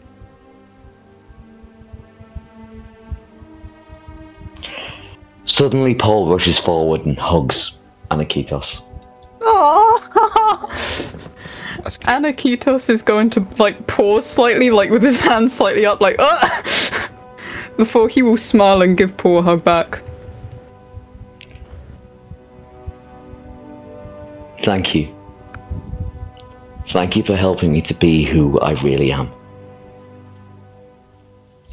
Oh, there is no need to thank me for that. It is my pride.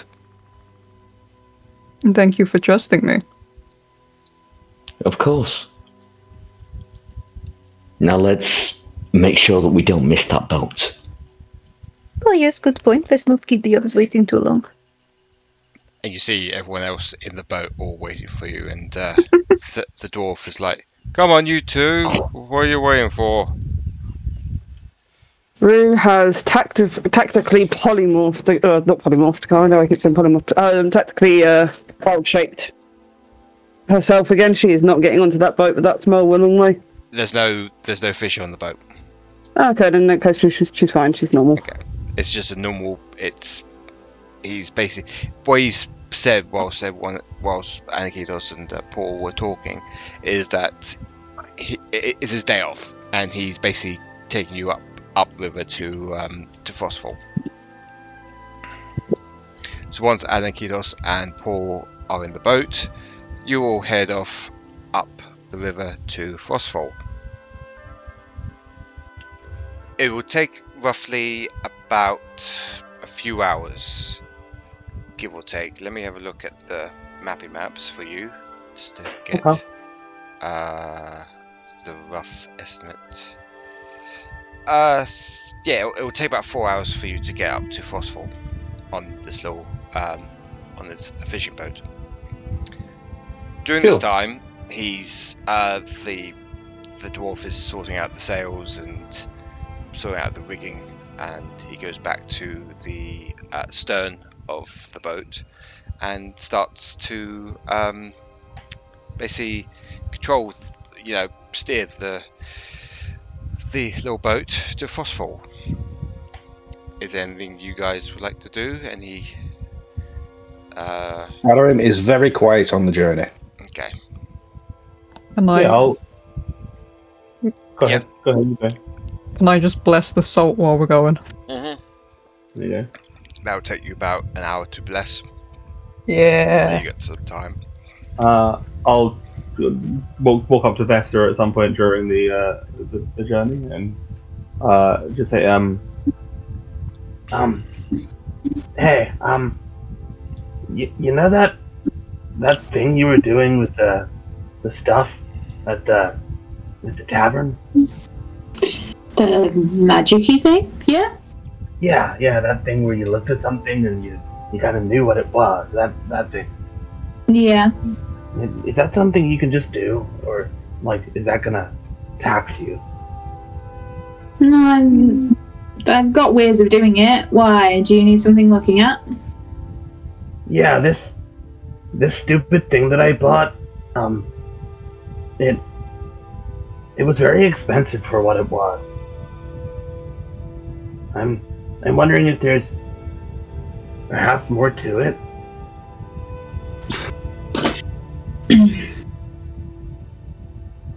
Okay.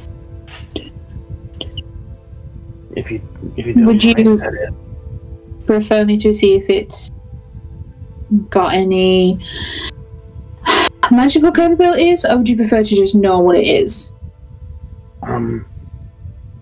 Whatever's going to be less taxing for you. Honestly, I'm not here to tire you. I just kind of want to know. Okay. I feel like either it's got something to it, or the guy completely ripped us off because he was so handsome. Probably both. She's gonna sit down at the. Is there like, how long is this boat? It's quite long, but it's quite narrow as well. So. Okay, she's gonna sit down like close to the front of the boat, and she's gonna lay this like. What was the item again? It's a golden spyglass. She's going to lay the spyglass just out in front of her, and she's going to keep having to like put it back where it is because it keeps rolling. Put it back, like, and then she's going to get tired of that. She's just going to hold it, and she's going to concentrate, and she's going to cast Identify to see if this is got any magical anything to it. It doesn't have any magical abilities to it. It's just a very well-made spyglass with very polished redwood cylinders on it with the golden rings around it to hold it in place. Awesome. So, good news. It's really, really nice. Bad news, it's just a spyglass. Oh. It's got nothing magical about it, it's just very pretty. No, it's cool. It's fine. I guess I was hoping beyond hope. Sometimes I think that I know things that I don't know. I like to hedge my bets. I act on impulse a lot. Maybe next time ask me to see if it's magical first. Yeah, that's something you can do? I mean, yeah, I can detect magical auras from certain objects. No. I wish I'd have known that before I dropped 500 gold on it. 500? Okay. Fair enough, yeah, maybe ask me next time. Before you go wasting £500. Is that a lot of money? Just some? It is, yeah. Oh. I'm guessing it's not to you? No. Gold to me is kind of like tokens. But I mean, it kind of is to everyone in a different manner. But like it holds no real value. It's just a means to an end, I guess. So if I said I wanted 100 gold from you, what? Loki pulls 100 gold out of his pocket and gives it to you. Holy shit. No, it's okay. I was just testing, but maybe you should think. Oh. Yeah. I'm trying to see if I can explain this properly.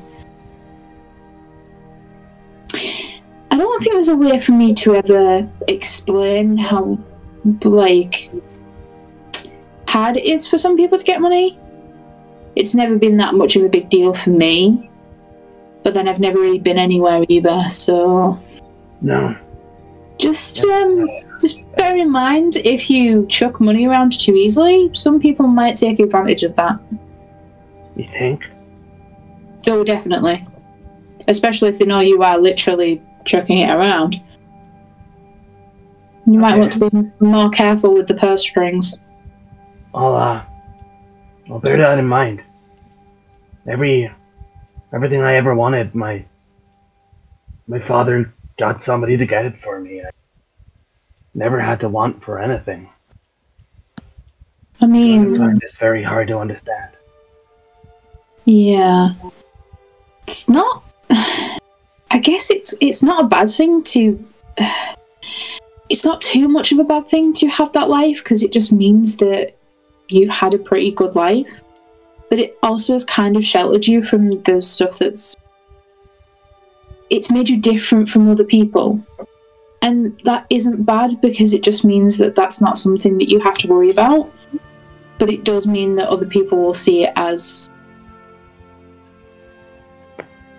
They won't like it because you are different than them. And they will try and take advantage of that. So I should look out for people that think I'm different? Yeah. Okay. I mean, we never got really the best reaction. Well, you never really got the best reaction in the tavern. And people can be like that as well. And even worse if they figure out you have a lot of money and don't understand the concept of how much money you have. Yeah, I was just trying to be nice to those girls and they... Well, one walked away from me and the other said she was from the Lebanon.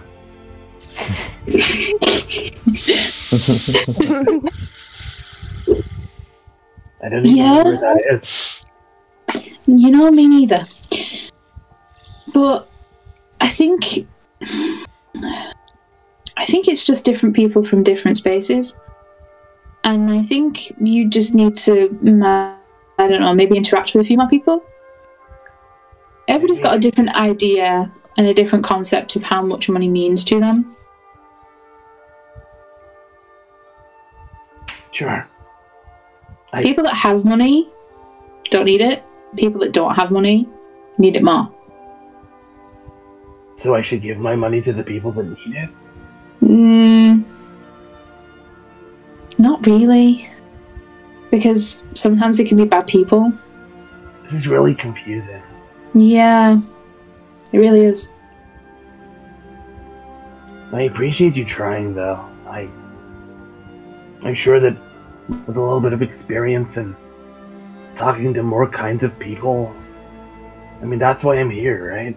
That's why I got away in the first place, to escape the narrow, tunnel-visioned life that I was being led into. And I guess some of those lessons that I learned over a long period of time are going to be harder to drop. I'm kind of similar that way. I left behind quite a lot as well. But I wanted to see the world, and I wanted to see other lives and other options. Yeah. I'm glad I ran into you guys. You seem like really good people. Trying to help other folks instead of trying to kick them out for being different. I think we've had enough of being the outsiders, and we're just trying to help everyone feel welcome. You're trying to bring the outsiders in.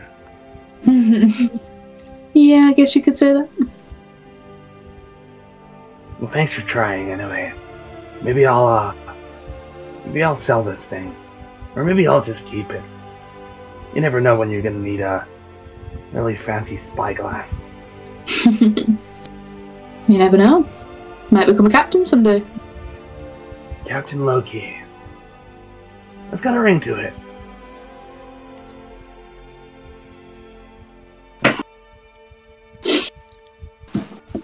So, does anyone else want to do any other role playing before we head into the city of Frostfall?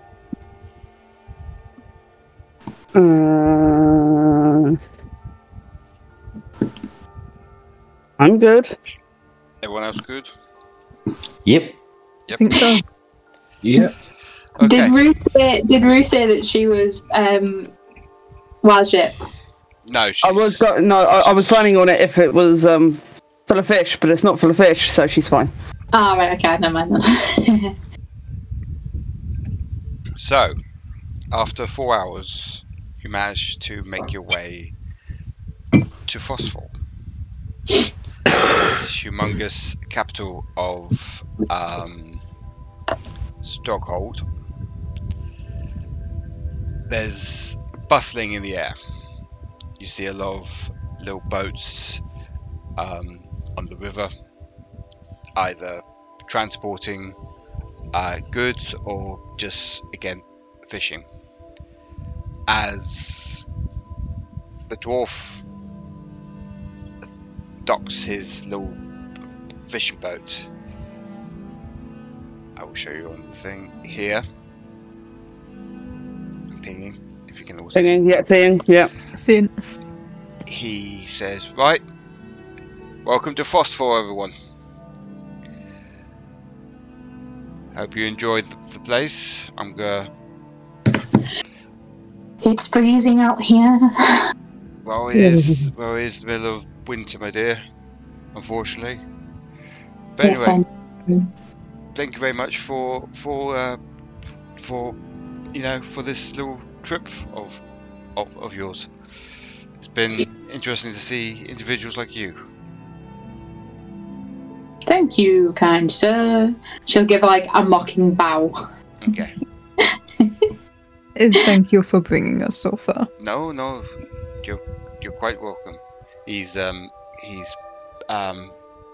basically parking his boat by putting ropes on the dock and everything, tying them up and everything, whilst you all get off the little boat. What will you do?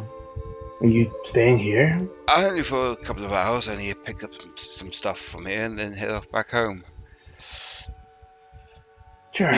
But yeah, I recommend going to that tavern over there. And he points to this tavern, which I'm going to put in Mappy Maps. Give me a second, because I haven't done that yet. Because I didn't think you guys would get here so quick. But hey ho. Oh, I'm so sorry that we didn't drag it out for you. We can do if you want. No, it's too late now. We're willing to dig in our heels now. Oh. I mean, I did attempt to drag in the heels by being like, let's stay here for a few days, but you know. Do I have the map? Here we go. Here's the map. Boom. I want that sheriff. I want him. Or her. Or they. Whatever. What's wrong with the sheriff? Is there prejudice against tieflings? Well, it's not his fault. He was told to. Anyway, you'll find out why. Yeah. Do you happen Commanded to have by what the- the number correlates to? Pardon? Yes, I do. I'm trying to find it. Thank you. What? She wants the legend. Yeah. Oh, we're already here, baby. Yeah. Hey, miss.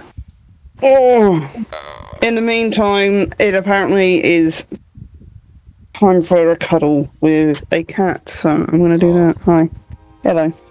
Right, so here is the legend. Goody. So he points to the Running Raven Tavern.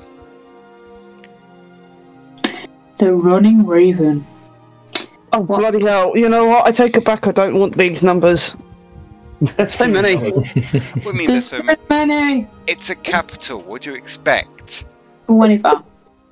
24. Where are we going? Oh, right. It's right on the dock. That's fine. Right on the dock. What's the difference between a Figures Guild and a Fighters Guild? Sorry, they're both the same. Sorry. Okay. So the 27 and 28 are both Fighters Guilds. Okay, got it. Sweet. Yes. So I haven't. I'm saw them out because they're going because it's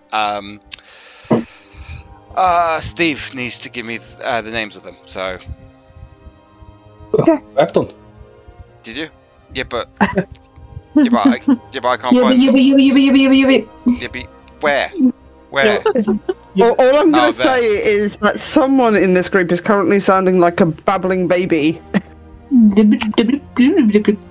Be fair, ladies and gents. Don't be an arseholes. Right. I have one. So, where are you going? Are you going to the tavern or are you going somewhere else? Guess we're going to the tavern. I'm up for that. Tavern time. Yes. Tavern. Tavern. I was just looking at the list to see if there's anywhere else. Do I know if there's one of the colleges in the city or not? College. One of the mage colleges or something similar that I can go to. Yes, that's where the arch mage is.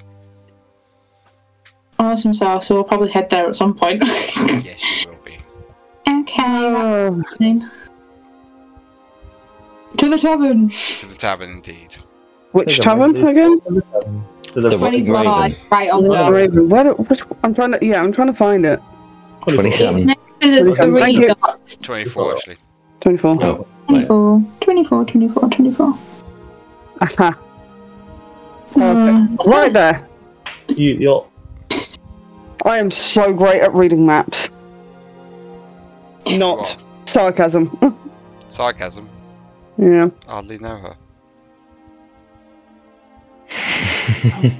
No. Okay, fair enough. Right, so you enter the tavern. It's a nice tavern inside. You see on the walls going in, there's a couple of antlers and a stag's head. As you go in, it's a very cozy looking tavern. There's a lot of trophies on the wall, loads of paintings as well. It's quite a nice looking tavern. It's well kept. It's well maintained, and there's a very, I wouldn't say old, but I say middle-aged half elf with a very nice trim looking beard on behind the bar. Bald head, but he looks well groomed. His clothes are well kept, as he's got a leather apron on as well. Quite a lot of jewelry on his hands and everything. As he puts his hands on the bar and looks over, he's like, "Good morning. Welcome to the Running Raven. My name is Plod. How can I help Plod? you?" Oh, Yes. Vlad. Vlad. Vlad. V. Yeah, okay. I heard Plod and I was so confused and felt so sorry for this man. And that is his new name, Plod.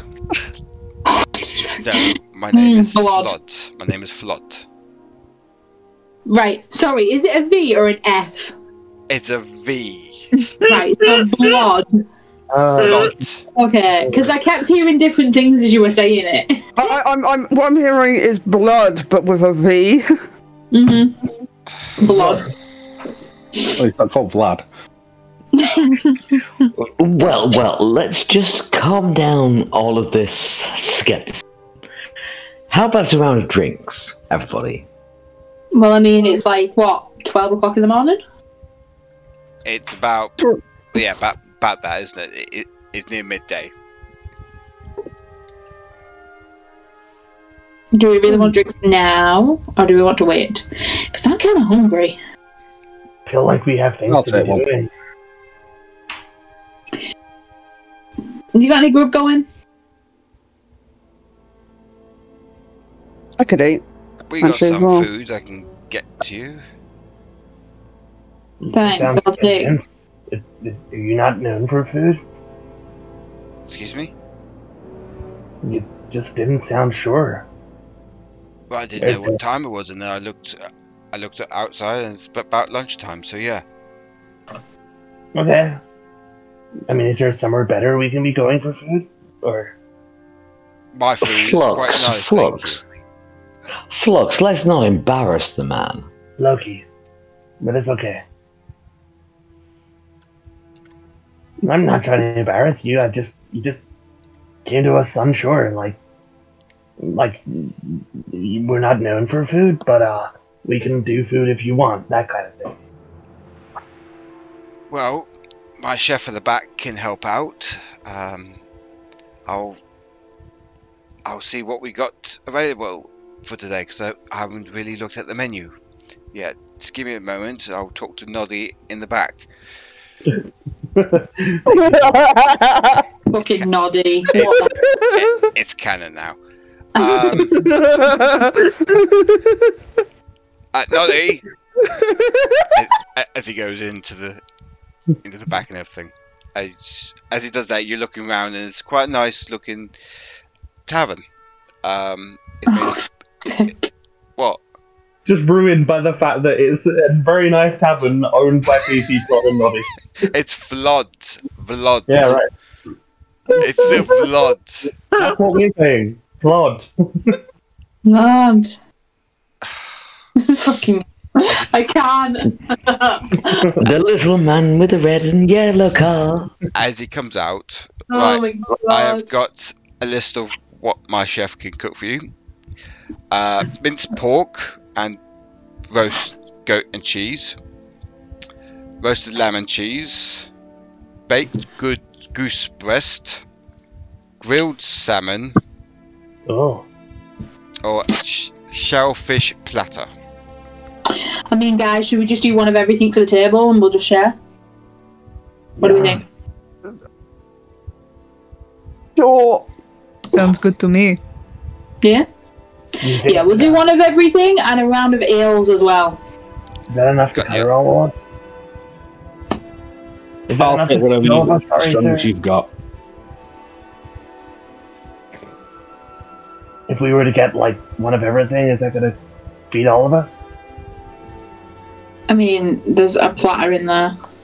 Oh, yeah. I don't know, I guess. I was just thinking we could just, like, kind of share it, but if everybody wants their own meal, go for it. No. I like that idea. I'll also get you the best ale as well. North Brew. It's the best ale in this land. We'll see about that. Right, is that everything? As he gives out, it's about 8 of you, isn't it? I think there's 7 right now. 7, okay. Oh, yes, poor Jarila is still in the other tavern. We would have rung up with us. We're just missing Rowan. Yeah, Rowan. Okay, so she's quite quiet at the moment of what happened and everything because she's still in shock about what happened at the farmhouse. So he gives you 8 beers. That'll be 8 copper coin, please. Sure. Are we planning on staying here? Oh, if you want to stay here, that's fine. Just last that, yeah. I do have to say we've got the best rooms in the city. Awesome. How many rooms, guys? I mean, we don't do too badly going on ahead and sharing rooms, unless anyone specifically wants their own room. I mean, I'm good to share with you if you're alright with it. How many rooms do you have available, sir? Well, we've got 18 rooms altogether. 4 which have 4 beds in. 4 which have 4 beds in? Yes. So if you want to take 1 each, that'd be fine.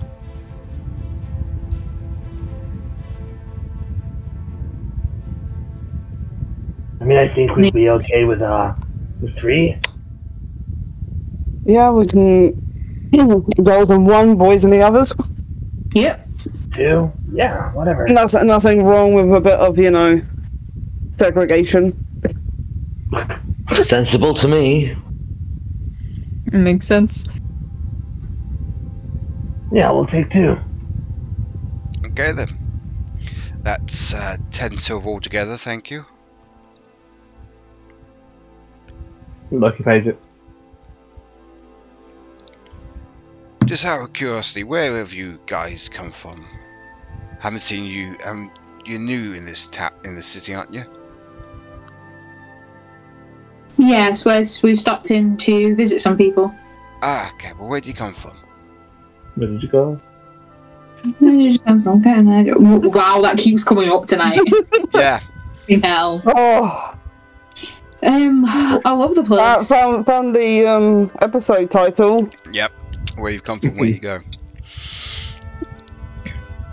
Where'd you come from? Well, if you come from Rithon, you probably have met my my little boy. He lives there. What was his name? His name's Francis.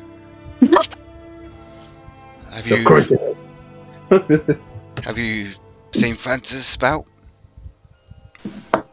Does he run a tavern, perchance? No. No, that was Jacob. Is it the general store? Yes, Yeah, it's the the general store. store guy. Yeah, he wasn't very chatty, but yeah, we met him. Oh, no, that's a shame because he always gets the girls. That boy. Oh, really? And men, if he swings that way now. Rather Wow. handsome chap, your son. But thank you. He must So- have good genes, sir. So here are the keys for your rooms, and I'll give this the menu list to Noddy to see what he can do. I've seen it a bit, and he walks at the back of the tavern and goes to the kitchen and shouts for Noddy. As he walks away, Lucky shouts, "Cheers, big ears!" Oh no. Look, Flux, I'm having trouble hearing you again. I don't know if it's just me. Oh, don't do that. Yeah, it's a little bit crackly. yeah, on my- it is I don't know. correctly, buddy. Yeah. 3020 sponsored by technical difficulties. We can't seem to go one session Every without Wednesday! technical difficulties on every Wednesday. Oh shit, you made me say Wednesday. Yes. How's that? Am I here? Join the cult That's of better. Wednesday. That was a lot better. Amazing. Cheers, big ears. He just stops for me and just keeps on walking. You That is notice compliment. Rue's looking between his ears and Loki's ears, and it's like, pretty sure Loki's ears are bigger. It's a compliment of my people. Nice. So what is our general thing while we're in town? Where are we stopping first? I think we need to speak to the sheriff. To the Archmage? Well, we can, but he has no reason to listen to us. Well, I would like to stop by the academy at some point anyways. I need to send a letter. And I mean, this is a big city. I would hope that I would be able to go on ahead and buy up on some equipment, certain things that we won't get in smaller towns, and some components that are gonna, potentially help aid me in casting a spell to bring someone back, should someone be stupid enough to die on us. Yeah, we should definitely do some shopping while we're here. I would prefer to do the shopping before we risk going on ahead and annoying anyone and have to go on ahead and leave another town shamed and threatened with our lives being threatened. Yeah, let's do shopping first. Do we want to stick together or split up? I mean, we're all together and wanting things, right? We're all together in the fact that we all don't want to die. Yeah, but do we all want to go to the same thing? Or do we want to go and do, I'm looking for, books and spells. I'm going to be going to basically any library I can find. So, I don't know if everybody wants to do that. I know I need to go on ahead and get a very expensive diamond, and I know that I might not have the funds for that, so I know I'm going to have to ask you, Paul, to come along with me to potentially help acquire one or two with the party funds. I will do so. I mean, I guess I could use a trip to the bank.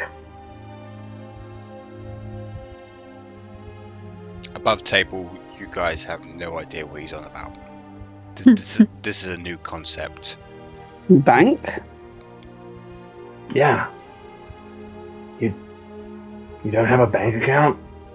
What's a bank account? No. A bank is a place that holds large amounts of money for you. You know, so that you don't have to traverse the lands with all of your gold. Look, until recently, I thought 10 gold was a lot of money. Oh. So, wait, the bank holds your money and they can just control it and you don't get access to it until they say you can? I mean, kinda. They ask for personal details and information, and you have access to your money as and when you need it, but... I don't like that concept. Yeah, it kind of works for... It kind of works for if you're traveling over large distances and you don't want all of your fortune to get stolen. Wait, but how does one bank and another bank know how much you've got in the other one when you get here? That's the magic of banking. Yeah, that don't make sense. Very sophisticated thievery. I guess they have people for that. The tavern keeper comes back with your with your lunch, and he overhears the conversations there. Oh, are you talking about that new guild that's just opened up? Yeah, the banking guild. Yeah, the banking. Yeah, see that rabbit knows what I'm on about. Yeah, it's a new banking guild. It's the Iron Hand Banking Guild. It's finally opened up here. They're trying to, spread their influences. It's the first bank, or banking guild, shall I say, in Norvania. Oh, it's new here? It's brand new, yeah. Have you guys not heard of banking guilds before? Nope. I'm not from here, so no. Okay. I have, but my friends haven't. No. It's quite good, I have to say. And he walks off. Again, I was very much under the assumption that 10 gold was a lot of money. It is. But say you had 10 gold and you didn't want to get 9 gold of it stolen while you were walking. You go to a bank and you give them the money and they look after it for you. I don't think I'm ever going to have that much money to do that. I turn to Vesta. Is this another one of those things that I should keep on the low? Yeah, probably. Okay. Well, I'll go there. See if my father's account is still active. Oh. I feel like we've just dealt with one person that has a daddy that does everything for them, and we still have another person whose daddy does things for them. Are you saying that in character? Yeah. Hey, Loki looks offended when you say that. My father doesn't do anything for me. Whose money do you carry around then? I carry around family money. Inside check. Go for it. Is this actually your family money, or is this your dad's money? I want to know now. Yeah, Rue is also kind of curious, but Vesta already went for insight check beforehand. You can do an insight check as well. You might get something higher than me. I'm going to do it as well. 16. Oh, so everybody question. 24. Well, there you go. Highly perceptive Rue doing highly perception again. Yeah. The best way to solve this, Flux, would be to message people the answer so that each person knows. Yeah. If you don't want to tell the group. It's not something that he's trying to massively hide. Okay. Essentially, to Loki, they're the same thing. Alright, so family money is dad's money.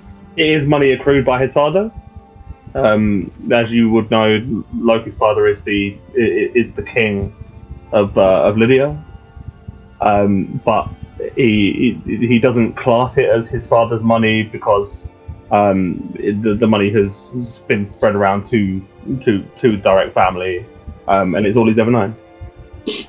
Fair enough. Fair enough. So yeah, technically speaking, yes, it's his dad's money, but more recently to Loki, he's trying to with that kind of insight check, he's trying to separate himself from his father, and trying to separate himself from any kind of anything to do with his essential family name. Yeah. Does Loki look uncomfortable when Vesta asks that question? Your father's money? Yeah. Yes, absolutely. Okay. So, a rich boy. My I mean, don't yell it, Paul. Come on. family fortune is vast, yes. But it doesn't define me as a person. Oh, really? Well, I suppose you have the privilege of that. When people are poor, it does define them as a person. It defines their experience. It doesn't have to be true. Our experience is gained by the memories that we make. Our experience is made by the times that we share, not by the privilege that we are born or not born into. I wish, Paul, that I was not so privileged, so rich boy, as you put it. It's not everything is cracked up to be. Pardon me, but that is absolute bollocks. People who are poor, who are squalid, have to live on absolute nothing, have to eat sand just so that their bellies will be full. You can't even imagine what my people have been through. And those that are born into riches are forced to live every day subject to judgment of their every action. Judgment from evidently people like yourself. You've judged me there without taking into account the heavy justification of my actions. The only thing you've accounted for is the money that is in my wallet. Sorry, pocket. I would play you a song, but I don't have a violin small enough, tiny enough. And he walks away. Yeah, these are one of those moments. I turned to Vesta, yeah. These are one of those moments. People that have it don't need it. People that need it don't have it. If only you could see life from my perspective. I mean, I do. Sorry.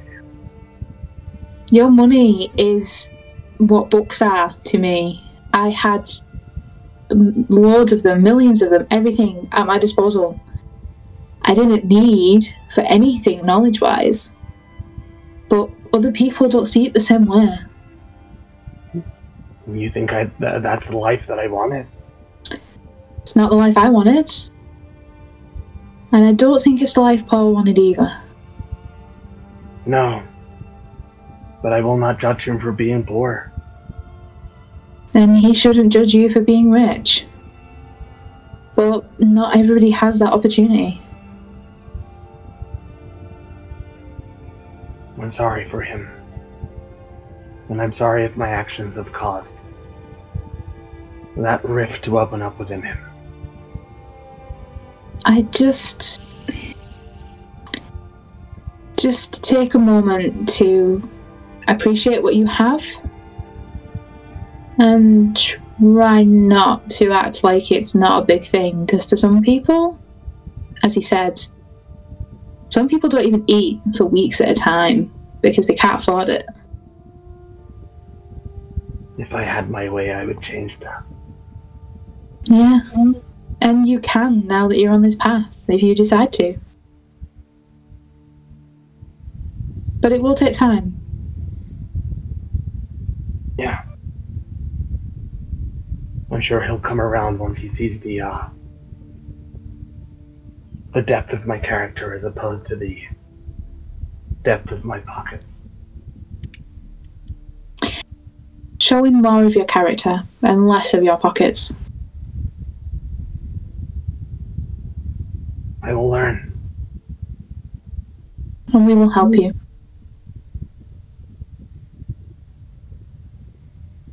In the meantime, Loki puts 20 gold on the bar.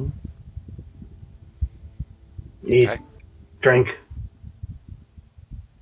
Let's get what we need to get done here. I think we have a lot to get done here. Sadly, it can't be all at once. Wish it could. No.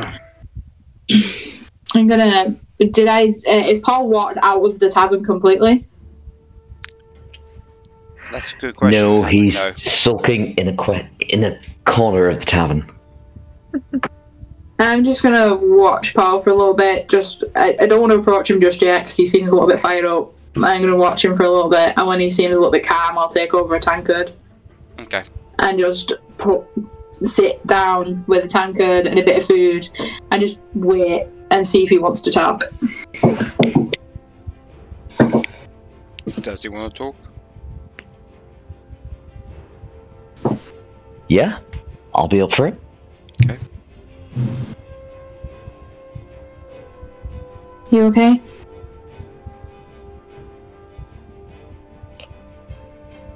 Why do you ask me questions that you already know the answer to? Not sure where else to start, really. Fair enough.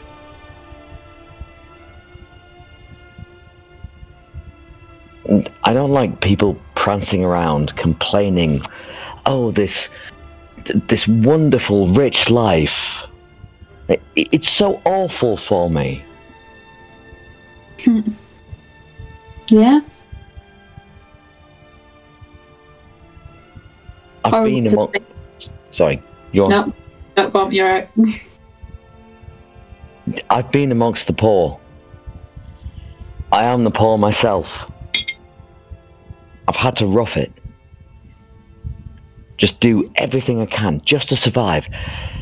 When you don't know when your next meal is coming from, where you can next lay your head, he has no idea.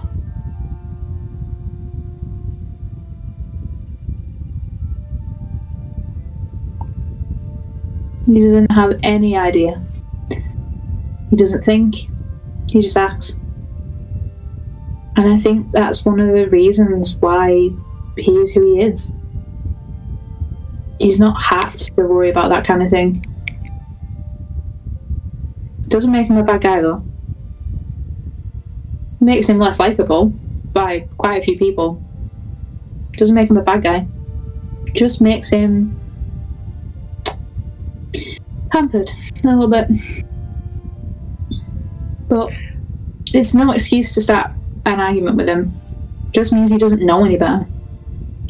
And do you think maybe talking him through it and how that might make you or somebody else feel is better than walking away from him?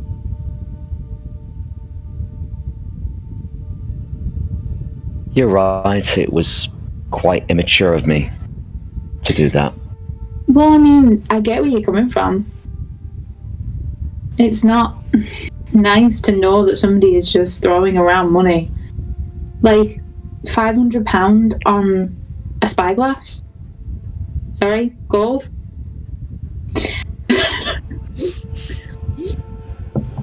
It's not easy to watch somebody do that. Especially when you know that in the past you've had to fight for your food.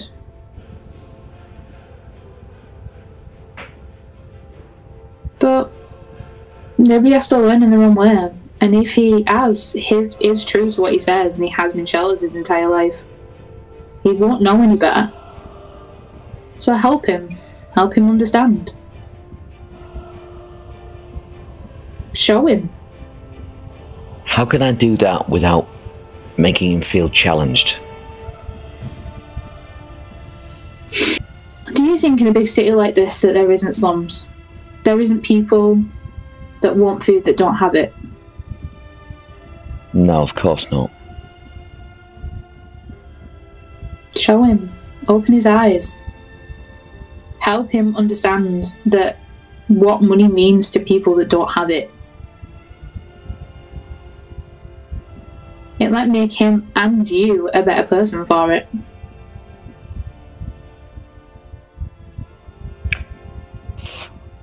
Why are you trying to help me here? I don't understand.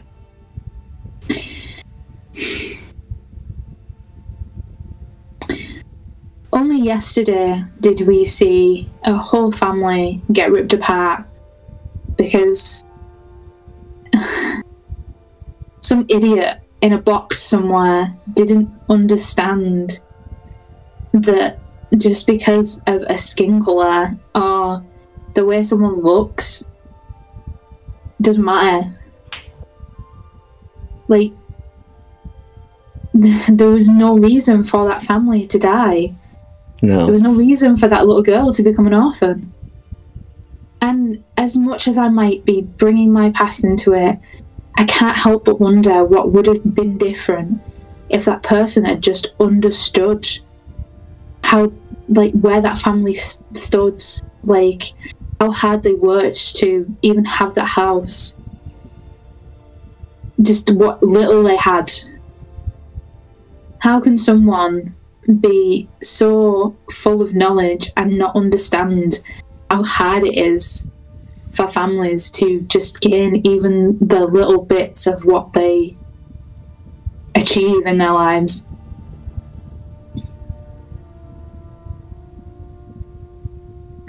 I want to help because I want to bridge the gap between the people that don't understand and the people who understand too much.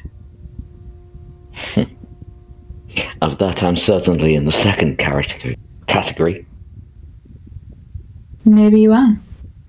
And maybe Loki is in the first. So help me bridge the gap.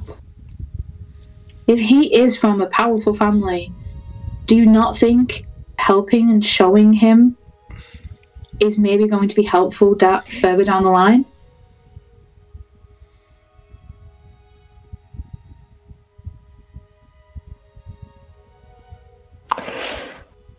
You make a powerful argument.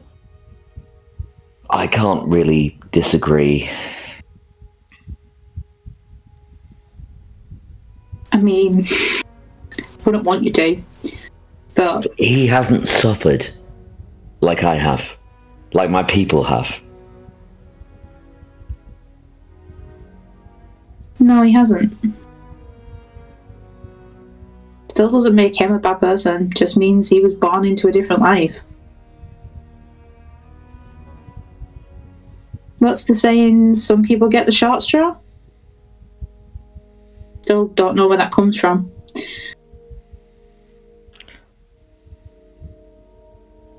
You're right, and I'm being petty.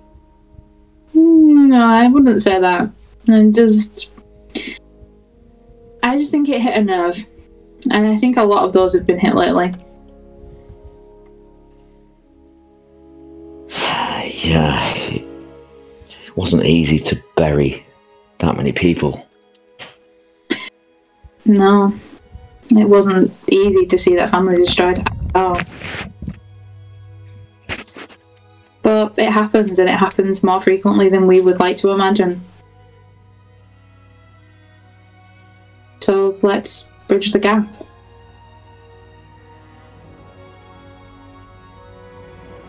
Yeah? I'll have to ask you a favour. Oh no. Sure. Go for it. I might not do it, but you can ask. Good answer. You're a good negotiator. Apologise to him for me. I don't know if I'm going to be able to do that.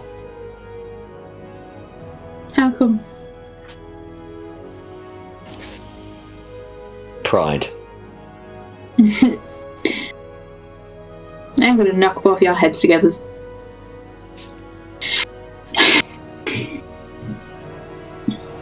All right, fine. I'll do it myself. Vesta will get up from the table and walk back over to the other table and then shout for another round of drinks. The other round of drinks is on Paul! And she'll sit back down and she'll just kind of wait and just to see what happens. So, the tavern keeper brings over, a few minutes later, more ale for you guys as you sit around the table. Thank you. There's a few more patrons coming in now. Not many, but a few. And they're all ordering, lunch and everything. Is anything else you guys want to do in the tavern whilst you're eating and drinking? I'm going to take the silence as a no. I have a question. Yeah? Is there, I believe there's some mercenary groups around here, the Talons and the Berserkers. Do you know where I can find them, or if they're in town? Yeah, they've got guilds in the city. Where can I find them? Because obviously I'm new to the town. He discussed where the Talons are and the Berserkers are to you. Thanks, that's all I needed to know. You're welcome. Anything else anyone would like? Any more food, or I can easily ask Noddy to rush you up something. Why are you laughing? Do you do anything like sweet, like some pancakes or some muffins, anything like that? Well, we've got some sweet rolls if you want some. Ooh, yeah. I'll take one of those. I'll bring a tray out for you, like guys. Rue, do you want one? No. Anyone else want anything else? No. I think we are good, thank you. Okay. So he goes back to the kitchen and everything. He brings out some sweet rolls for you. Yeah. Are they like still warm? Or are they like? They're quite warm. Yeah, they're still warm. Nice. To your tab. How about that? Ooh, thank you. I think actually there was some. Am I right in thinking that Flux put some on the counter, or was it on the table? Yeah, no, I put gold on the counter. Cool. I think he's actually put some gold out for you already. Okay, amazing. Thank you. I'll collect that and pop that in. So let us know at the end before we leave if we need to put any more on it. Will do. So someone will cover it. He goes back to the bar and serves other customers. Awesome. Is there anything else you guys want to do in this tavern, or can we move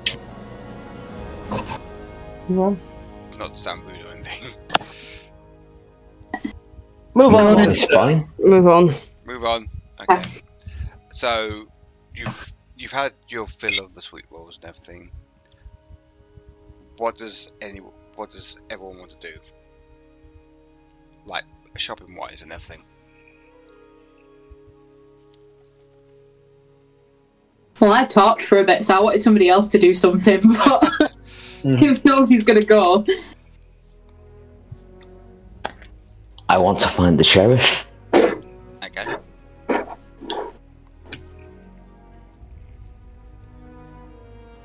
I want to go with, if it's the sheriff, I want to go with for the sheriff and the mage and the archmage. Yeah, but I think want to go to the college at some point. So I think sheriff and archmage is like an everyone thing, right? yeah. I just want to go on ahead and get the shopping, so above table I can get a bloody diamond, so I can go on ahead and cast Revivify when someone eventually goes on ahead and gets themselves killed. Okay. And I would like to do this if someone goes on ahead and makes themselves an enemy of another town, which could very easily happen. With how the group is.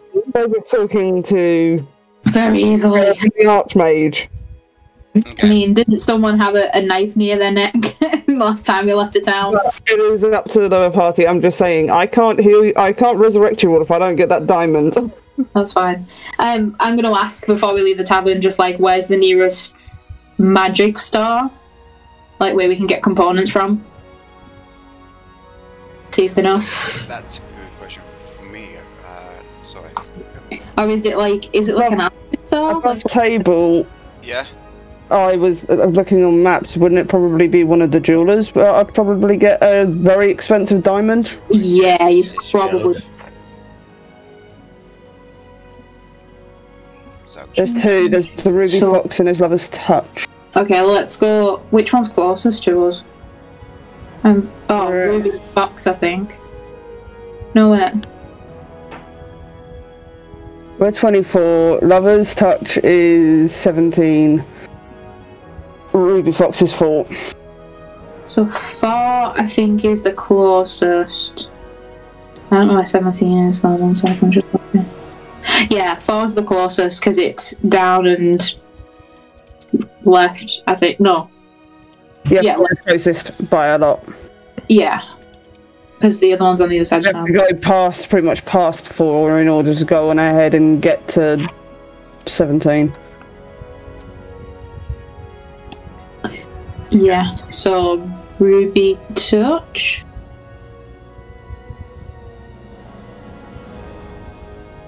Ruby Touch. Yep. Yeah. Ruby Fox. Sorry. Ruby Fox. Yeah. Ruby Fox. Lover's Touch. I was mixing. Yeah, Lover's Touch. Yeah. I'm very concerned about Lover's Touch. Something just makes me feel like this is going to be one of John's bullshitty places to go to. Wait a minute. Whoa. Rewind. What were you on about? Just one of the places where you've gone on there and you've created an absolute fucking batshit crazy ass character that you really can't wait to roleplay. Well, we should totally go there then. Eventually, sure. Now you said it, I'm gonna do it. I wasn't going to. No, because now he's going to do it at the Ruby Fox. No, I'm He's not going to do it no matter what. I'm not gonna do it at the Ruby Fox. There's no one at the Rue Fox. It says closed. Go to the Lover's Touch. Yeah. The Ruby Fox's owner is at the Lover's Touch. Yeah. That's why that's the lover of the owner of the Lover's Touch. Yes. It just says, "Come find me. I'm at the Lover's Touch." So, are you guys going to the Ruby Fox then? Yes. Yes. Are you all going? I need at least someone with money. Paul? Yes, I'm going. I will go with because I want components for spells, so I will go with as well. Loki's going to the bank. Okay. I love how the bank is now a concept. Absolutely. Oh, I love how you just built that into the world. That's brilliant. There's no banks. So you go. Okay. So what else? Okay. What's above table? Shadorim, we're going to do the guilds next week. If that's alright with you, we just want to sort out the diamond and the main story. Today, I'll join. I'll join them for now then. Okay. So who are you joining? Well, I think Oliver's a good place. I think Magic Shop. Okay, Magic Shop. Sure. Everyone apart from Flux is going to the Magic Shop. Okay. Is Rye okay coming with us to the? Absolutely, yeah. Yeah. Okay. So I'm going to do the bank first. Stop. Cool. I'm sorry, it's just brilliant that that's a concept now. So it takes you about 5 minutes to get to this bank guild that's fairly new, and there's still work being done outside the guild. Mm-hmm. But as you walk in, there's busy little like rock gnomes about, moving stuff about, moving papers and everything, and it's quite busy in there.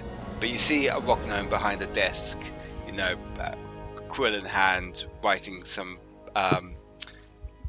like a pile of like papers that he needs to do, and he's like writing them and everything, and like writing something down and everything. And you go up to him. It's a very interesting looking bank. It's like a smaller version of the Mary Poppins Bank, with the pillars and the marble flooring, and everything looks very, clean. Mm-hmm. It's Gringotts. No, it's not Gringotts. It gives Gringotts vibes. If only it had goblins. It's the bank from Mary Poppins. Okay. It's the Central Bank of England. Absolutely, I like it. So you go to the desk and you see this like rock gnome like writing stuff down, and he's like muttering to himself. Yeah, okay. Can I help you? Oh, yes. Sorry. Good afternoon, sir. Yes. Make it quick. As you can see, I've got piles of paper to do. Can I help you? I'm here to check on my family account. And he gets up and goes to like a box and everything, picks up piles of paper and everything. It's like, oh, where's your family from again? My father is the King of Lydia. Ah, King of Lydia. Ah, yes. Here we go. Yes. Okay. and sits down on this like, right. Let me have a look. Right. How much do you want to take out? I'll take out 5,000. 5,000. Okay. We'll do that and everything. And he has a little bell on his thing, dinging and everything. This other rock gnome comes like that. Right. Can you get me 500 gold, please, Zachary? Thank you, Zachary. He's a nice boy, that one. Right. It won't be long. I just need you to fill out this form, please. Your name and all that crap and everything. And if you don't mind, I've got other paperwork to do. If you don't mind, just like signing it and just wait for Zachary to come over and get you. No, sir. Of course not. I'll sign anything you have for me. Yeah. It's fine. So you sign the paper and everything, and a couple of seconds later, you see this. You see Zachary come in with a big, sort of like money pouch and everything full of gold and everything, and he hands it to you.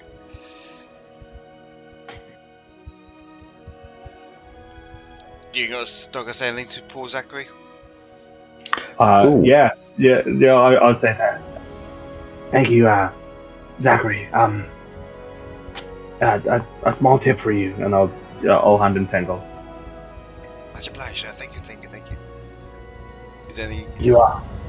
This establishment is new in this town. Yes. My family. Yes, my name's Porteous Ironhand. I am the owner of this place. I'm trying to fix it up before, we officially go live. If you know what I mean. This town has enough affluence to justify a place like this. It's the capital of Skoghold's kingdom. Of course it does. Once this bank gets off and everything, other kingdoms around Norvania will want it and everything. Yes? This is going to sound like a strange question for you, and I apologize for asking, but are there any areas in the town that aren't quite as affluent, that are on the poorer side? Well, on the poor side of the other side of the river, near the gate and everything, there's poor people asking for money and everything, but I normally kick dirt in their face for it. Yeah, They should get jobs rather than beg on the streets, if you know what I mean. I can't help but agree with you, sir. Yeah, see? It's a man of intellect, Recently I've learned that maybe that isn't the nicest thing to do. Nonsense. People need a kick in the face. They should get up and do stuff and everything. You're right. Poor people are just lazy. Yes, you You are quite right. You are quite right, sir. If you don't mind, I've got other paperwork to do, so if you mind just... No. Much appreciated. Yes. Thank you for your kindness and for everything you do.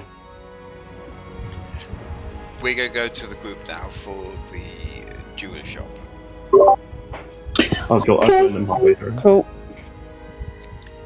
So you enter this quite nice looking jeweler shop. There's cases with rings, necklaces and other little jewels about. As you see this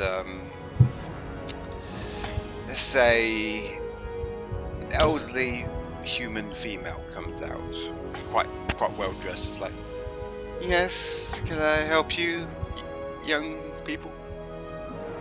I'm looking for a diamond that I might be able to use as a spell component. Ah, yes, certainly. I've just seen the gifts on my tablet and everything, but anyway. Yes, we got a few diamonds to sell. How much are you looking for? Spend-wise. Let me get that spell up, because I'm still hunting for it. I think is it 500? 300, 300 gold. Yeah. 300. Well, looking 300. Well, there's a small diamond over here for 300, and she opens the case and everything, and it's the size of your palm. This diamond. There's, big rock. About 300 gold, if that's okay. Paul flicks his hair back to the side. Just leans on the table with his elbow. Now surely, madam, we can come to a more agreeable arrangement than that. Can you roll deception, please? Oh, deception. Can I cast guidance? Yes, you can. Deception or persuasion? Persuasion, sorry. Okay. Persuasion is much better. Sorry, my bad.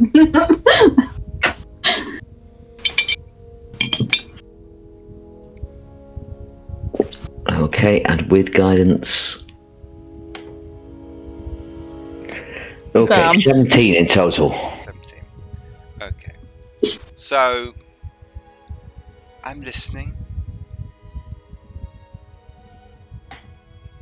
Well, it's difficult for me to discuss business with one such a beauty as you. Flattery will get you everywhere. How much are you expecting for me to decrease from the value of this diamond? Okay, what's your price? I would say 300 for it, but as your flattery, I'll say 200.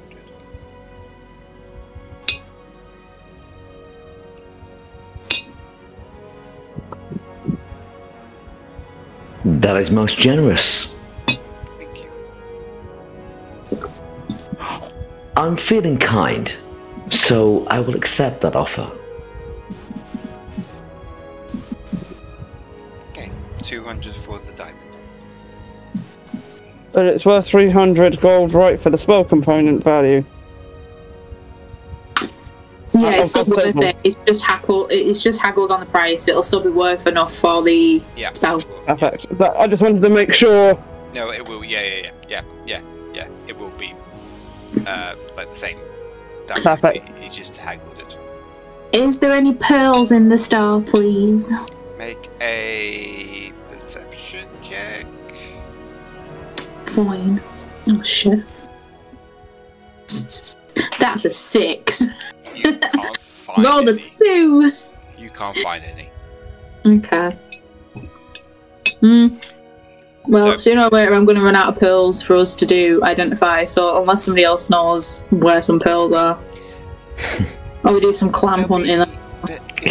Pearls unfortunately, I ran out this morning, pearls. But I know from the other jewelers, they've got many pearls. Oh, for fuck's sake! No! We made it canon. Fucking hell.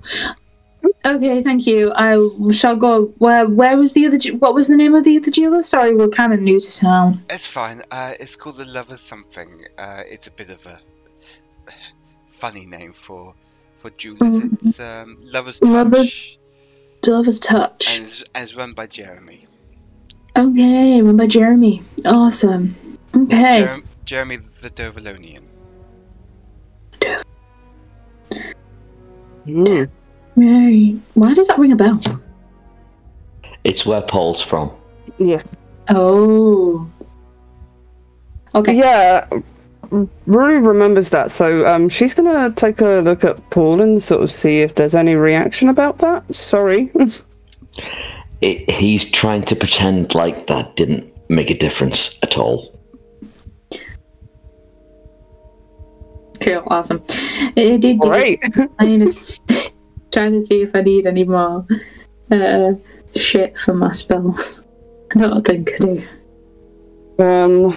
Can I just say, at some point, Vesta will walk off for like 20 minutes to go and find all of the spell components? I mean, Rue's going to follow you on that one, but let's just, let's just say that we go and get them. Yeah, because otherwise it'll take ages for me to write down all the shit I need and then go and buy it all.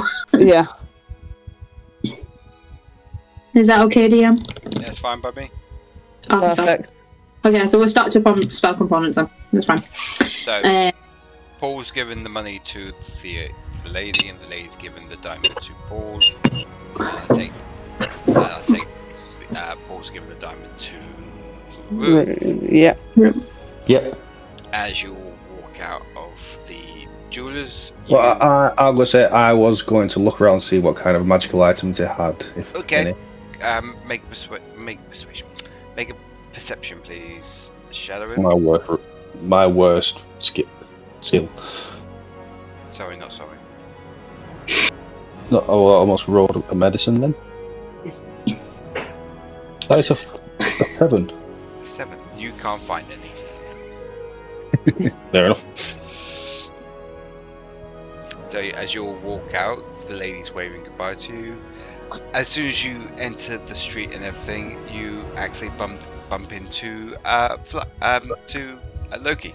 One more thing. Sorry. On the way back from the bank, Loki would have popped into the clothing store, the closest clothing store, and bought a set of clothes that is distinctly less fancy and flamboyant. Okay. Yeah. We won't RP it and everything, but that's fine. Yeah, that's fine. So when you see Loki, he's wearing essentially commoners stuff. Cool. So you bump into Loki, and you notice he's got different clothes on. Ooh, like the new threads? Yeah, thanks. I ran into someone in the banking guild that reminded me a lot of somebody that I didn't want to be.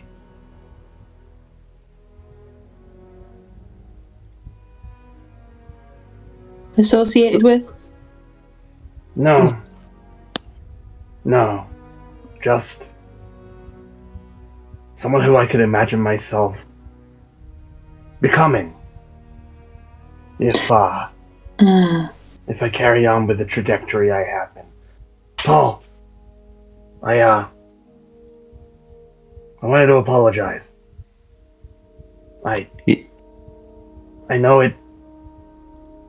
No. I'll never know. I'll never know what you had to go through. But I understand that being a pompous ass about it isn't gonna help either. I want you to know that with my money, I want to help. I want to make life easier for people like you. For people like us. Not us. But the nicest way of saying you. I wanted to give to the to the party fund. Would you be amenable to that? I mean, first off, you don't need to apologize. I was the one that was rude. But yeah. You had every right to be. I don't understand. But soon, hopefully, I will. I've heard that there is a place of great poverty over the water. And honestly, I'd like to visit it. I would like to help. But for now, I would like to give you guys 2,000 gold. Bloody hell. What? That was out of character, I apologise, but bloody hell. Bloody hell. What I'm gonna do with 2k right now? Same, bro.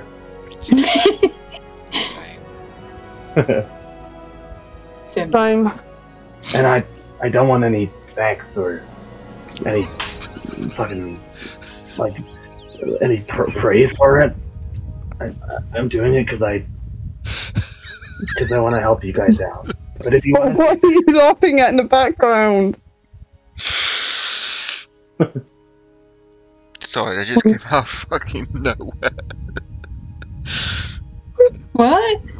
The way Flux said, I don't want to have any sex ever. It's like, what the fuck? Sorry, I said thanks. Oh, thanks. No, you said sex. No, he said thanks. Oh, thanks. Oh, I thought you said I don't want to have any sex. I don't want any sex. Okay, kind of no. He said, I don't want any sex for it, but That's why I was laughing, because I thought you... If you want to thank me, you can suck it at least. Like, no. That's the best misinterpretation ever. But I just want you guys to have it. Just to make life easier. Okay, yes. I will accept. I can't really say no. It's not just for me, after all. The only thing I'd say for Dovalonia, we're stuck with the state as it is. It's brutal, and until it's overturned, until something replaces it, no amount of charity will help people. Only in the short term will it. Yeah. I understand that. But, short-term givings will have to suffice until a longer-term solution is found. And with the knowledge of people in the position of myself, who knows? Maybe things can turn around for your place of art.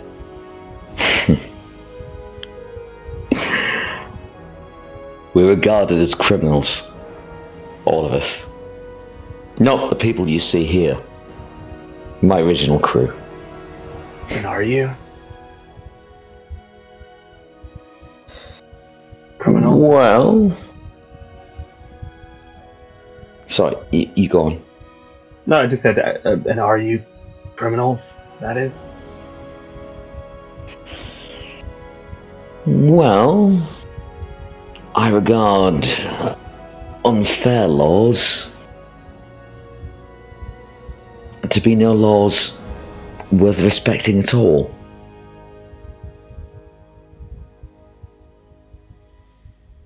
Right. Then you do what you must. Had to. Believe it or not, that is something I can understand. My father may be the ruler, but he doesn't rule justly. He rules with an iron fist, and his people do what they must in order to survive and in order to live.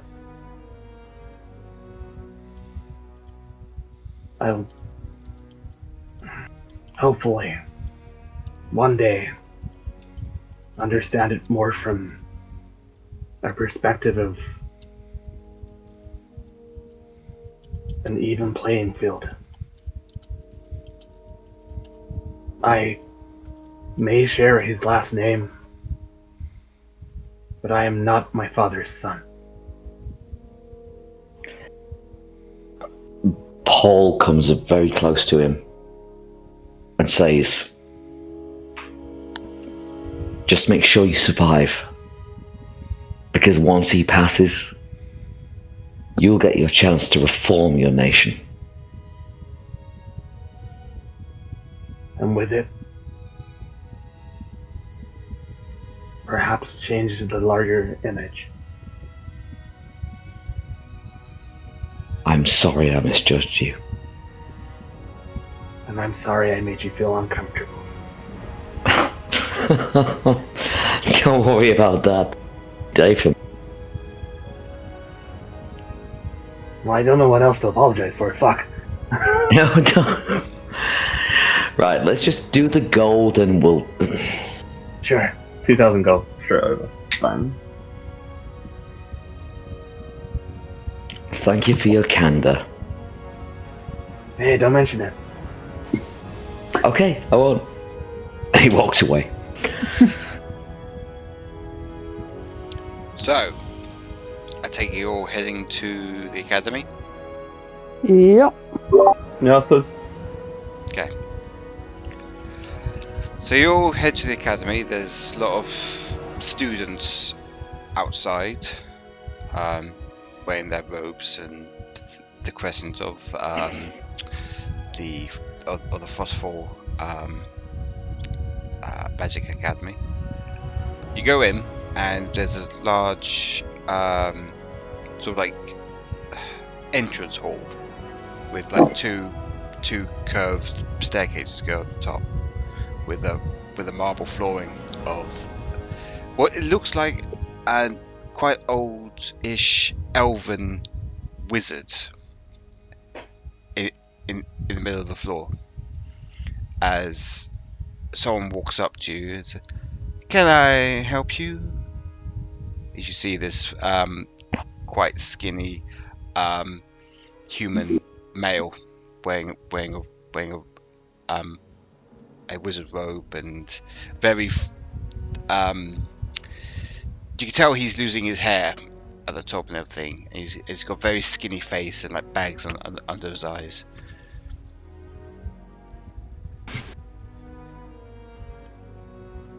No one's gonna answer me then? This is not my If you haven't got anything for the academy, if you're not here for anyone at the academy, I would ask you to leave, please. Yes, we are. Vesta will kind of move to the front. I know you. I've heard your reputation. Are you not that girl from one of the colleges in the Waving Empire, aren't you? Vesta, isn't it? It is. Yeah, I've heard of you. Trouble, I see. Calm down, Professor Snape. So much. My name is not Snape, thank you very much. And I'm not going to tell you what it is either. Oh, so I can just call you Sir then? What was that? It's something like Drake or... Yeah, it's Snape one. My name is Draverus Drake. Draverus Snape. No. Does anyone hear a ticking noise? Oh, no. My brain is melting. Oh my god. Focus, everyone, please, for the love of Satan. Right. What can I do for you then? Well, I have several matters to attend to while I'm here. Obviously, I've been given permission from my headmaster to move freely within any of the mage colleges. Really? Yes, really. Well, whatever you do, don't interfere with the students, and we'll be fine. The library, of course, is down the hallway to your left. It's quite a big library. You'll find books. You'll find most magical stuff there. Just be careful, please. I've got a lesson to go to, if you don't mind. Oh, also, I will send the Archmage to you if you want to talk to him as well. Please. You can find me, at least, in the library. Whenever he has a minute, of course. He walks off quite, Oh, my name is Cicero, if you want to know. No, I don't really need to, but thanks anyways. Fucking bitch. And he walks off.